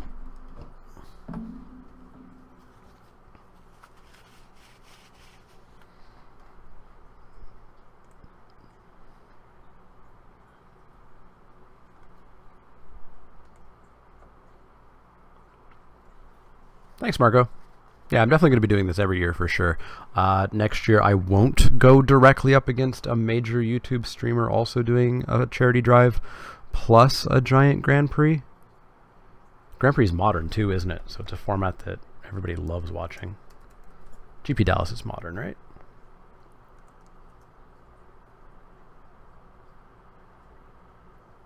Yeah, GP Dallas is modern. Although I think it's done now for the day. Awesome. Good to hear, Jeff. Good to hear.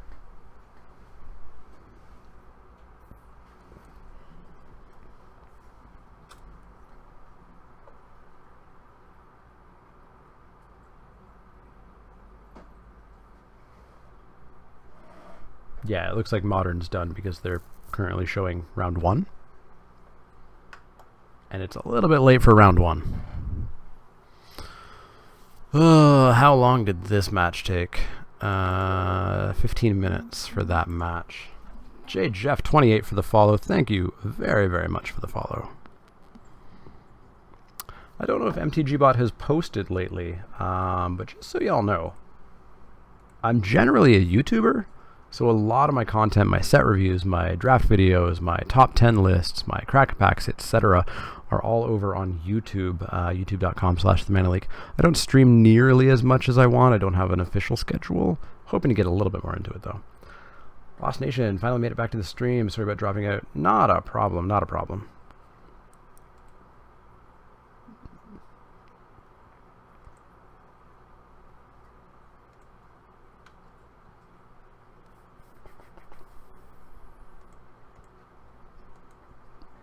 Alright, hopefully this match doesn't take too much longer. What can we quickly play? Oh, I need to... Forgot all about this. I need to copy that draft deck for the sponsored draft. John draft. November 5th. Alright, so we'll get that done. This is your first exposure to Dark Ascension. Being I just experienced SOI, I see the plane better now. Yeah, Dark Ascension was not great. It definitely diluted Innistrad. Triple Innistrad was way better. But yeah, Triple Innistrad is hands down my absolute favorite set to draft. By far. So much fun, so much flavor, so much everything. But yeah, seeing the old cards, you can definitely get more of a feel after having played so much Shadows and Eldritch Moon. Disappointed there weren't more cool lands in Shadows. Yeah, there weren't. Was there anything?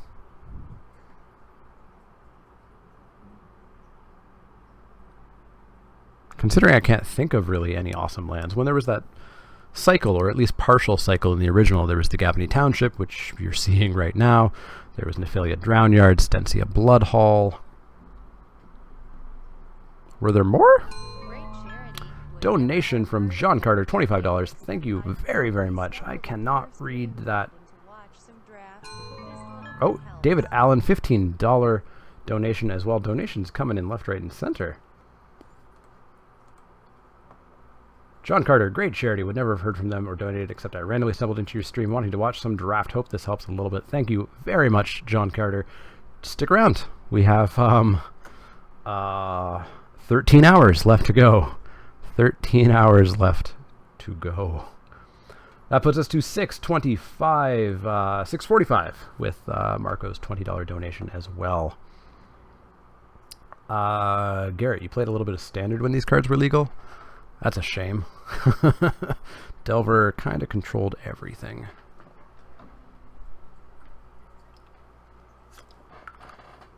Alchemist Refuge. Oh, Moorland Haunt.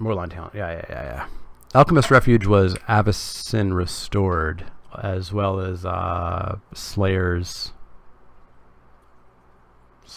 Lookout, Slayer's Hangout, Slayer's something.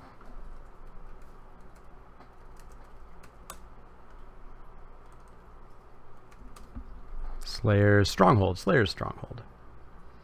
Oh, I guess there were the 3 in Innistrad and the 2 in Avacyn Restored. Right. So they did complete the cycle. They just took till the end of the entire block to do it. 1 minute till the match. We don't even have to play anything specifically to work our way through.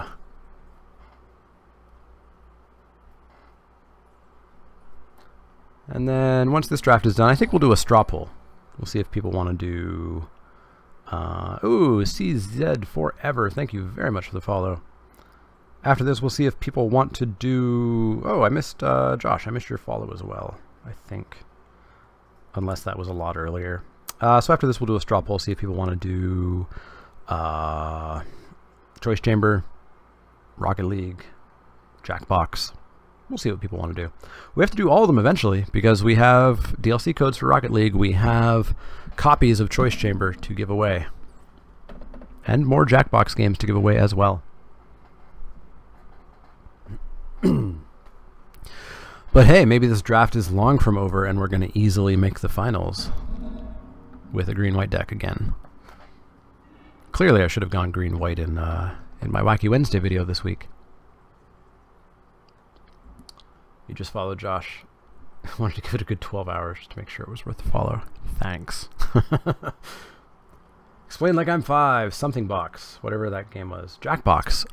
So Jackbox Games is a bunch of games put together that chat can join on your phone, on your tablet, on your laptop, anything that has a web browser. There is trivia. This is not a great hand.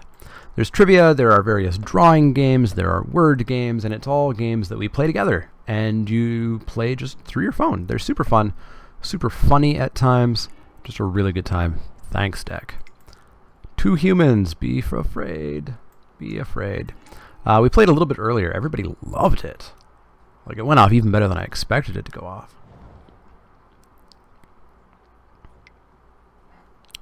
One-eyed scarecrow. Well, that stops my humans. Stops them in their tracks. Slayer. I think Slayer's best matchup was last match. Oh, what's Choice Chamber? Choice Chamber is a side-scrolling platformer game. So I'm running around, jumping, killing enemies. Except every room that I go through, there's a poll. And chat votes on the poll as to what happens to my jump button, or what happens to my weapon, or what happens to the enemies, or is the floor sticky, or spiky, or slippery? You guys choose exactly how miserable the game is for me. You don't think you've ever seen a Mana Leak flashback draft go to round 3. Rise of the Eldrazi. Rise of the Eldrazi, I went 3-0. Or sorry, to round 2. Yeah, I don't often go to round 2. So we don't have anything for Slayer, so I guess we just dropped the Loyal Cathar here. And actually, MH, our last flashback draft this afternoon, we got to round 3. With a similar deck, green-white travel prep. Oh, he becomes a zombie, doesn't he? That's a pain. Twitch chat arsehole simulator. Basically. Is there a defender deck in this format? No. There's nothing that cares about defenders. There are defenders, but there's nothing that cares about them. Screeching Bat. Well, when that turns into a vampire, we have a way of killing it. So there we go. That's what we were waiting for. We can drop a Grizzled Outcast now. We're basically just waiting out our opponent here. You know the Jackbox games from Northern Lion streams? Nice. We have a copy of Jackbox Party Pack 3, a copy of Jackbox Party Pack 2, and a copy of Drawful 2 left to give away.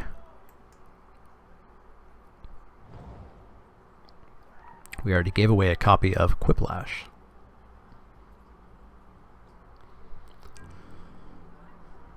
Alright, so flying for 2, I assume? That's fine. This is fine. Cast nothing. Give me a 7/7. Cast nothing. Give me a 7/7.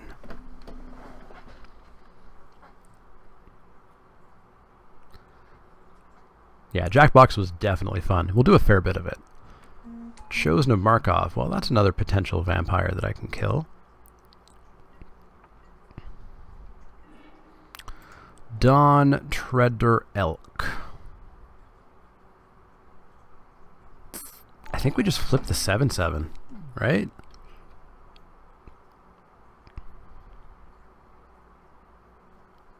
Yeah, let's just flip the 7/7.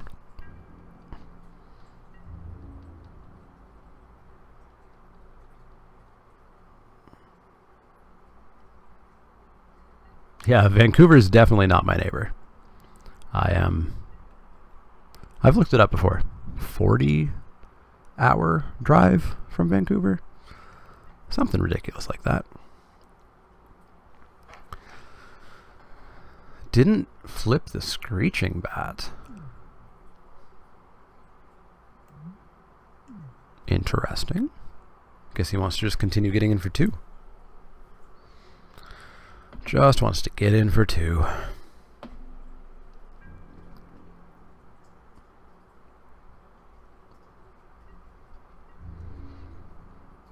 Ooh, in with more. Is Necrobites in Avacyn restored, right? Right?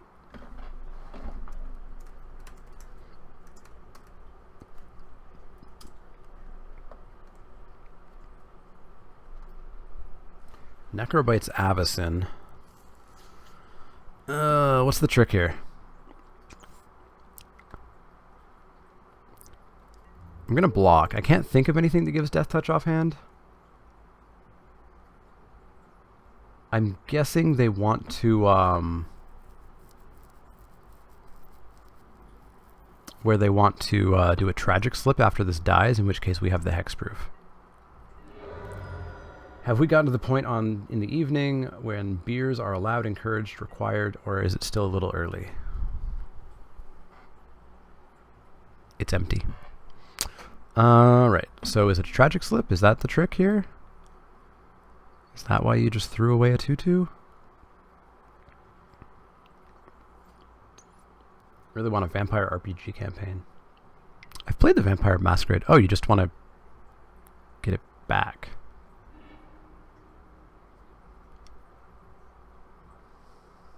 What did that do for you, opponent? What did that do for you? Oh, you wanted Festerhide board. Okay, I guess. I still have a 7/7. Oh, I guess it flips now. But I think it's just going to flip right back. Flip right back. I can wait you out, opponent. I can wait you out.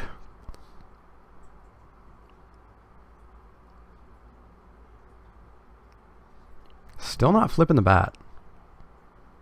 I need them to flip because I need to kill a vampire.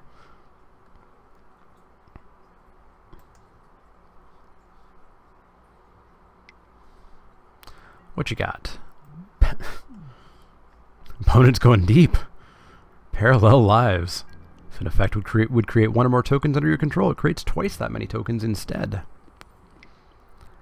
Interesting.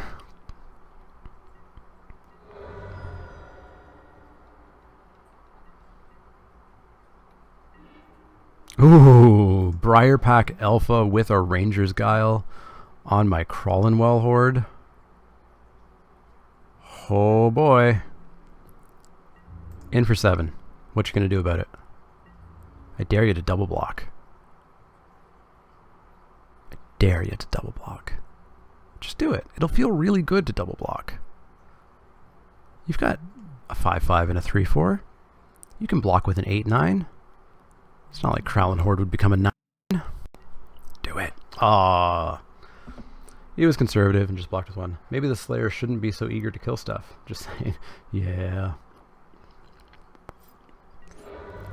Sure, that's fine, I guess. We'll drop a Dawn Tread or Elk and pass the turn.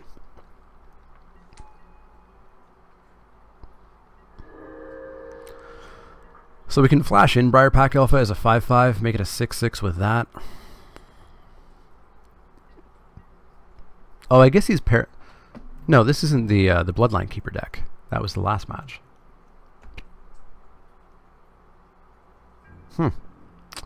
I don't know what Parallel Lives is doing in a green-black deck. Spider spawning? Is he going that deep?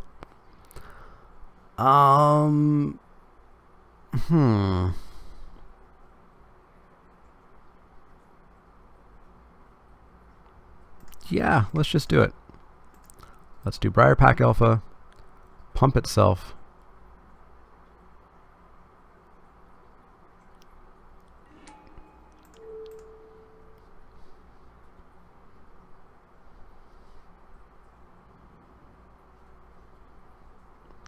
Block the Festerhide.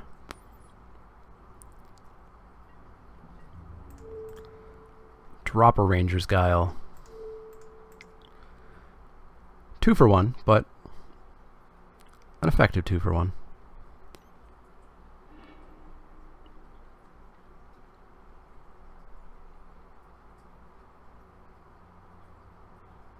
Uh-oh. Did we get got? Nope, we didn't get got. We're going to flip our Kralin Horde wontons. However, wontons. Oh, I'd kill for some wontons right now. Uh-oh, that's a lot of mana. Gravetiller Worm. 4/4 trample. It's an 8/8 trample. Slayer the Wicked doesn't kill worms. You know, it'd be really good. A Fiend Hunter. Fiend Hunter would be good, but we passed it. We're gonna die to a Gravetiller Worm.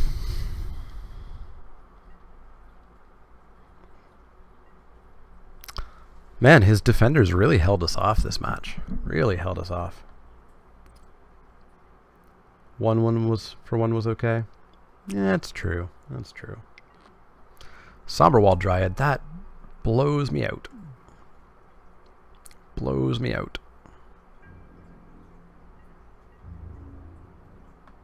Travel Prep would be nice right now. Travel Prep would be real nice right now.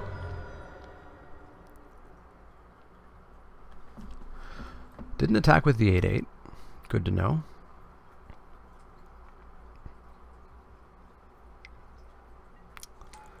Chosen Markov finally comes back down. Sure thing.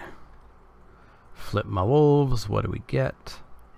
It's a Selfless Cathar.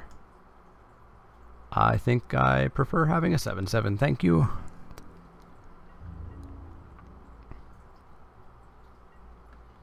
We're just going to die to the bat and the Somberwall Dryad. We're taking 4 a turn now. We're on a 3-turn clock. On a 3-turn clock.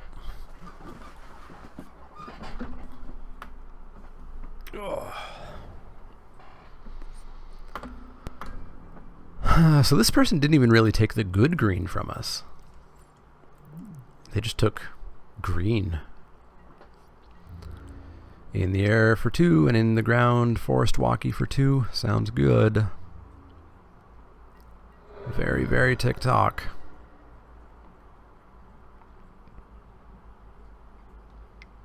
Casting more stuff. Woodland Sleuth, sure.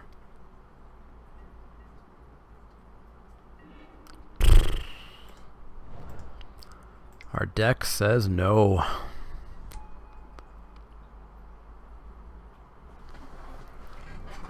You know, our deck totally needs 10 lands on board. We have missed 1 land drop. 1 land drop.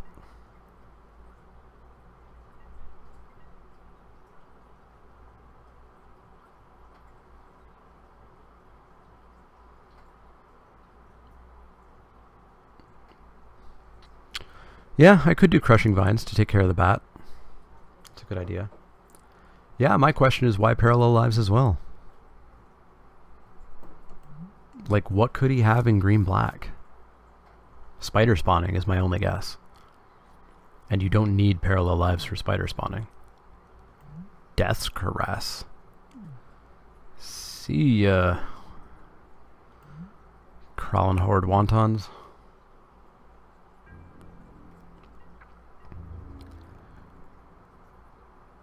Just killing me with them. I'm gonna kill that worm so hard. 3, 4, 5, 6, 7, 8. Dead worm. Dead worm.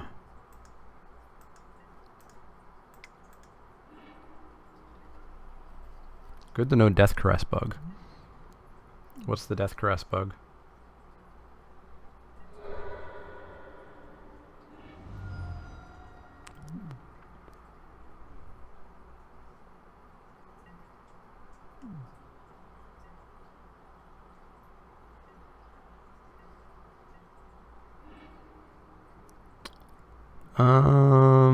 That's a little bit too late.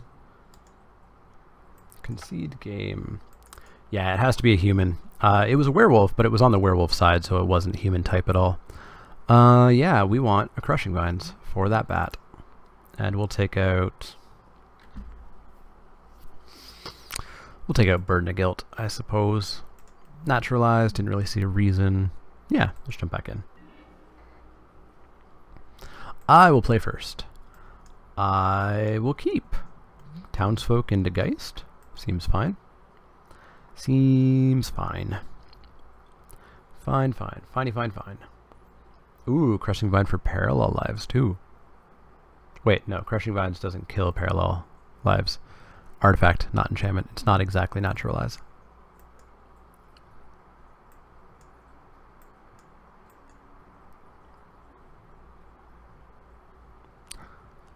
It's like half a naturalize plus a plummet.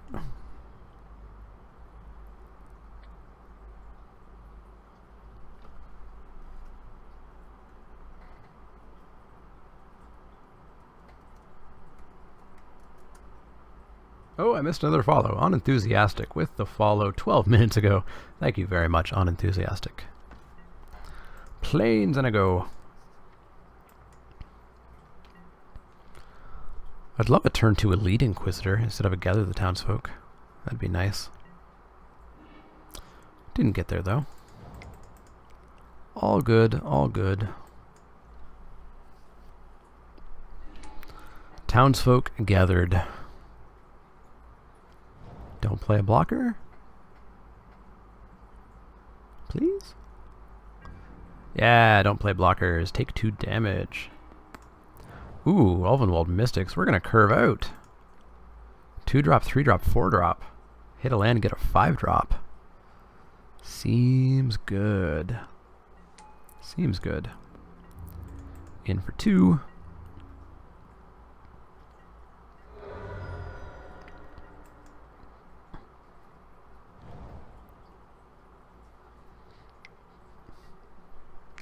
One-eyed Scarecrow.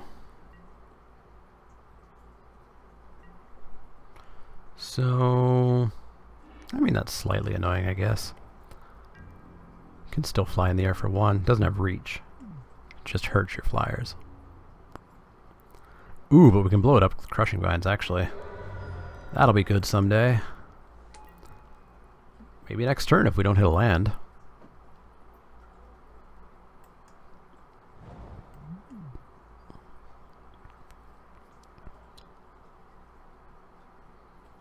We haven't seen Travel Prep once. And that's an important card. Boneyard Worm for 0. Opponent?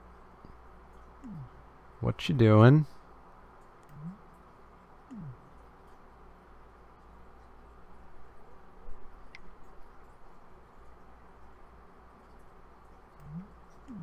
Okay. It's a very roundabout way to get Morbid online. But I guess he's just really that afraid of Ulvenwald Mystics. I mean, it worked. I don't agree with it, but it worked.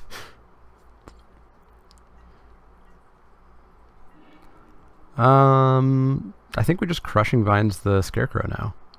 Get in for 4. Yeah, let's just do it. See ya.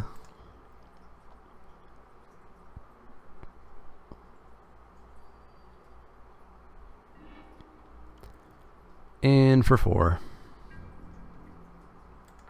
Take him to 13. Oh, I'd love Slayer to come down and kill a werewolf or a zombie or a vampire. Otherwise, hit a land and get an Outcasts. Also would be nice. I don't know if I'm impressed or sad. Yeah, it was an interesting play. I don't know if I ever would have seen it. Chose to Markov, sure. That's fine. Totes fine. Hey, villagers, that's nice. In the air for 2, take you to 11. Opponent knows we have a Ranger's Guile, so we'll pretend we have a Ranger's Guile. And pass the turn. Ooh, opponent gets their 5th land that they missed last turn. Falconwrath Torturer. Ew.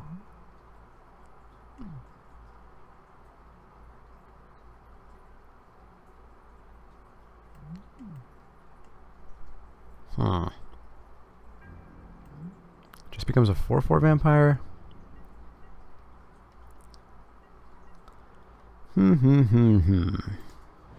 Well, becomes what?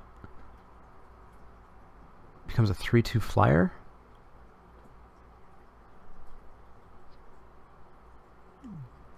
Becomes a 3/2 flyer. Yeah, you know what? If you want to sack the Chosen of Markov to kill my Chapelgeist, totally fine. Actually, I can come in. No, I can't come in with villagers. It doesn't on tap? No. Yeah, it doesn't on tap, so I can come in with both.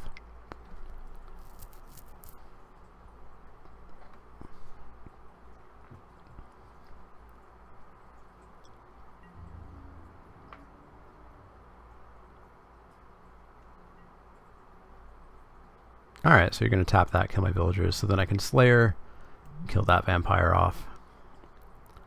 I'm fine with that. I'm fine with that. Slayer finally gets to do some work. Finally gets to do some work. By killing that.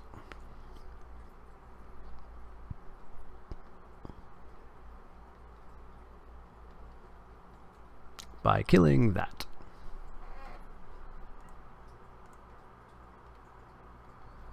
I would love to use the ability. Thanks for asking.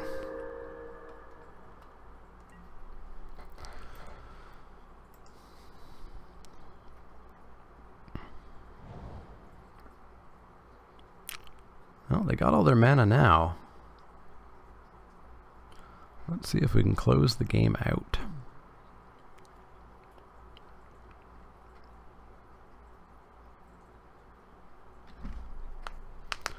All we need is a Gavany Township or a travel prep. Either or would be very nice right now. 2 out of 27 chance. We can get there. We can get there.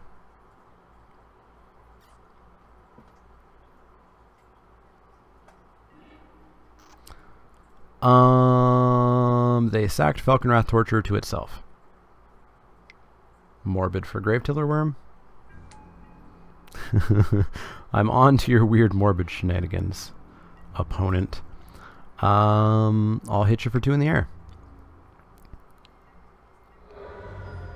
And then Grizzled Outcast is 4, 5, 6, 7, 8, 9. Grizzled Outcast just means our opponent can't attack.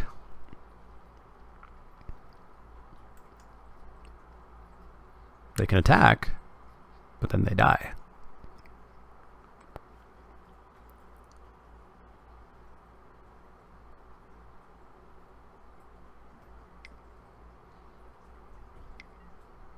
Oh, Deskarass. Gains life too, goes to 11. Well, he could attack, but we're going to take him to 4 if he does. So I don't expect him to attack. Spidery Grasp to untap. That's true. Is that a 2-drop or a 3-drop?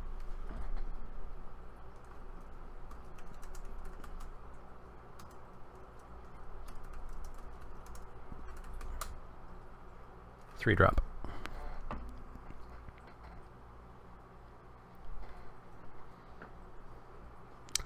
Opponent's thinking about the attack.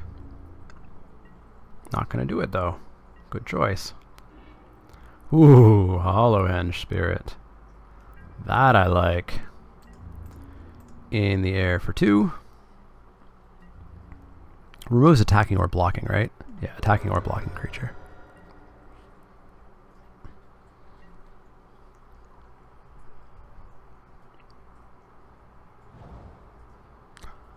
Opponent missed that 1 land drop and now they're just flooding out. Although I guess they've missed 2 land drops now. 7, turn 9. Demon Mail. That's not a card you should play. Not a card you should play. We're flooding out as well. In for 2. Show me that Spidery Grasp. No? Okay. Down to 7. I think we still just keep Hollowhenge Spirit back. Well, no, we can drop Creepy Doll. Because it's like It's 1 point of damage. Unless he wants to take a 50-50 chance of his Gravetiller Worm dying.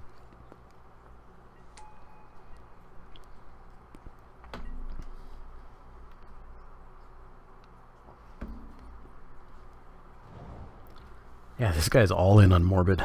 Killing his own creatures left and right. Parallel lives!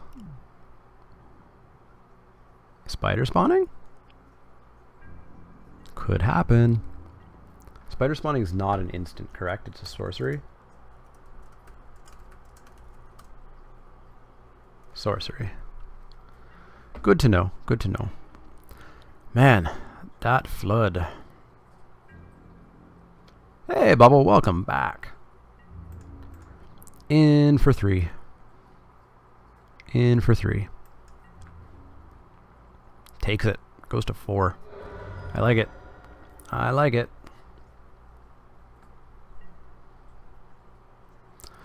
Spider spawning would only get what? 1, 2, 3?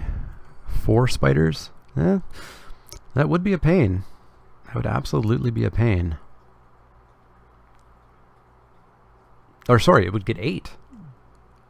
That would be a giant pain, actually. You didn't miss a giveaway, did you? Or any random concessions? Oh, you missed a number of concessions. My round 1 opponent in this, he's tapped out. We just win. We cast Hollowhenge Spirit. We get in for 4 in the air. Our opponent, round 1, I mean, they were going to get beat down severely.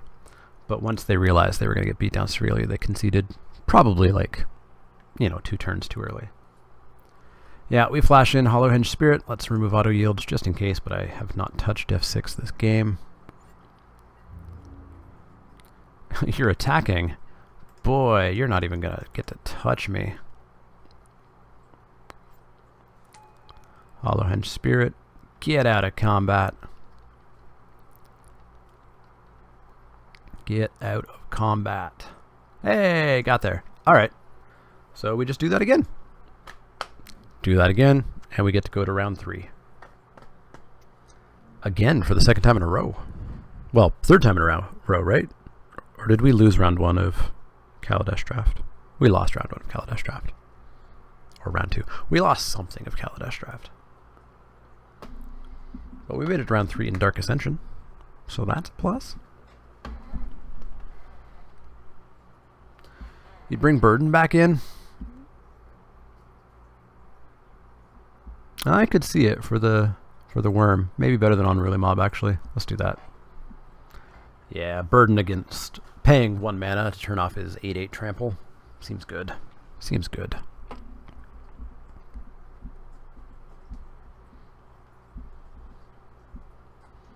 Come on, round 3. Doing a good record tonight. We are 8-1. Or no, sorry, we didn't lose any rounds of Kaladesh Draft. We 3-0'd that draft, ridiculously as it was. Yeah, so we are... What are we? I don't remember our record tonight. 6-1? We're 6-1. Burden and 6 lands again. That would be the dream hand. Got us there round 1. Oh, you were here for that match, Bobble. So yeah, you just missed the slightly early concessions from them. Yeah, we 3-0'd Kaladesh. We 2-1'd Eldritch Moon this afternoon. We're hopefully gonna 2-1 or 3-0 this draft. We'll see. We'll see. What draft round is this? This is round 2. Dice Stormlight. Dice Stormlight? Dice Stormlight. Dice Stormlight. I remember asking you that way back when. Who's still playing? We are the last match in this round.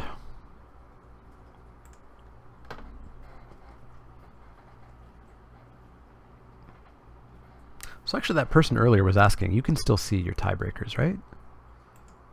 Oh no, you can't still see your tiebreakers anymore. Oh, that's annoying. Oh, opponent's taking forever for the sideboard.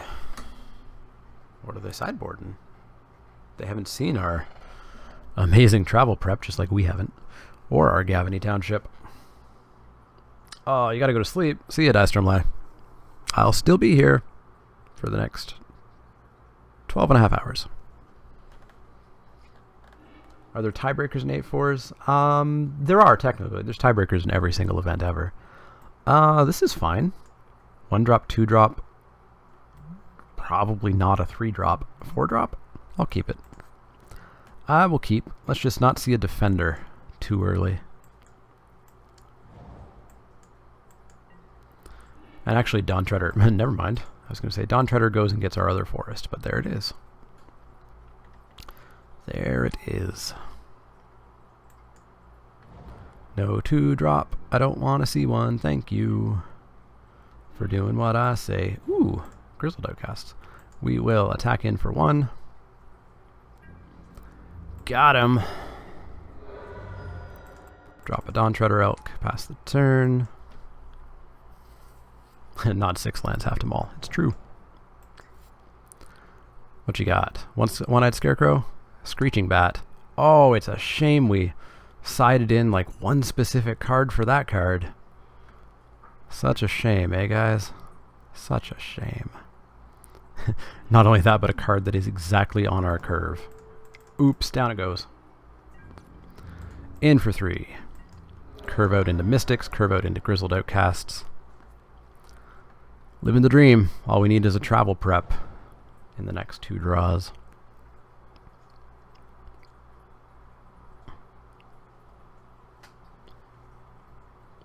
Travel prep in the next 2 draws. Festerhigh Boar for no value. You got it.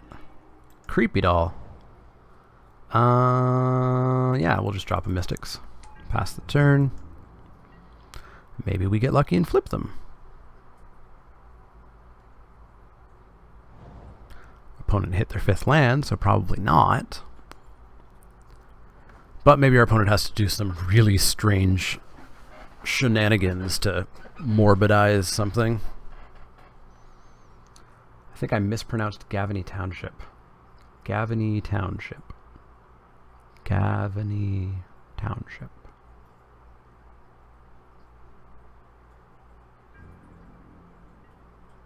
Sounds fine to me. I'll take 3. Ain't no thing.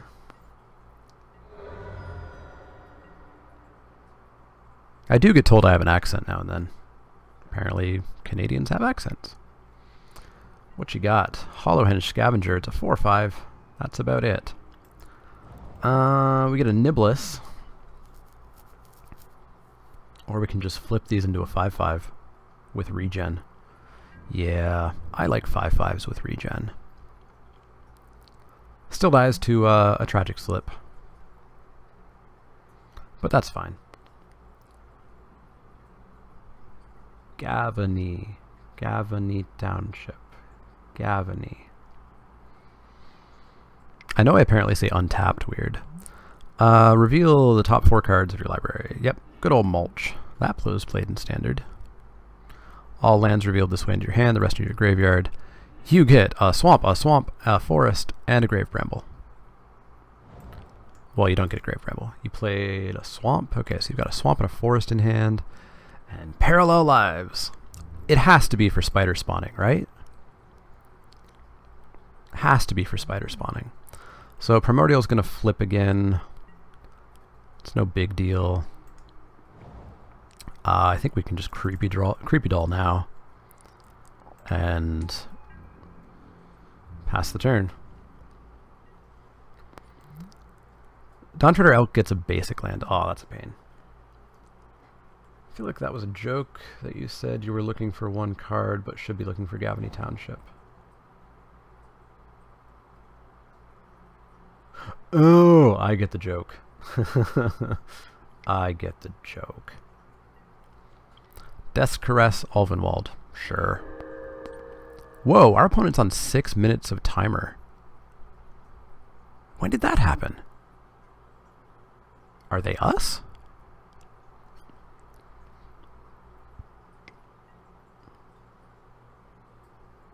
Boneyard Worm. It's a 2/2. Good for it. In with... yeah, you don't want to do that. Sure, I'll take 2 and potentially kill your Festerhide. Heads. Oh, didn't kill the Festerhide. Hey. Well. Grizzled Outcasts? Yeah, Grizzled Outcasts.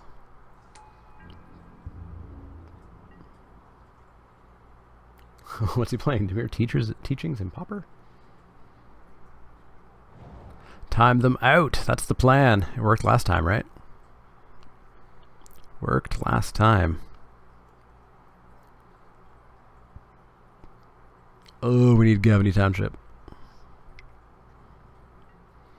Falconwrath Torturer, sure. That's fine. I mean, it's not great, because it can get flying, but it's fine.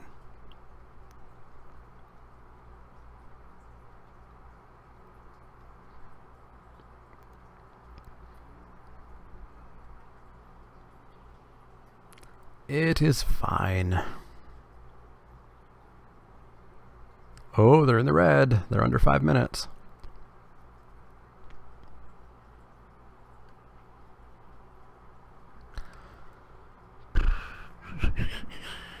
Beginning of combat. Attack. No attacks. Cool. Villagers of Estwald. Yes, please. And the Midnight Guard. We are so set for a Gavany Township now. So set. Isn't their last card a land? Good call. They played a forest.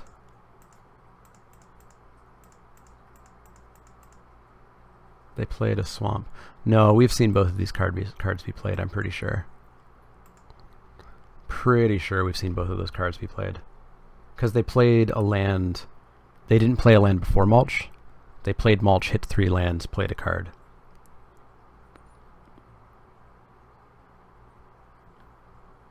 And then it's been, I think, 2 turns since then. One-Eyed Scarecrow, sure. If I had one game, and it was the only game you could play for the rest of your life, and it couldn't be Magic, what would it be? Board game or video game? You can't quite see it on camera, but if you look at the far right edge, you see the start of my board game shelf. The 136 board games I currently own. Something like that.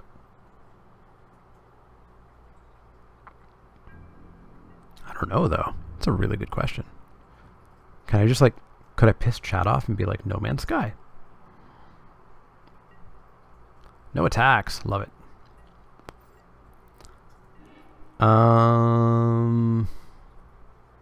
Niblis is just an 0-1.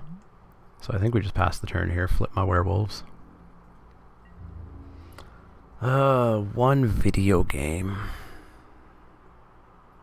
It would be some sort of simulation. It would be SimCity, or it would be Cities XL, Kerbal Space Program.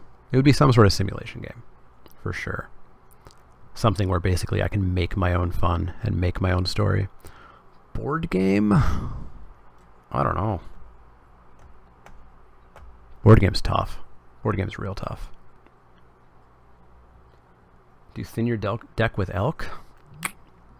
I think I just like having the blocker if we at some point need it to like throw it in front of Hollowhenge and then grab our land off of it.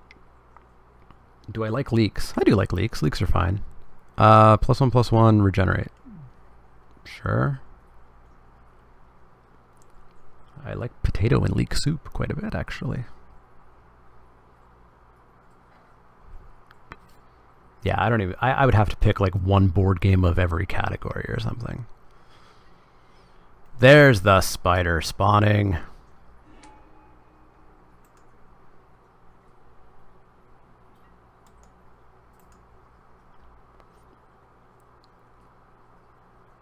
I am a relatively fancy chef, Garrett. I don't think spider spawning even wins this forum, right? The Enchanter is good. Yeah, Skeletal Grimace is terrible. What did he sack? Did he sack a spider? Alright. Take 2.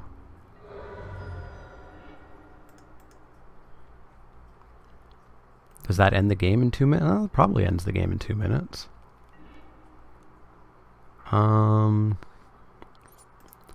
Yeah, I guess we just continue going wide.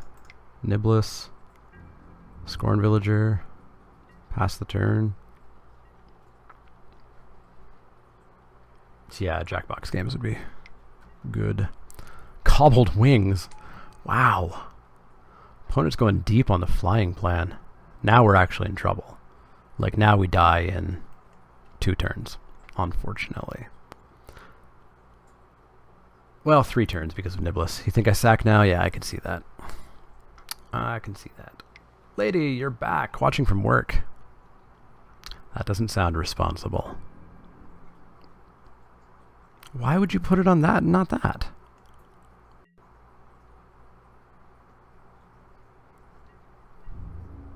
Opponent with the weird choices. In for 5. I will take it.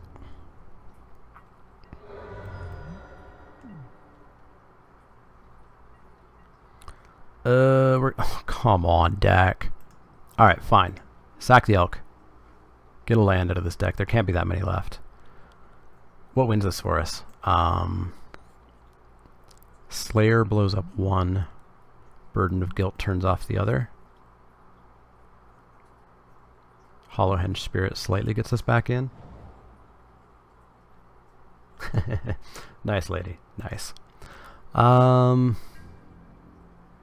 Yeah, we passed the turn. Oh, we're so close to beating them on time.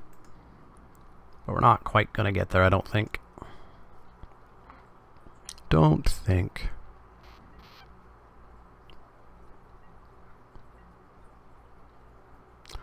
Board state's good, we just can't interact with the flyers. I mean, not sacrificing on end step was like... It was like a 1% kind of thing. It would not have potentially changed our draw.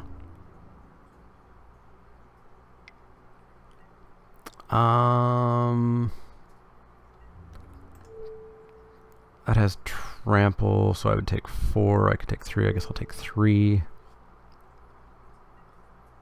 Ooh, actually I can sack Selfless Cathar, kill off that, buy myself a turn.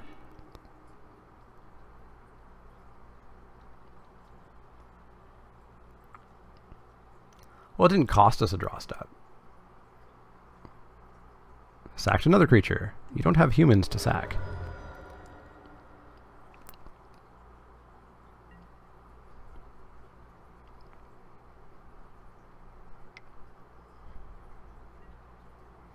Spider spawning again. Yelp. Burden of Guilt. That's not gonna do it.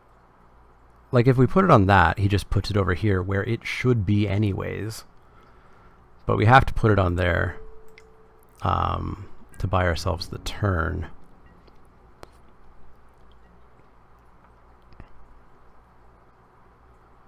Why this wasn't over here, I don't know. Tap that down. Oh, we're so close. We're at 30 seconds on his clock. Hollowhenge Spirit on top. One time. Hollowhenge Spirit on top. Please. Ah, Slayer, you're not what I need. I guess we swing in with the team. MHBMK2, thank you for the follow. I guess we swing in with team. He's going to have to take some time to block. Like, we are just playing for the lose on time here. It's not going to work. He's got plenty of time. Block, block, block, and block. Sure. Creepy doll. Tails? Tails. Heads. Creepy doll never going to get us there. Slayer of the Wicked. Untap that. Blow up this werewolf here.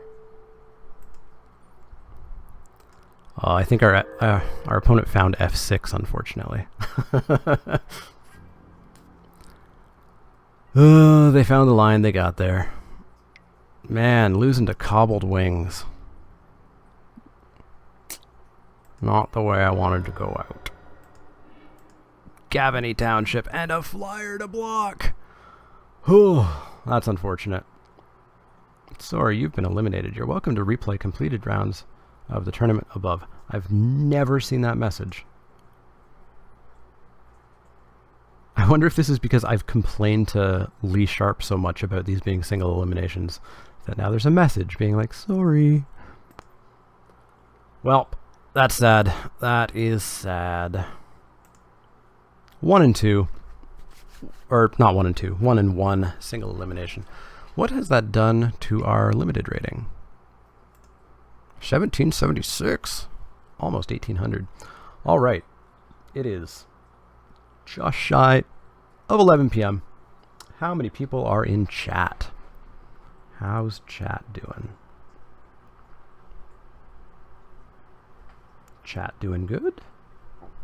Chat's doing good. Let's do a giveaway. Let's do a giveaway for 10 tickets of credit to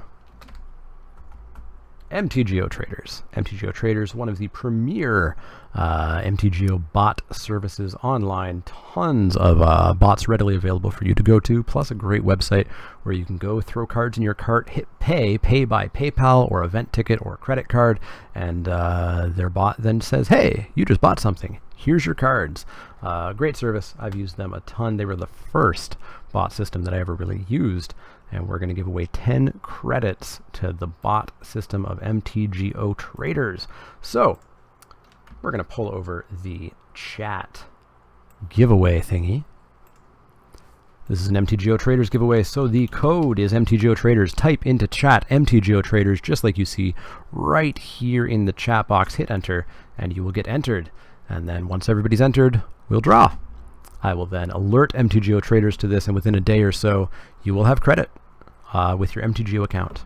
So if you don't have MTGO, don't enter, because you can't do anything with the credit.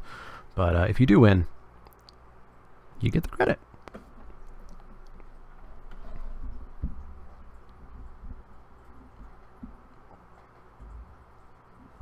MTGO Traders enter, and then you get popped in. After this, I think we'll do Choice Chamber for a little bit. We'll do Choice Chamber for like 30-40 minutes. Let me decompress a little bit, and then maybe some Jackbox after that. And then we'll get back to, I don't know, Kaladesh draft. Match a Momir first. Who knows what we'll do next. MTGO Traders bot 10 is Bay. That is a 10% off code for MTGO Traders. 9 people. DC, there you go, DC Sports. You put in the right thingy now. Only 9 people. More people must want to be in this draw. No? Ton of people in chat. I'll give this another like 30 to 60 seconds. If you want to win 10 tickets of MTGO Trader credit, buy all those cards, buy those packs, almost get yourself a draft of Kaladesh with that. Make sure you enter. You haven't seen Momir in a while, Bobo. We played one match earlier today. Paradox played with me. Not sure if Paradox is still in chat. Paradox is not in chat at the moment. Lady Atarka ate most of chat so that she can win. Sounds legit, lady. 13 people in chat. Just a little time left before I'm going to hit that button. 13 people want to win 10 tickets of value. Yeah, lady, sorry, you're 1 in 9s. Gone, you're 1 in 13 now. Alright, we're going to roll. We are going to roll. Last chance. 5. Well, I guess by the time I do the countdown, I'll have already clicked the button, so that doesn't really work. Nobody's entered, so the winner is Boble27. Boble27, what is your MTGO username? Sorry, lady. Lady, you've got 2 more chance for bot credit. Plus, if you want copies of Jackbox games or Choice Chamber, you've got chances for those too. Oh, Boble gifts it to Lady. That's awesome. Lady Atarka, what is your MTGO username? Is it Lady Atarka?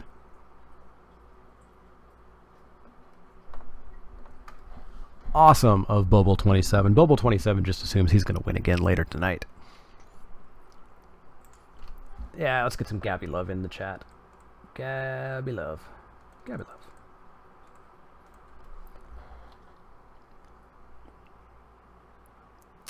Hey, Enfex, we just finished an not Eldritch Moon, a Dark Ascension draft. We went 1-1. Lost to a relatively bad deck, but we didn't quite get there. But we had some fun stuff. So Lady Atarka, what's your MTGO username? Is it just Lady Atarka? Bobo wants that Jackbox Party Pack 3 so much. It's a pretty valuable prize.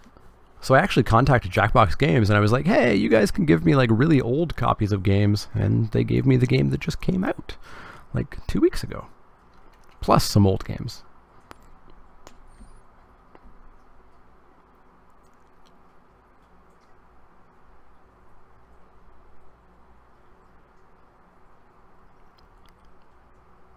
Lady, what's your MTGO? Oh, there it is. I totally missed it.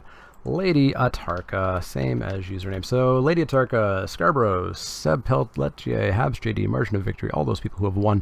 I will be letting Card Hoarder and MTGO traders know when this stream is over, and they said that within a day or so, they will add that credit to your MTGO account. So when you log into their bots, should just be there. If not, I can always give you their contact information directly. So we're going to pull that over there. We've got a bunch of people, right? We've got enough people to do Choice Chamber. We've got like, what do we got? We got Bobo, we got Marco, we got Lady, we got Infex, we got DC Sports, we got Garrett, we got Josh. Yeah, that's enough to play Choice Chamber. I'm gonna run one of the quick commercials, the like minute commercial. Run to the washroom, grab some water, and I will be back with some Choice Chamber, where you guys get to decide just how miserable of a side-scrolling game I have to play. I will see you guys in 1 minute, 15 seconds. Probably slightly longer than that.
We are back, everybody. Whoa, there I am. Now I'm back. Choice Chamber Bobble is a side-scrolling platformer game. You don't download anything. You interact in the chat box itself. And yeah, it's basically a side-scrolling game where I walk and jump and kill the enemies. And you guys vote on what weapon I get, and how big the enemies are, and whether the floors are spiky, slippery, or sticky, etc. I'm going to do one quick thing. I'm going to stop the stream and restart the stream for a split second. I want to keep the videos, the archived videos, in sizable chunks so that I can export them to YouTube. Don't panic. The stream will be back within like 30 seconds. If you need to, you might need to refresh the page or hit stop and start. But the stream's going to go down for a split second. No picnic baskets, no panicking. I will see you on the other side.